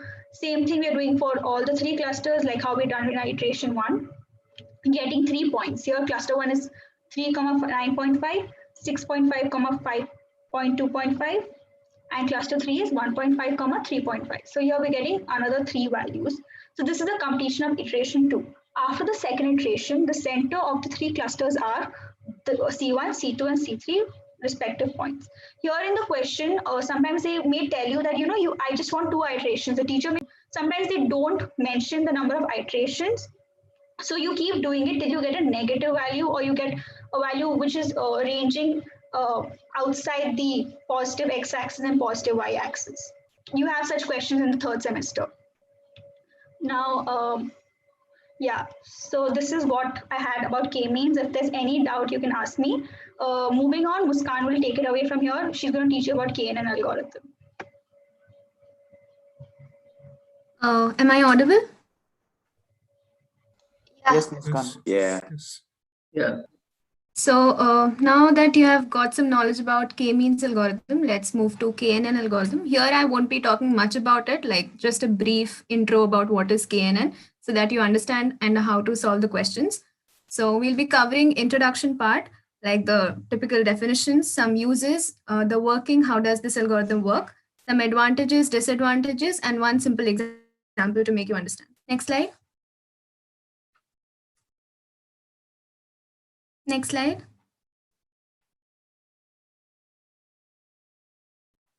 Yeah, so what do you mean by KNN? It's nothing but an algorithm which is non-parametric machine learning method, and it was developed by Evelyn Fix and Joseph Hodges in 1951, which was later expanded by Thomas Cover. As you already know, it's like used for classification and regression problems. And in both these cases, the input consists of k closest training examples in feature space. So we'll talk about all this in the coming slides. Next slide. So as you can see in the picture, we have like 2 graphs in it. The first one is before applying KNN algorithm, and the second one is after applying KNN algorithm. So we have 2 data sets here. The first one is category A and the category B. As you can see, they have different colors, and we have a new data point that is of blue color here.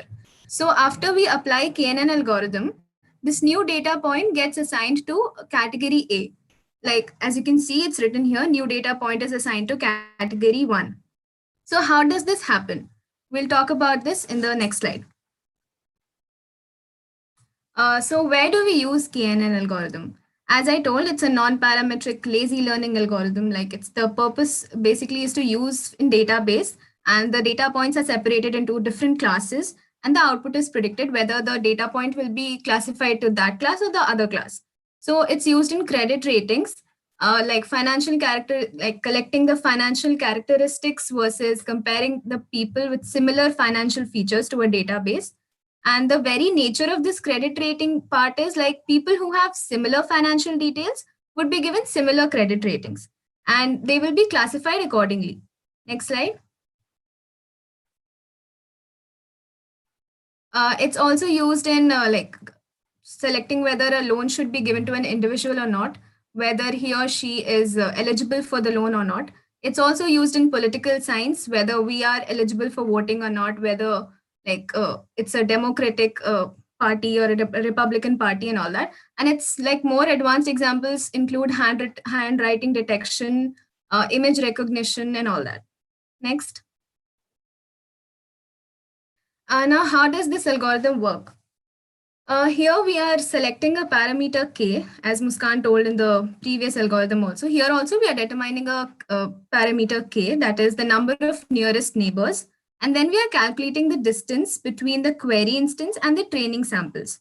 Then we sort those distances, determining the nearest neighbors based on the kth minimum distance.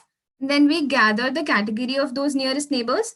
And then we use the majority of the category to predict the values, whether that data point will go to the category A or category B. Next slide. Now some advantages and disadvantages of KNN. So the advantages include we don't assume data from before. It's like useful for example, the non-linear data are present.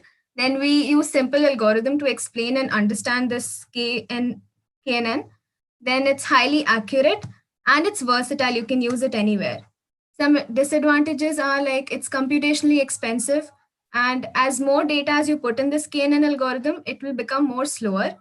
It requires high memory and it stores all the training data in one set.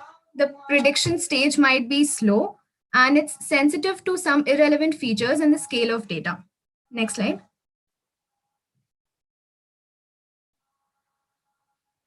Yeah, so this is one example. Here you can see one diagram is given. As I told in the first or second slide that we had one graphical kind of thing. Here we have two data sets. One is purple color data set and the other one is red color data set. So we'll have one data point here and we'll determine whether that data point will go to the purple data set or the red data set. Next slide.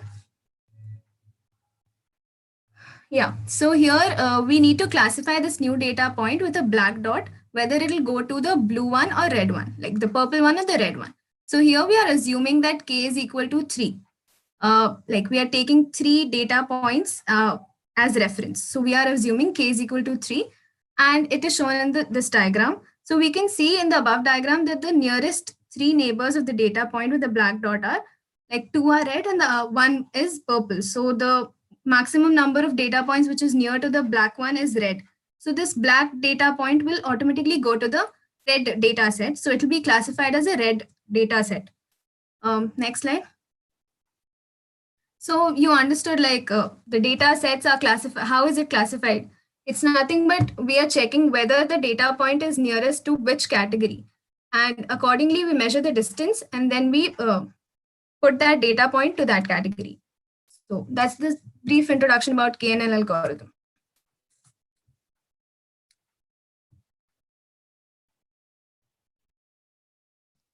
Any doubts if you have? I have a doubt. So what if the data point is at the same distance from all the, the two or more clusters? See, we check whether like, it's not like we are only selecting 2 or 3 data points to calculate the distance. If 2 data points are at the same distance, then we go for the 3 data points. If 3 are the same, then go for 4. We have to check it whether the distance is greater or smaller. Accordingly, we have to classify it. Okay. A cluster can have 1 data point also. Okay, fine. Thank you.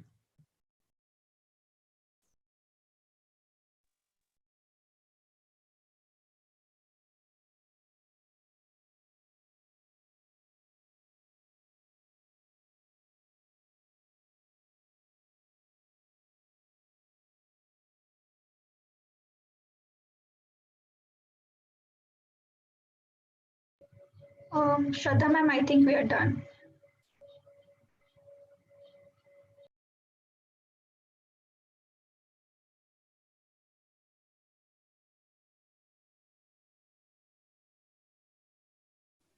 Ma'am, should I start with this decision tree algorithm or they will take a break?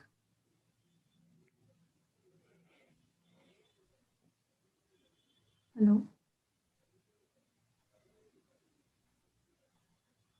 Ma'am? No, actually, I have a doubt. I mean, in KNN, how can there will be one cluster point only? Can you just elaborate? Okay, see about that. Just now I took an example of batsmen, bowlers, and for example, I take wicket keeper. Just assume here the wicket keeper doesn't even bat nor does he bowl. So that will form another cluster because he has another data. There's another data for that. Okay. Got it.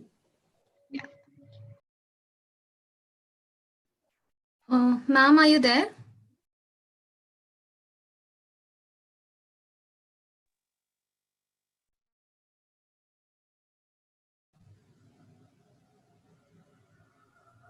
If you don't mind, right after the session is over, can you just do some hands-on session on some data set? Yeah, we'll have hands-on session yeah. and a quiz session also after we are done with the presentation part. I think on the Jupyter notebook, so I think that way I can understand it better. So on my data Yeah, set. we'll have a hands-on session also. Don't worry. Sure. Okay. Thank you.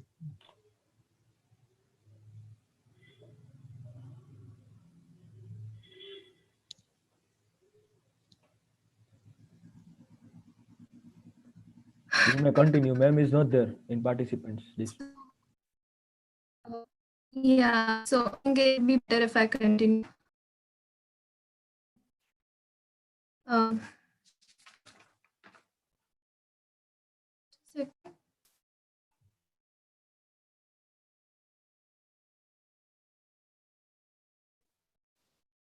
So now let's talk about decision tree algorithm.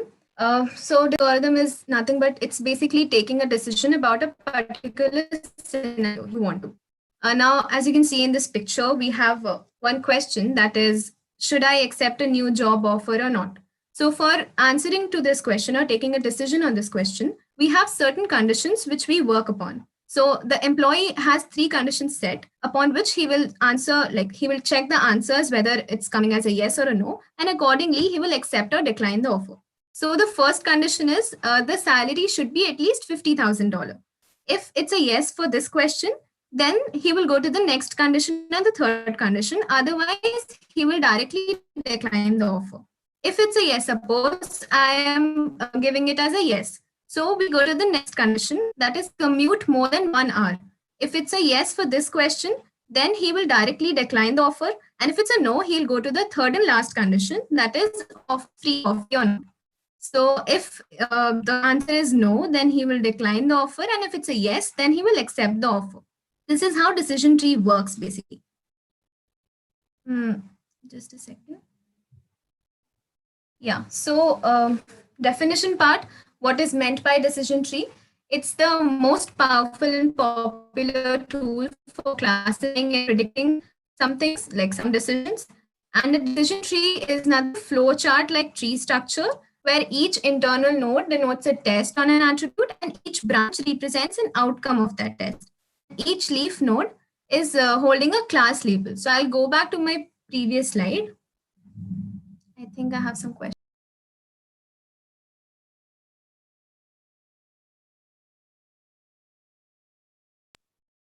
Is my voice still breaking?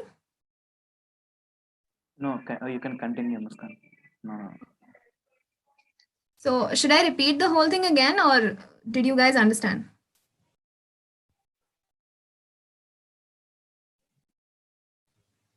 No, we understood. We understood. Yeah, you can continue. You can continue. We understood this. It was still clear. Okay, fine. Yeah, so I was talking about the decision tree ka structure. It's nothing like but the flow chart basically, where each internal node is denoting a test on an attribute and each branch is representing an outcome of that test. Where we have a leaf node, that is the last node, which holds a class label. So I'll go back to my previous diagram. Here you can see that we have this first condition. This is nothing but a internal.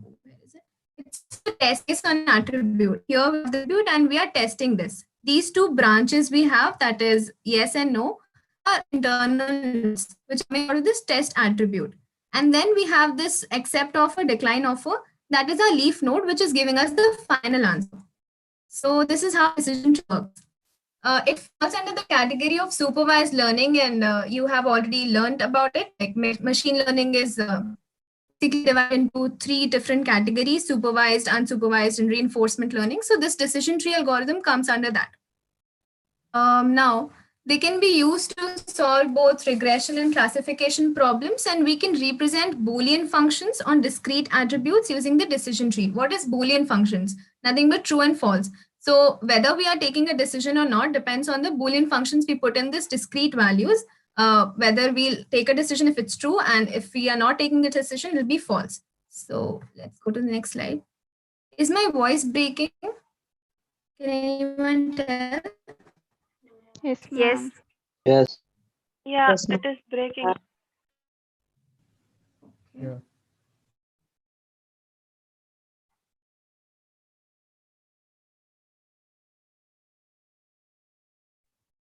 Hello?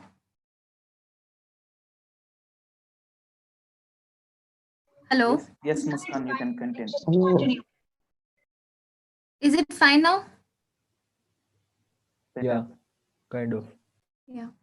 So we have 2 types of decision tree. The first one is classification tree, and the second one is regression tree. So in classification tree, we get the answer in terms of yes and no. And in regression tree, we can get a definite answer, maybe in terms of number or some sentence or something. So the classification tree, here the decision variable is categorical. And in regression tree, it's continuous. So next. Here you can see one simple example. We are inputting some attributes as age, gender, occupation, and accordingly we are classifying those 4 people in a particular scenario. It's like you can see and understand this, I guess.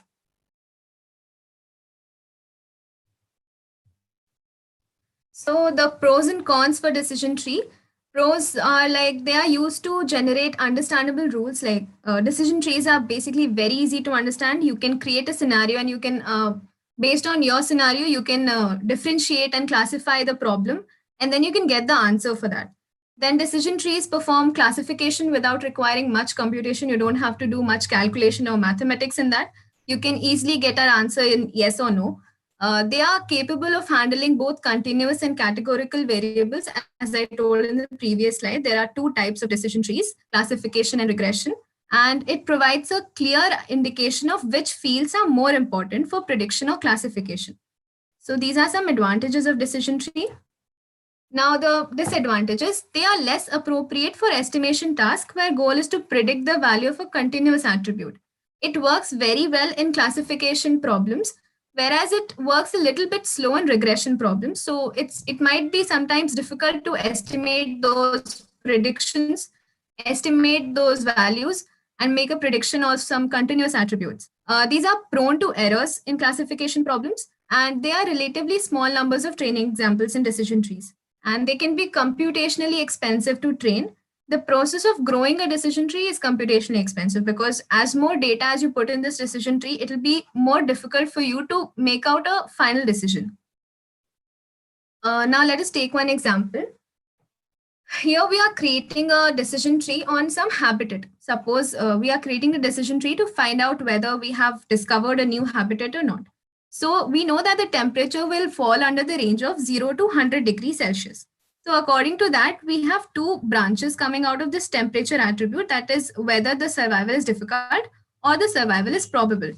Now, we check for the next condition, that is whether water is present there or not. If the water is present, then survival is probable. If the water is not present, the survival is difficult. Now, we have replaced survival probable with water. So it's understood that survival is water in that. Like the habitat should have water in that. Next condition is flora. So the next condition says flora and fauna are present. It's breaking again. My voice is breaking again. Before.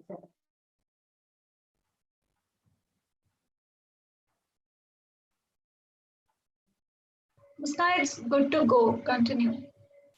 Yeah, you can continue, Muskan. Before it's like now it's Yeah. So the next condition is whether flora and fauna flourishes in that environment or not. So if it flourishes, then the survival is probable. If it doesn't flourish, then the survival is difficult. Now for the last condition, we will check whether the planet has a stormy surface or not. If it has that kind of surface, then the survival is difficult. If it doesn't have, then the survival is probable. So we have classified this whole scenario into different questionnaires. That is, the first thing is we have to check the temperature, whether it's survivable or not. We have to check whether water is present or not, then the flora and fauna, and finally the surface, the planet's surface we have to check. And if all the conditions are met perfectly, then we get to the final decision whether we can live in that temperature or not. So we have classification rules. You'll get some scenarios in which you have to classify the scenario different so that for you need. So we have those classification rules for helping you for that. The classification rules are nothing but the cases in which all the scenarios are taken into consideration and a class variable is assigned to each. So as we saw in the previous slide, the temperature was not, if the temperature was not between this range, then the survival was difficult. If the temperature was in that range and the water was not present, then also the survival was difficult. If the temperature was present in that range and water was also present, but flora and fauna were absent, then the survival was difficult. And if all the conditions were present, but the stormy surface was not present, then survival was finally probable. If all the conditions were met, then the survival was difficult. So you can see we have different conditions based on which we can decide whether the survival was difficult or probable. So these are classified as classification rules. Now the decision tree has some constituents, that is the root node, internal node, and leaf node, which I told you about in the previous slide. The root node is here is the temperature factor. Internal nodes, as I told you, they were the yes and no questions which we had. And the leaf node was finding whether the survival was probable or not. So we have an approach called greedy approach, based on which we can solve the decision tree algorithm problems. So greedy approach is based on the concept of heuristic problem solving by making an optimal local choice at each node. We make an optimal choice node to go through. Each question we cross, we miss. And then we go to the next question. By these local optimal choices, we reach the approximate optimal choice. So select every answer for each and every stage. We reach to good for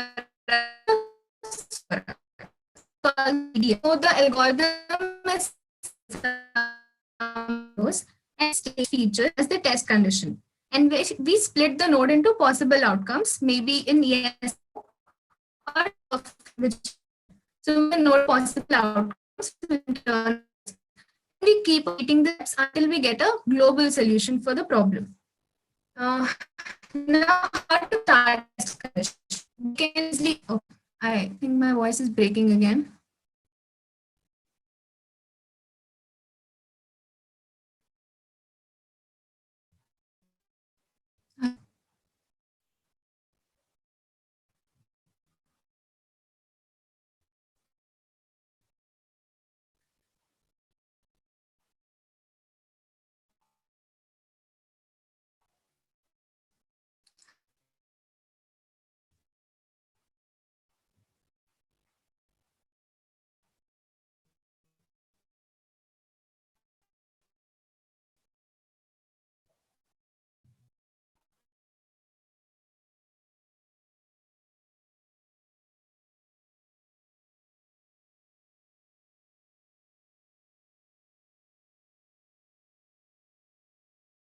Hello.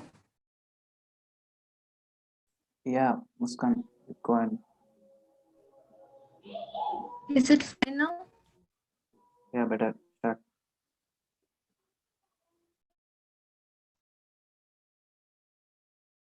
I'm sorry, actually some problem in my internet today. That's looking like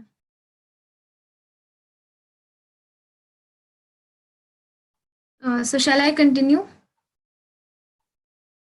Yeah, continue.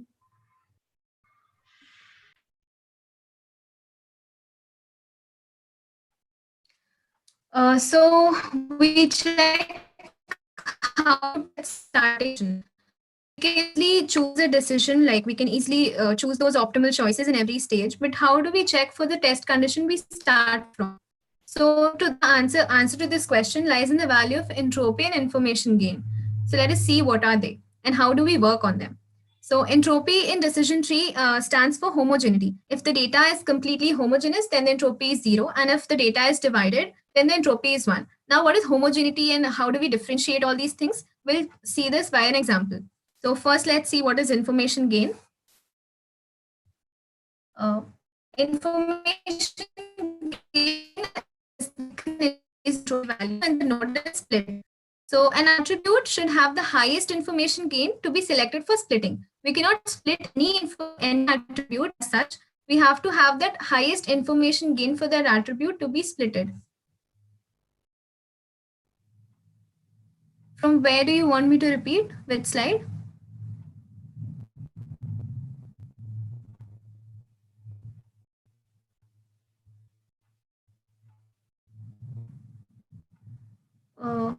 From which slide should I repeat? Last one, entropy thing. Last one, Muskan. Okay.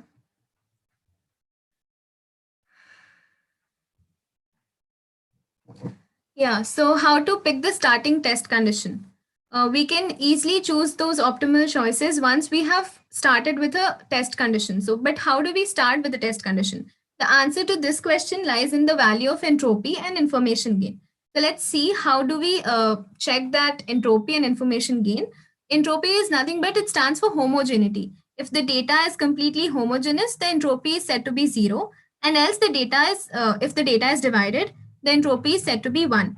So we'll see about how do we check whether the data is homogeneous or not by an example. But let's see first what is information gain.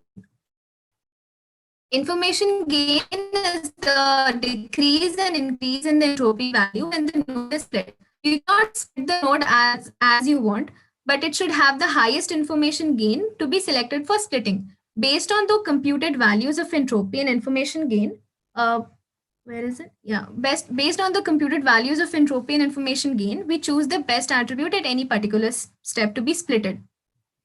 Now let us take an example.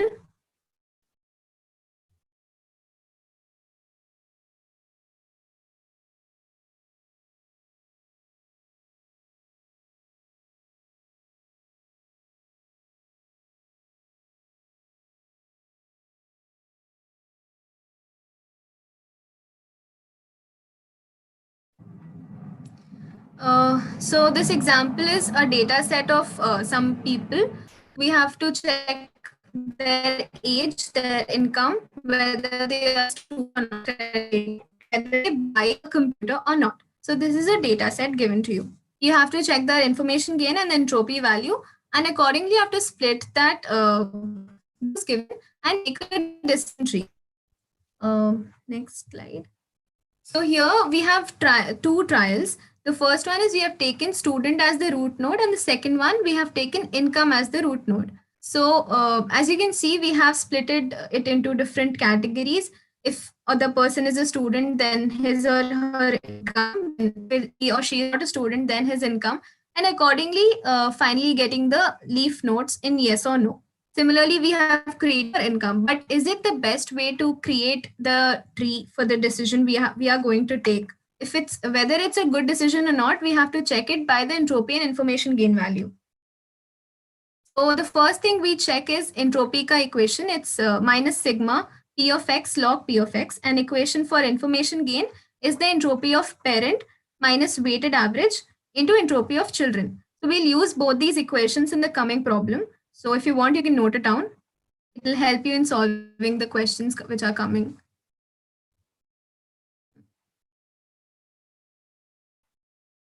Once you note down, at least one of you can acknowledge me so that I can go to the next slide.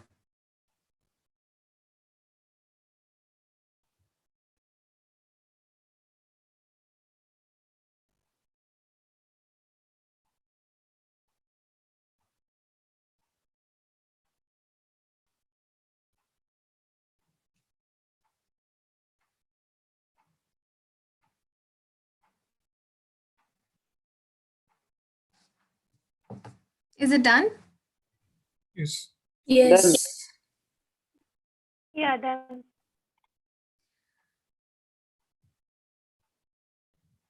Yeah. So here we have two classes involved. The first one is yes and the other one is no. Yes for buying a computer and no for not buying a computer. So we calculate the entropy and information gain value and we check the probability for each of these two classes. So the positive probability of buying the computer is 9 by 14 and the negative probability for buying the computer is 5 by 14. You might be wondering from where do we get 9 and 5? It's from the chart which was given before, the data which was given before in that table, in this table. So from here, you can get the number of people who buy the computer and who don't buy the computer.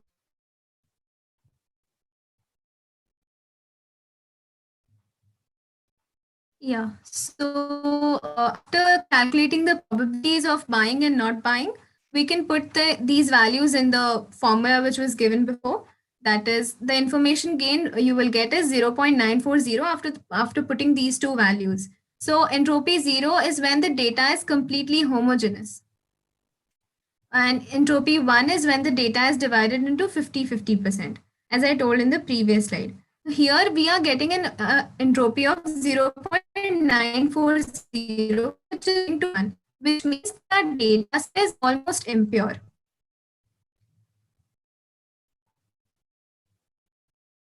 Now, what information if split on basis?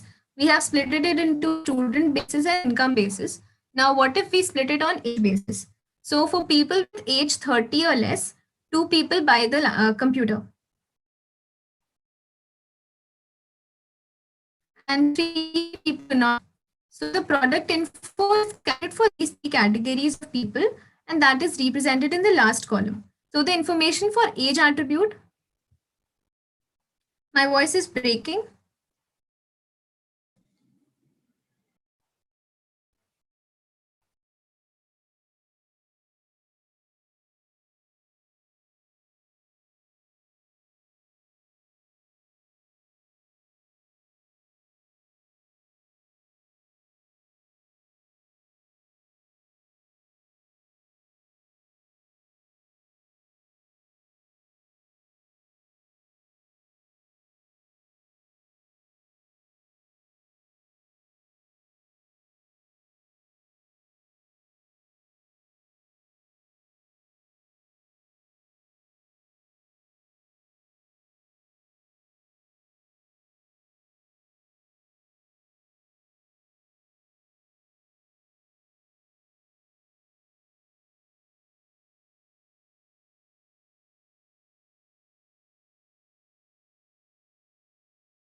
Sorry guys, sorry for inconvenience, network problem. We have some issues. Just in a few minutes, we'll be back. I think you can join by mobile, I guess. So yesterday also we had the same problem with one speaker, so it got resolved when he joined through mobile. I guess it consumes a lot of bandwidth on laptop. Yeah, we are joining in a minute. Just a second. We'll join.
Yeah, guys, are you able to see the screen? Yeah, Manish. Yeah. Yeah. Which slide? Muskan, which slide? This slide only. Okay. Carry on. Yeah, so you can see we have taken two trials basically. One is for student, another one is for income. We have taken the student as root node and the income as root node. But we do not know whether this is the best way we can split the data given to us, right? So we'll check the entropy and information gain value. If it's proper, then we will see that the student or income, both the trials, which one is the good, which one is the better. And if it's not, then we'll go to the third trial. Go to the next slide.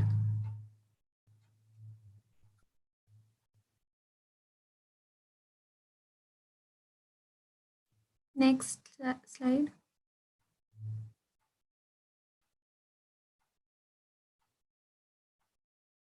Manish.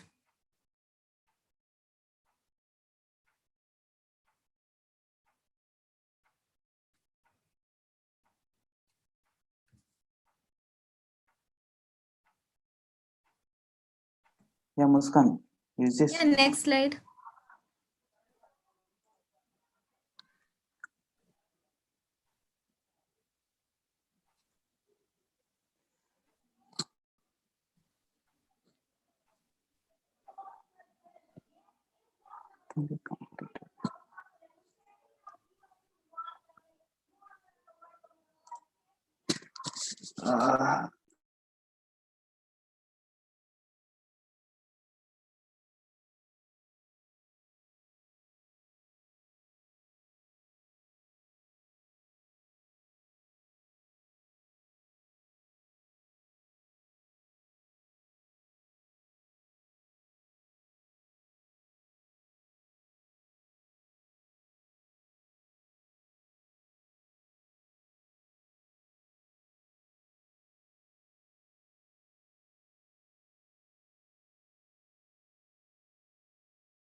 Yeah, Muskan, which slide? Sorry.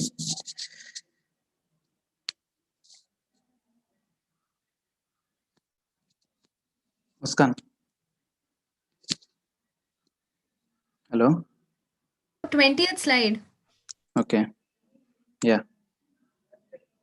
Now? Yeah. So you can see we have two classes involved in the scenario given to us, whether it's a yes or a no. For a yes, we are taking that whether the person buys a computer, and for a no, he does not buy the computer. And we have to calculate the entropy and information gain for the scenario given. So for that, we first compute the probability for each of these two cases. Positive probability when the person buys the computer and negative probability when the person doesn't buy the computer. So positive probability is 9 by 14 and negative probability is 5 by 14. So you might be wondering from where did we get this 9 and 5? It's nothing but the data given to us. 9 people say that they will buy the computer and 5 people say that they will not buy the computer. And there are 14 members in all. So we can say that 9 by 14 is the probability for buying the computer and 5 by 14 is the probability for not buying the computer. So we put these two values in the information gain formula and we finally get a value which is 0.940. So we studied in the previous slides that entropy 0 means that data is completely homogeneous and entropy 1 means data is divided into 50-50%. The value which we have got, that is 0.940, is nearing to 1, which means that the data is divided into 50-50%. And that means that our set is almost impure. So we cannot consider the first two trials which we have set, that is the student trial and the income trial. So we'll go to the third trial. Next slide.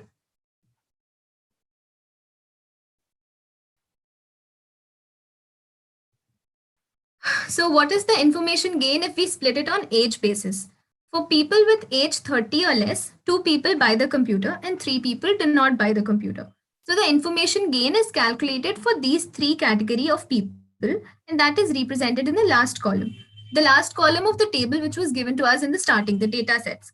So the information of the age attribute is computed by total of these 3 ranges of age values. And now the question arises that what is the information gain if we split it on age basis? So it's nothing but the difference of total information value that we have got, that is 0.940, and the information computed for the age attribute, that is 0.694, which gives the information gain. Now, for if you're thinking that from where do we get this age attribute information gain, it's from the formula which I have showed you in the previous slides, the information gain formula. Manish, can you go to 18th slide? 18th or 17th? 17th, sorry. It's not there only. Previous, go back.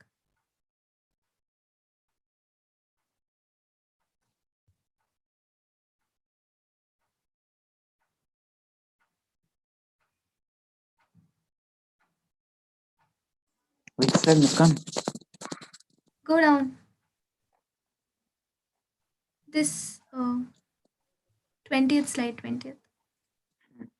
Yeah, here we have used that formula, right? So from this formula itself, we calculated for specifically for age attribute, and we get some value like 0.694.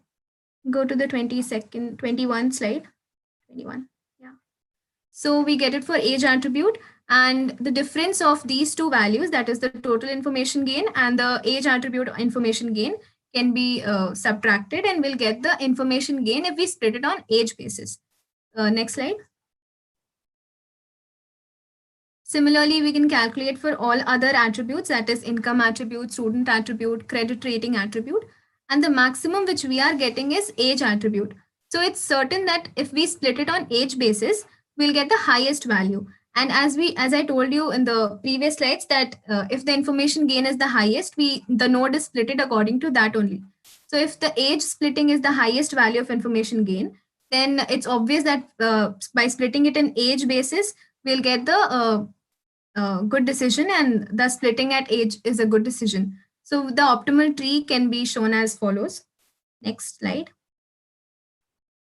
Yeah, you can see we have splitted it according to the age, that is less than equal to 30, 31 to 40, and greater than 40. If age is less than equal to 40, he or she is a student. If it's 31 to 40, like the age is 31 to 40 or not. If it's greater than 40, then what is the credit rating? And accordingly, we'll get some answers, and that will give us the final decision for whether the person will buy the computer or not, and whether the credit rating is good or not. So that's all about decision tree. Hope you understood.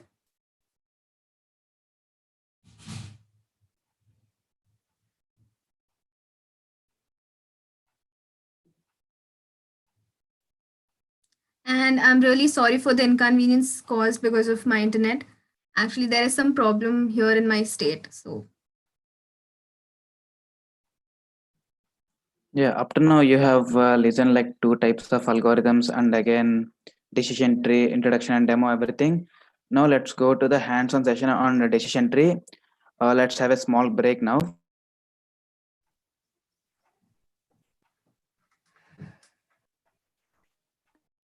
so we'll have a break for 10 minutes, and then we'll come back and have a hands-on session on decision tree.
Yeah, good afternoon to one and all.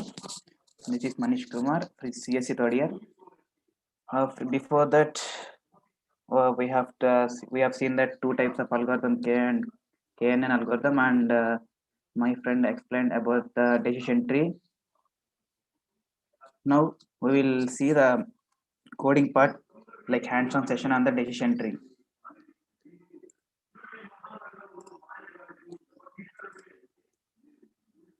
Yeah, can anybody acknowledge that my voice is audible or and my screen? Yeah, both the things are Manish. perfect. It's audible. Audible. Yeah, thank you. Yeah, basically It's breaking a bit, sir. Sorry. Yeah. Can anybody acknowledge like what is a decision tree? What you have understand before telling like?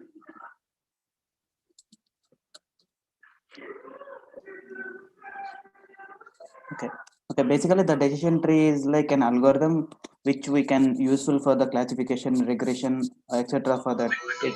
This is also basically a model. This is also basically the model to get an output for particular for the prediction of a data. Yeah, here we started the like hands-on session for the to solve the decision tree. Initially, I have written the code like import py.plus. Here, basically, the py.plus is a library in the Python, which is basically used to. This is basically the improvised version of the GraphViz. This GraphViz is like a Python interface for the drawing software in the Python. This py.plus library, which is useful for the, you can show the diagrams in the Python to predict how it's working in the background.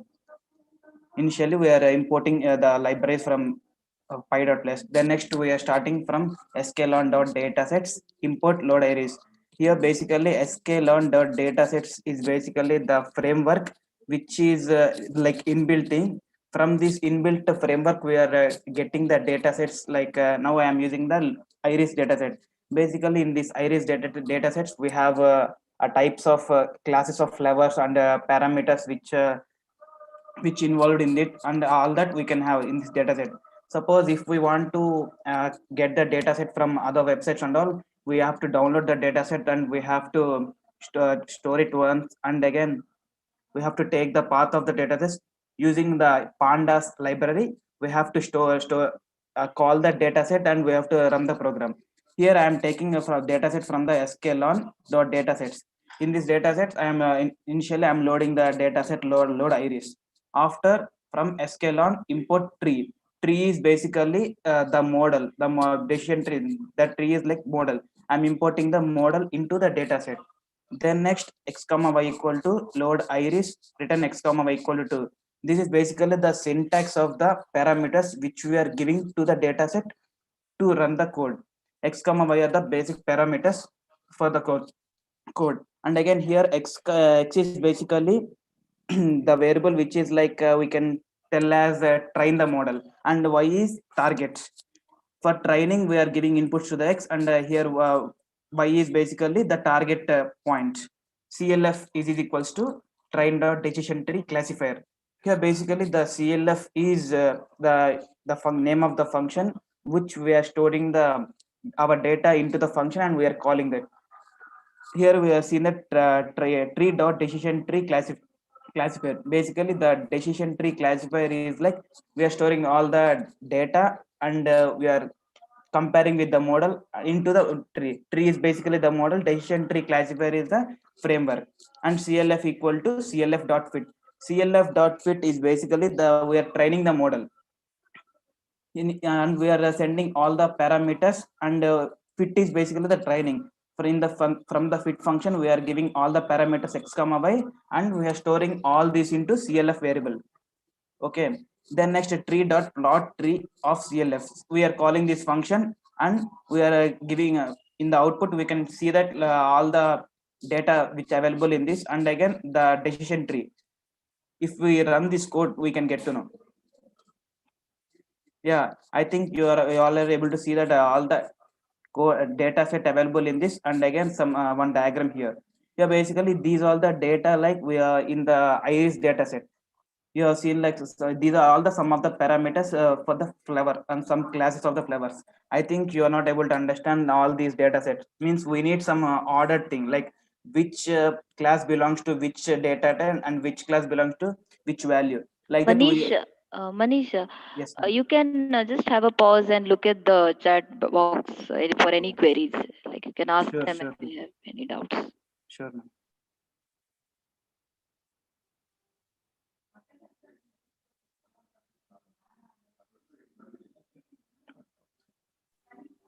Students, any doubts so far, you can post it in the chat box. If not able to understand anything, you can tell him to repeat or something like that. Yeah, yeah, I think from Sahana, the tree is basically, it is not a keyword or variable name. It is basically the model name. Okay, it is tree is basically the model name. Here we are talking about the decision tree, right? Yeah, here we are in the CLF is basically the function name. We in this function name we are sending all the data sets and we are training all the using the data set and we are sending to the CLF function. We are calling the CLF function with the tree name so that we can get all this output. These are all the data which are present in the iris data set, and this is the diagram like decision tree. How you can see. I think here you can see that x of 2 like some of the decision tree we have made. You are not able to understand like something it is related to max and all, right? Now we'll add some names to this data. Okay, and again here for the more clarification I'm using another library called GraphViz. GraphViz is basically, before I have tell like this is a Python interface which is useful to the drawing in the Python and all. The dot data is basically the name of the function, and tree dot export graph is CLF comma out file name equal to none. Here basically the CLF is in before we have stored all the data with the training model we have stored in the CLF. So I'm calling the CLF function here out underscore file equal to none is basically the default value which we have to send the parameter into this function. Okay, and by calling this function with the model name we are storing all this data into the dot data, and this dot data we have to call this dot data means up to now we got the output like this thing. Before we have seen like x of 2 equal to less than or equal to 2.5 and all, which is not ordered, and we are not able to understand which data belongs to which type table subtotal.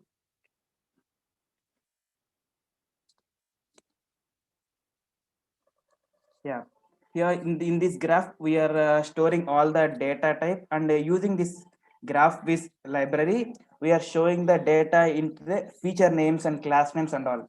Now in graph.render of iris, using this GraphViz library we are taking iris data set and we are using the feature names and all. We are classifying every data into the decision tree form. Okay, here you can see that dot data tree dot export GraphViz CLF feature names, class names, and field equal to true, rounded equal to true. Here basically, here you can see that x of 2 is the right x of 2 and Guinea value and all. You are not able to understand which value belongs to which one. So for that clarification, I am using the feature names and again class names to get to know which value belongs to which one. Using this line of the code, we can get to know which value we can compare to get the output. Graph equal to graph is from dot source dot data. At the finally from this source of dot data only we can get the output. If we run this code, we can get to know. Yeah, before you see that x of 2 equal to sum of the mathematical expressions we have seen. Now if you see that petal length, Guinea, sample values, class this here basically we are comparing the petal length, sepal length, petal width, and sepal width. Using these 4 parameters we are getting the class. See here petal length is less than or equal to 2.5 and Guinea 0.667 and samples 150, class 50 50 50. For this class setter size satisfied.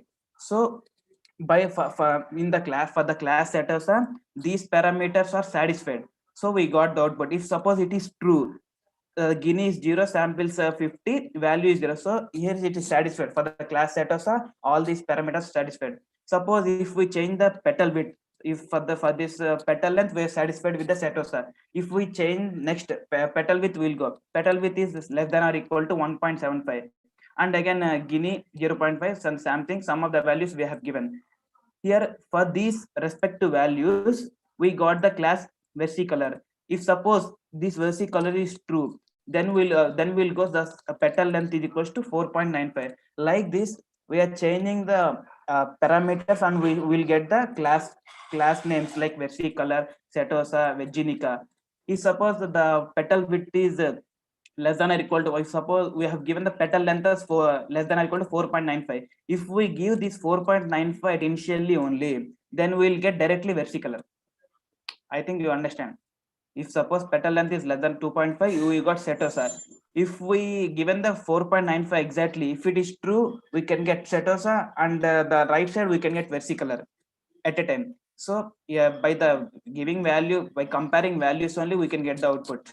And suppose if the petal length is less than or equal to 4.5, the class virginica we have seen here.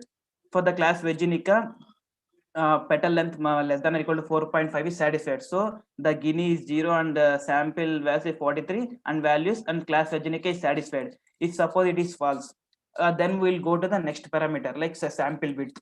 For the sample width, here versicolor is satisfied for the respect to sample width, and again petal length 4.85. All these values are satisfied for the virginica. So it is true. We have seen here down like Gini equal to 0, sample values, and class versicolor.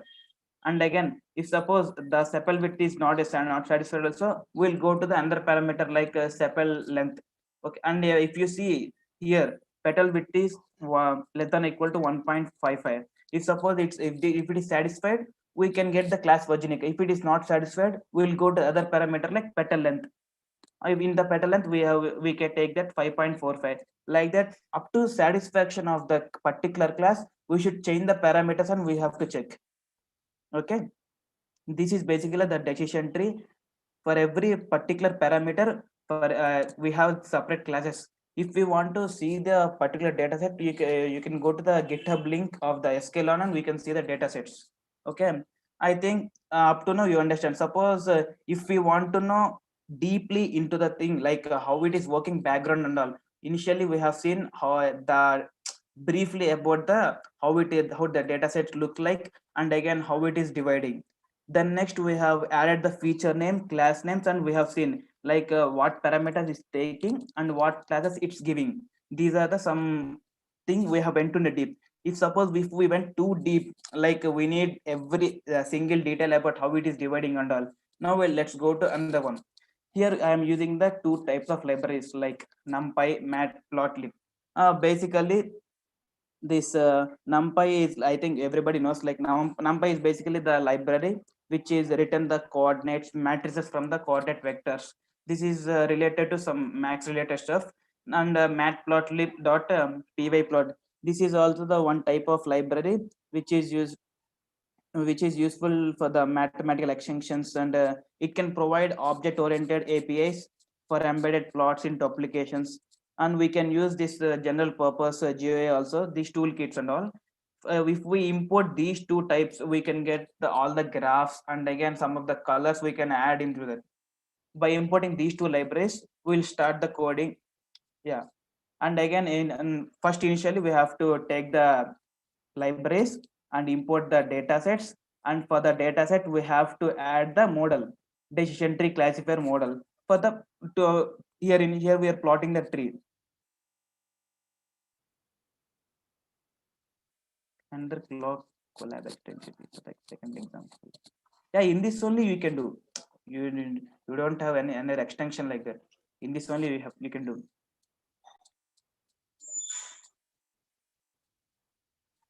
Yeah, see, initially we have to took the libraries, load iris dataset, and again importing the decision tree framework into the dataset. Now we'll, from the step by step we'll go. Initially we'll add the n equal to n slash is equals to 3, and the plot colors equal to RYB and plot step. These three are basically the parameters which we have to do for the code to create the data set and to train the model. These three are basically the parameters. If first we should take the parameters, then we have to load the data. Load the data means from the data set, we have to load all these using these parameters. We have to load all the data into the function for the paradigm. Here basically we have to load the data. Iris equal to load iris. From the iris data set, we are loading into the iris. For paradigms, pair enumerate. This here you can see the array like coordinates 0, 1, 0, 2, 0, 3, 1, 2, 1, 3, 2, 3. These are all basically we are comparing the every parameter. Like we have 3 parameters: petal width, sepal width, and petal length. You are comparing these parameters. Like 0 is basically you can see in the output. Like 0 is basically sepal width, and again 1 is sepal length, and 2 is basically petal length. And again 3 is basically petal width. These 4 are the parameters we are comparing, and we can get the output which class does belongs to using the parameters. These are we are loading the parameters, and again the fourth step is basically two corresponding. Here from we can take only 2 corresponding parameters. Like x is, before I have said that x is basically the training part and y is basically the target part. Initially we have to train the model with x parameters, and we have to get the output by the target parameter like y. These are the 2 parameters we have to use for the 2 corresponding features. This is the fourth step. Then fifth step we have to do like training. Initially we have take the libraries, then we loaded, then we added the decision tree frame to the data set, then we take parameters, then we import the and loaded the data. Then next we added the features. Now we are training. For the training we have to do carefully. Initially we subplot 2, 3 paradigms plus 1. This is basically we are plotting the points for the respective axis, like x and y axis. Here x min, x max, like these are the parameters we have used for the plotting the graph, these 2 lines. Then next tight layout is basically for the particular area we have to draw the graph for the to show the classes and all. This is basically the function or matplotlib library. Automatically we can adjust the subplotly parameters to give the specified padding. Specified padding means like for the respective point we can give padding for that. And we are CLF dot predict is basically we are predicting the output for the respective function. Initially in the CLF we have stored all the data with the training model and all. These all we are storing into the variable in this and again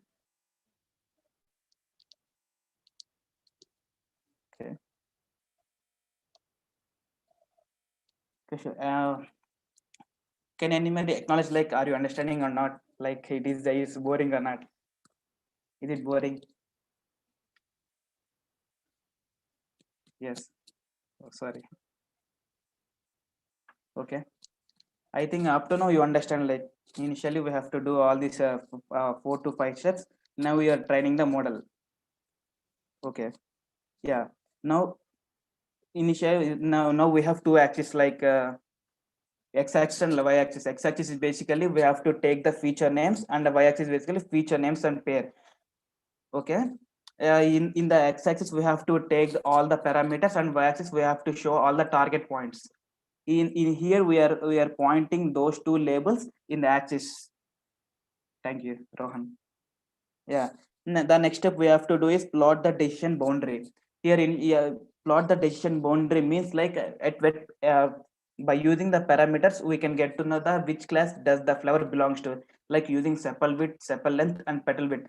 For that point we have to keep a boundary for the particular flower. For that we are doing here for I color in zip. Sure. I'll let you know after this execution. Sana.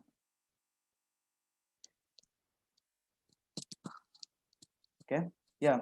Here I'm creating the boundaries for the particular class for getting the output. Here I'm using the color in zip and the range in class and plot colors.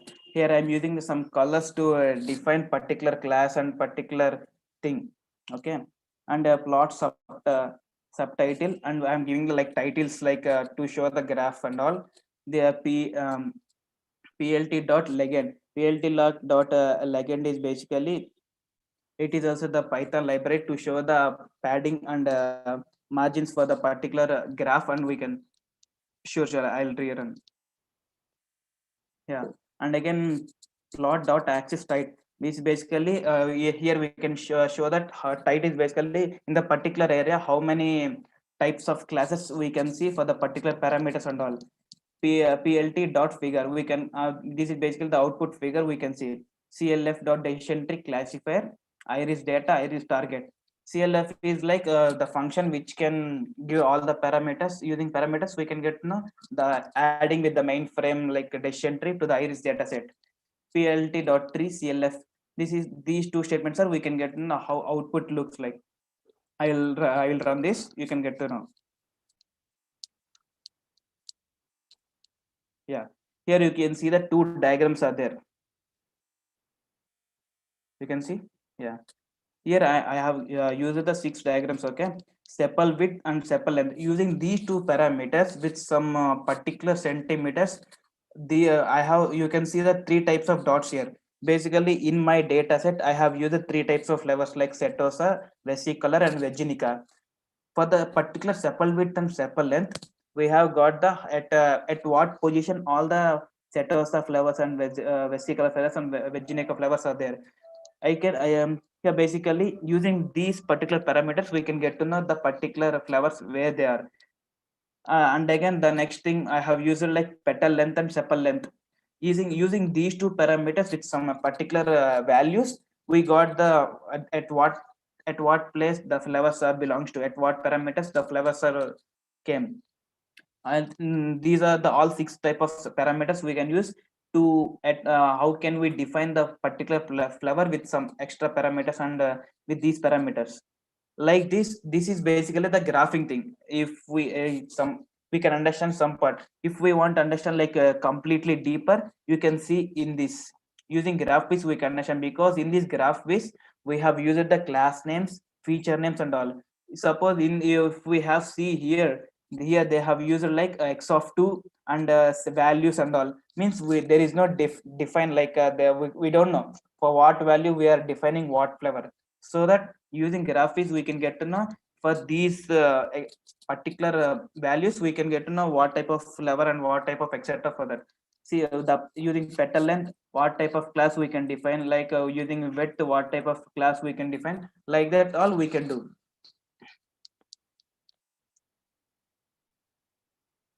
Yeah, I'll rerun all the codes now. Like in the machine learning, basically we can get the output from the different codes. Okay, see for the same output I have wrote 3 codes. Okay, but in the 3 codes some of the little difference is there. In the first code you have seen like all the data you can is there, and in the second code you have seen with the feature names and class names, and in the third code you can see like how the flowers are classified with the parameters in the graph type. Like for a particular same or for the output we can write all different codes in the machine learning. In the machine learning initially we have to do like we have to get the exact data set. Error line number 4. Okay, wait, I'll rerun all this.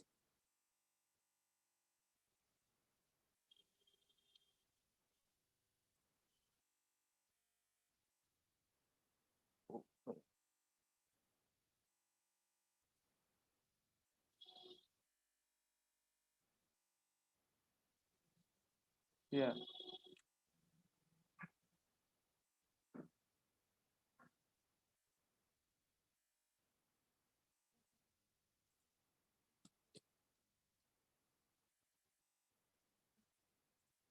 Rohan, I didn't understand like error line number 4, like which one?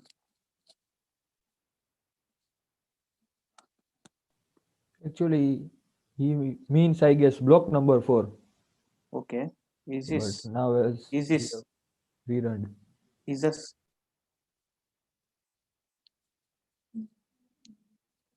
is this Rohan?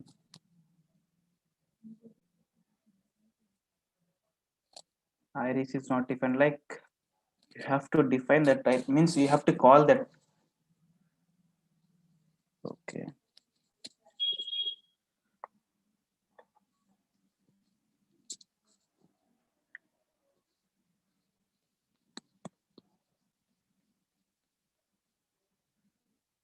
I think Akash Sharma got.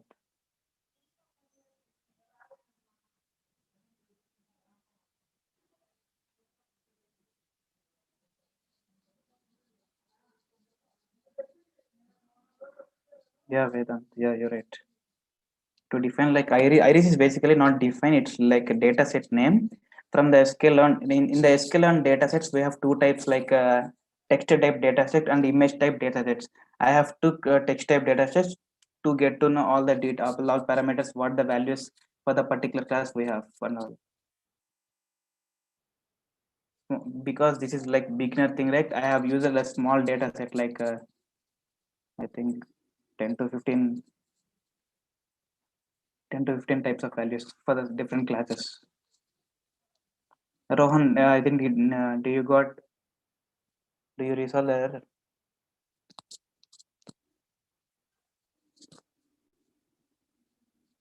Yeah, okay, fine. Any doubts? Like machine learning, you can, I think initially we have to take the data, we have to take the libraries, and we have to import the data set into libraries. We have to combine with the model and framework, and then take the parameters, differentiate with x and y. Then next call all the parameters into the one function, call the function, train the function, and keep a set a boundaries. If you want to, if your output should be like more attractive and all, give the feature names and class names like this here. Then if you want like designs and all, you can use the graph is like you can get into graphs and all, etc. Using NumPy and Matplotlib, you can get to know all the types of graphs with using different parameters and all. The basic brief idea how to do machine learning codes and all, this is basically the brief idea how to do and all.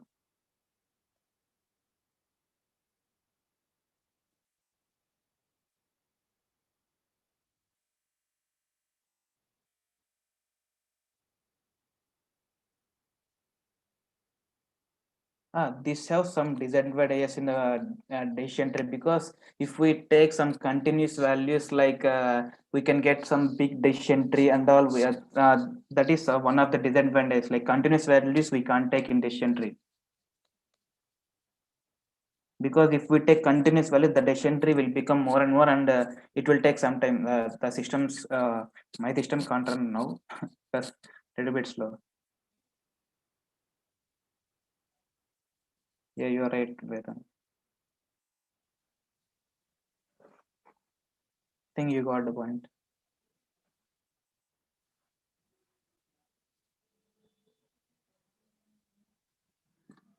Any doubts?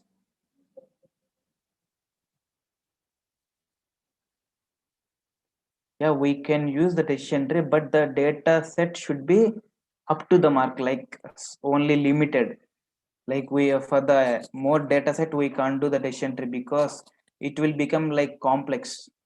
For the complex thing we can't use decision tree. We have another models to do like that, they are predicting the house prices and all. Suppose in the house prices for the particular area we have 10 places, and for one place we have to predict the value. If we have the 10 places values, like land value, and again the space how much it is, and the area, particular area we have.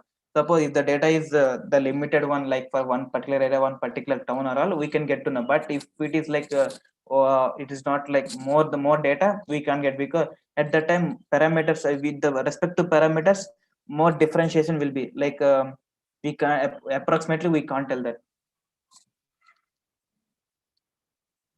It is not applicable to the complex data initially, so that we can do. We can do for small data sets, like can't say not like this, we can do some more. Thank you. Yeah, fine. Any doubts? I think everybody understand, like I thought. Yeah.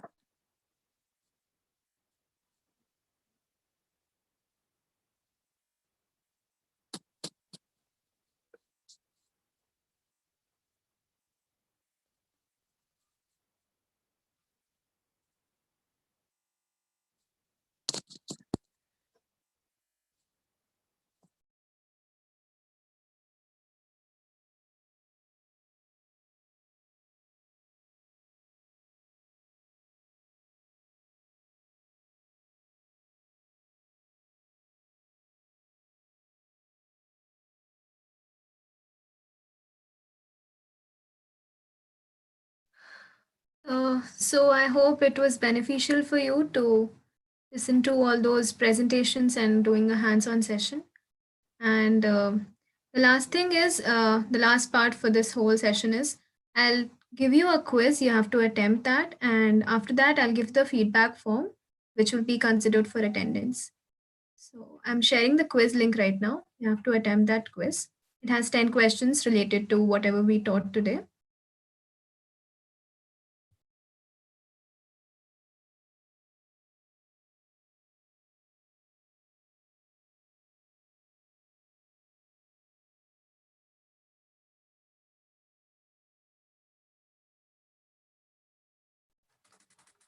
Yeah, I've shared the quiz link. Please attempt this quiz. And after that, you can fill the feedback form and leave the meeting.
Only 56 people are attempting the quiz. What about others?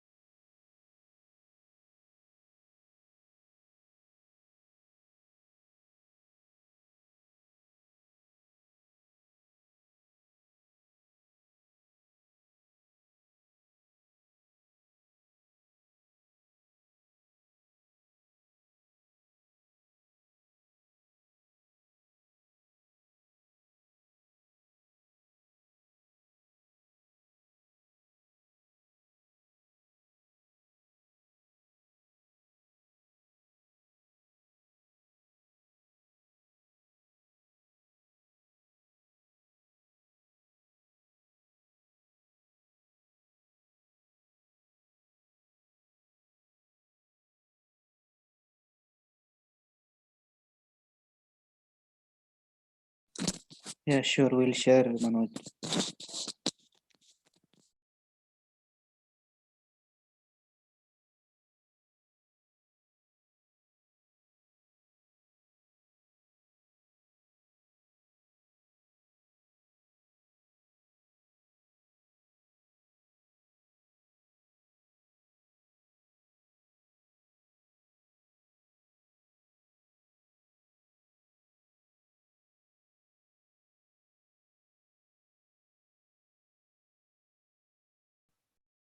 I've shared the feedback form link. All of you have to fill that. That is considered as attendance for today's session.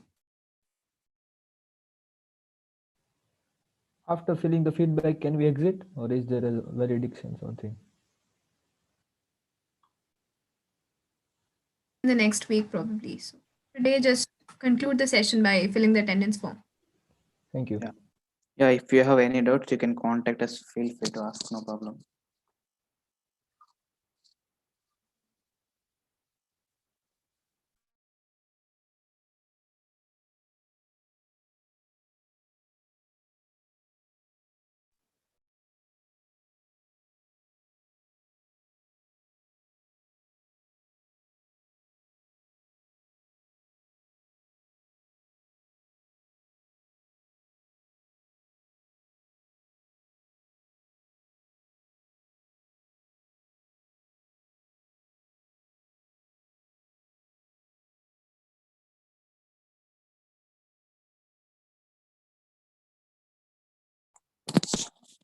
I think Shraddha Naik said something, right?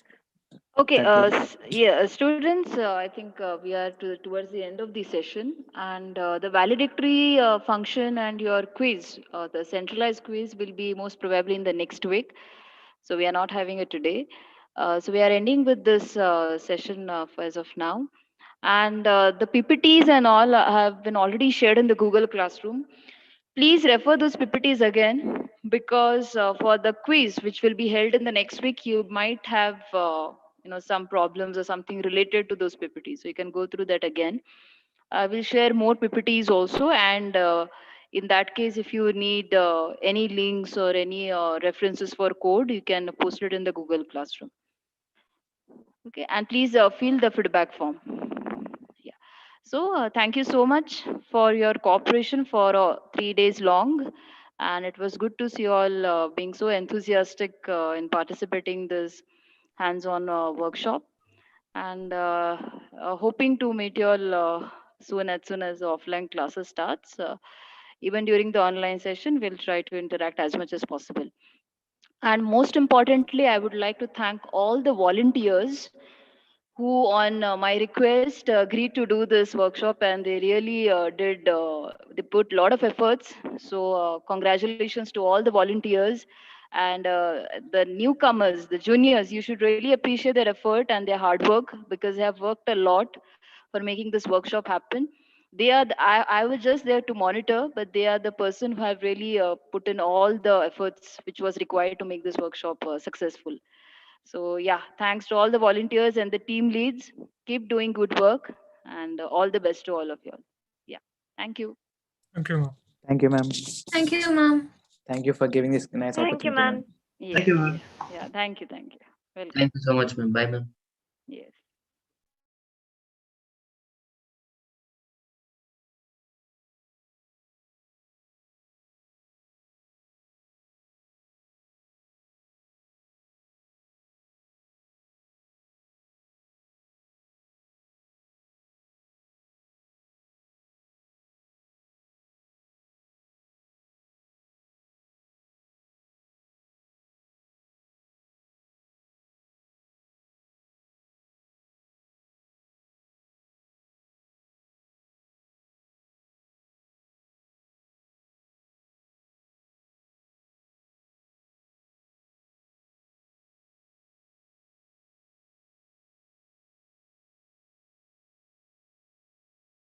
Where should we fill the feedback form? I'm sorry, I couldn't hear you. Your voice is breaking. Ma'am, where should I fill the feedback forms? I've sent the link, right? The link is already shared in the chat box. Muskan, can you please share it again if he has not got it? I think you can share it in the Yeah, Google ma'am, sure. Classroom. Ma'am. Yeah, ma'am. So otherwise, Like it's when I'm opening it, it's lost. not working. I don't know. I think there's a glitch.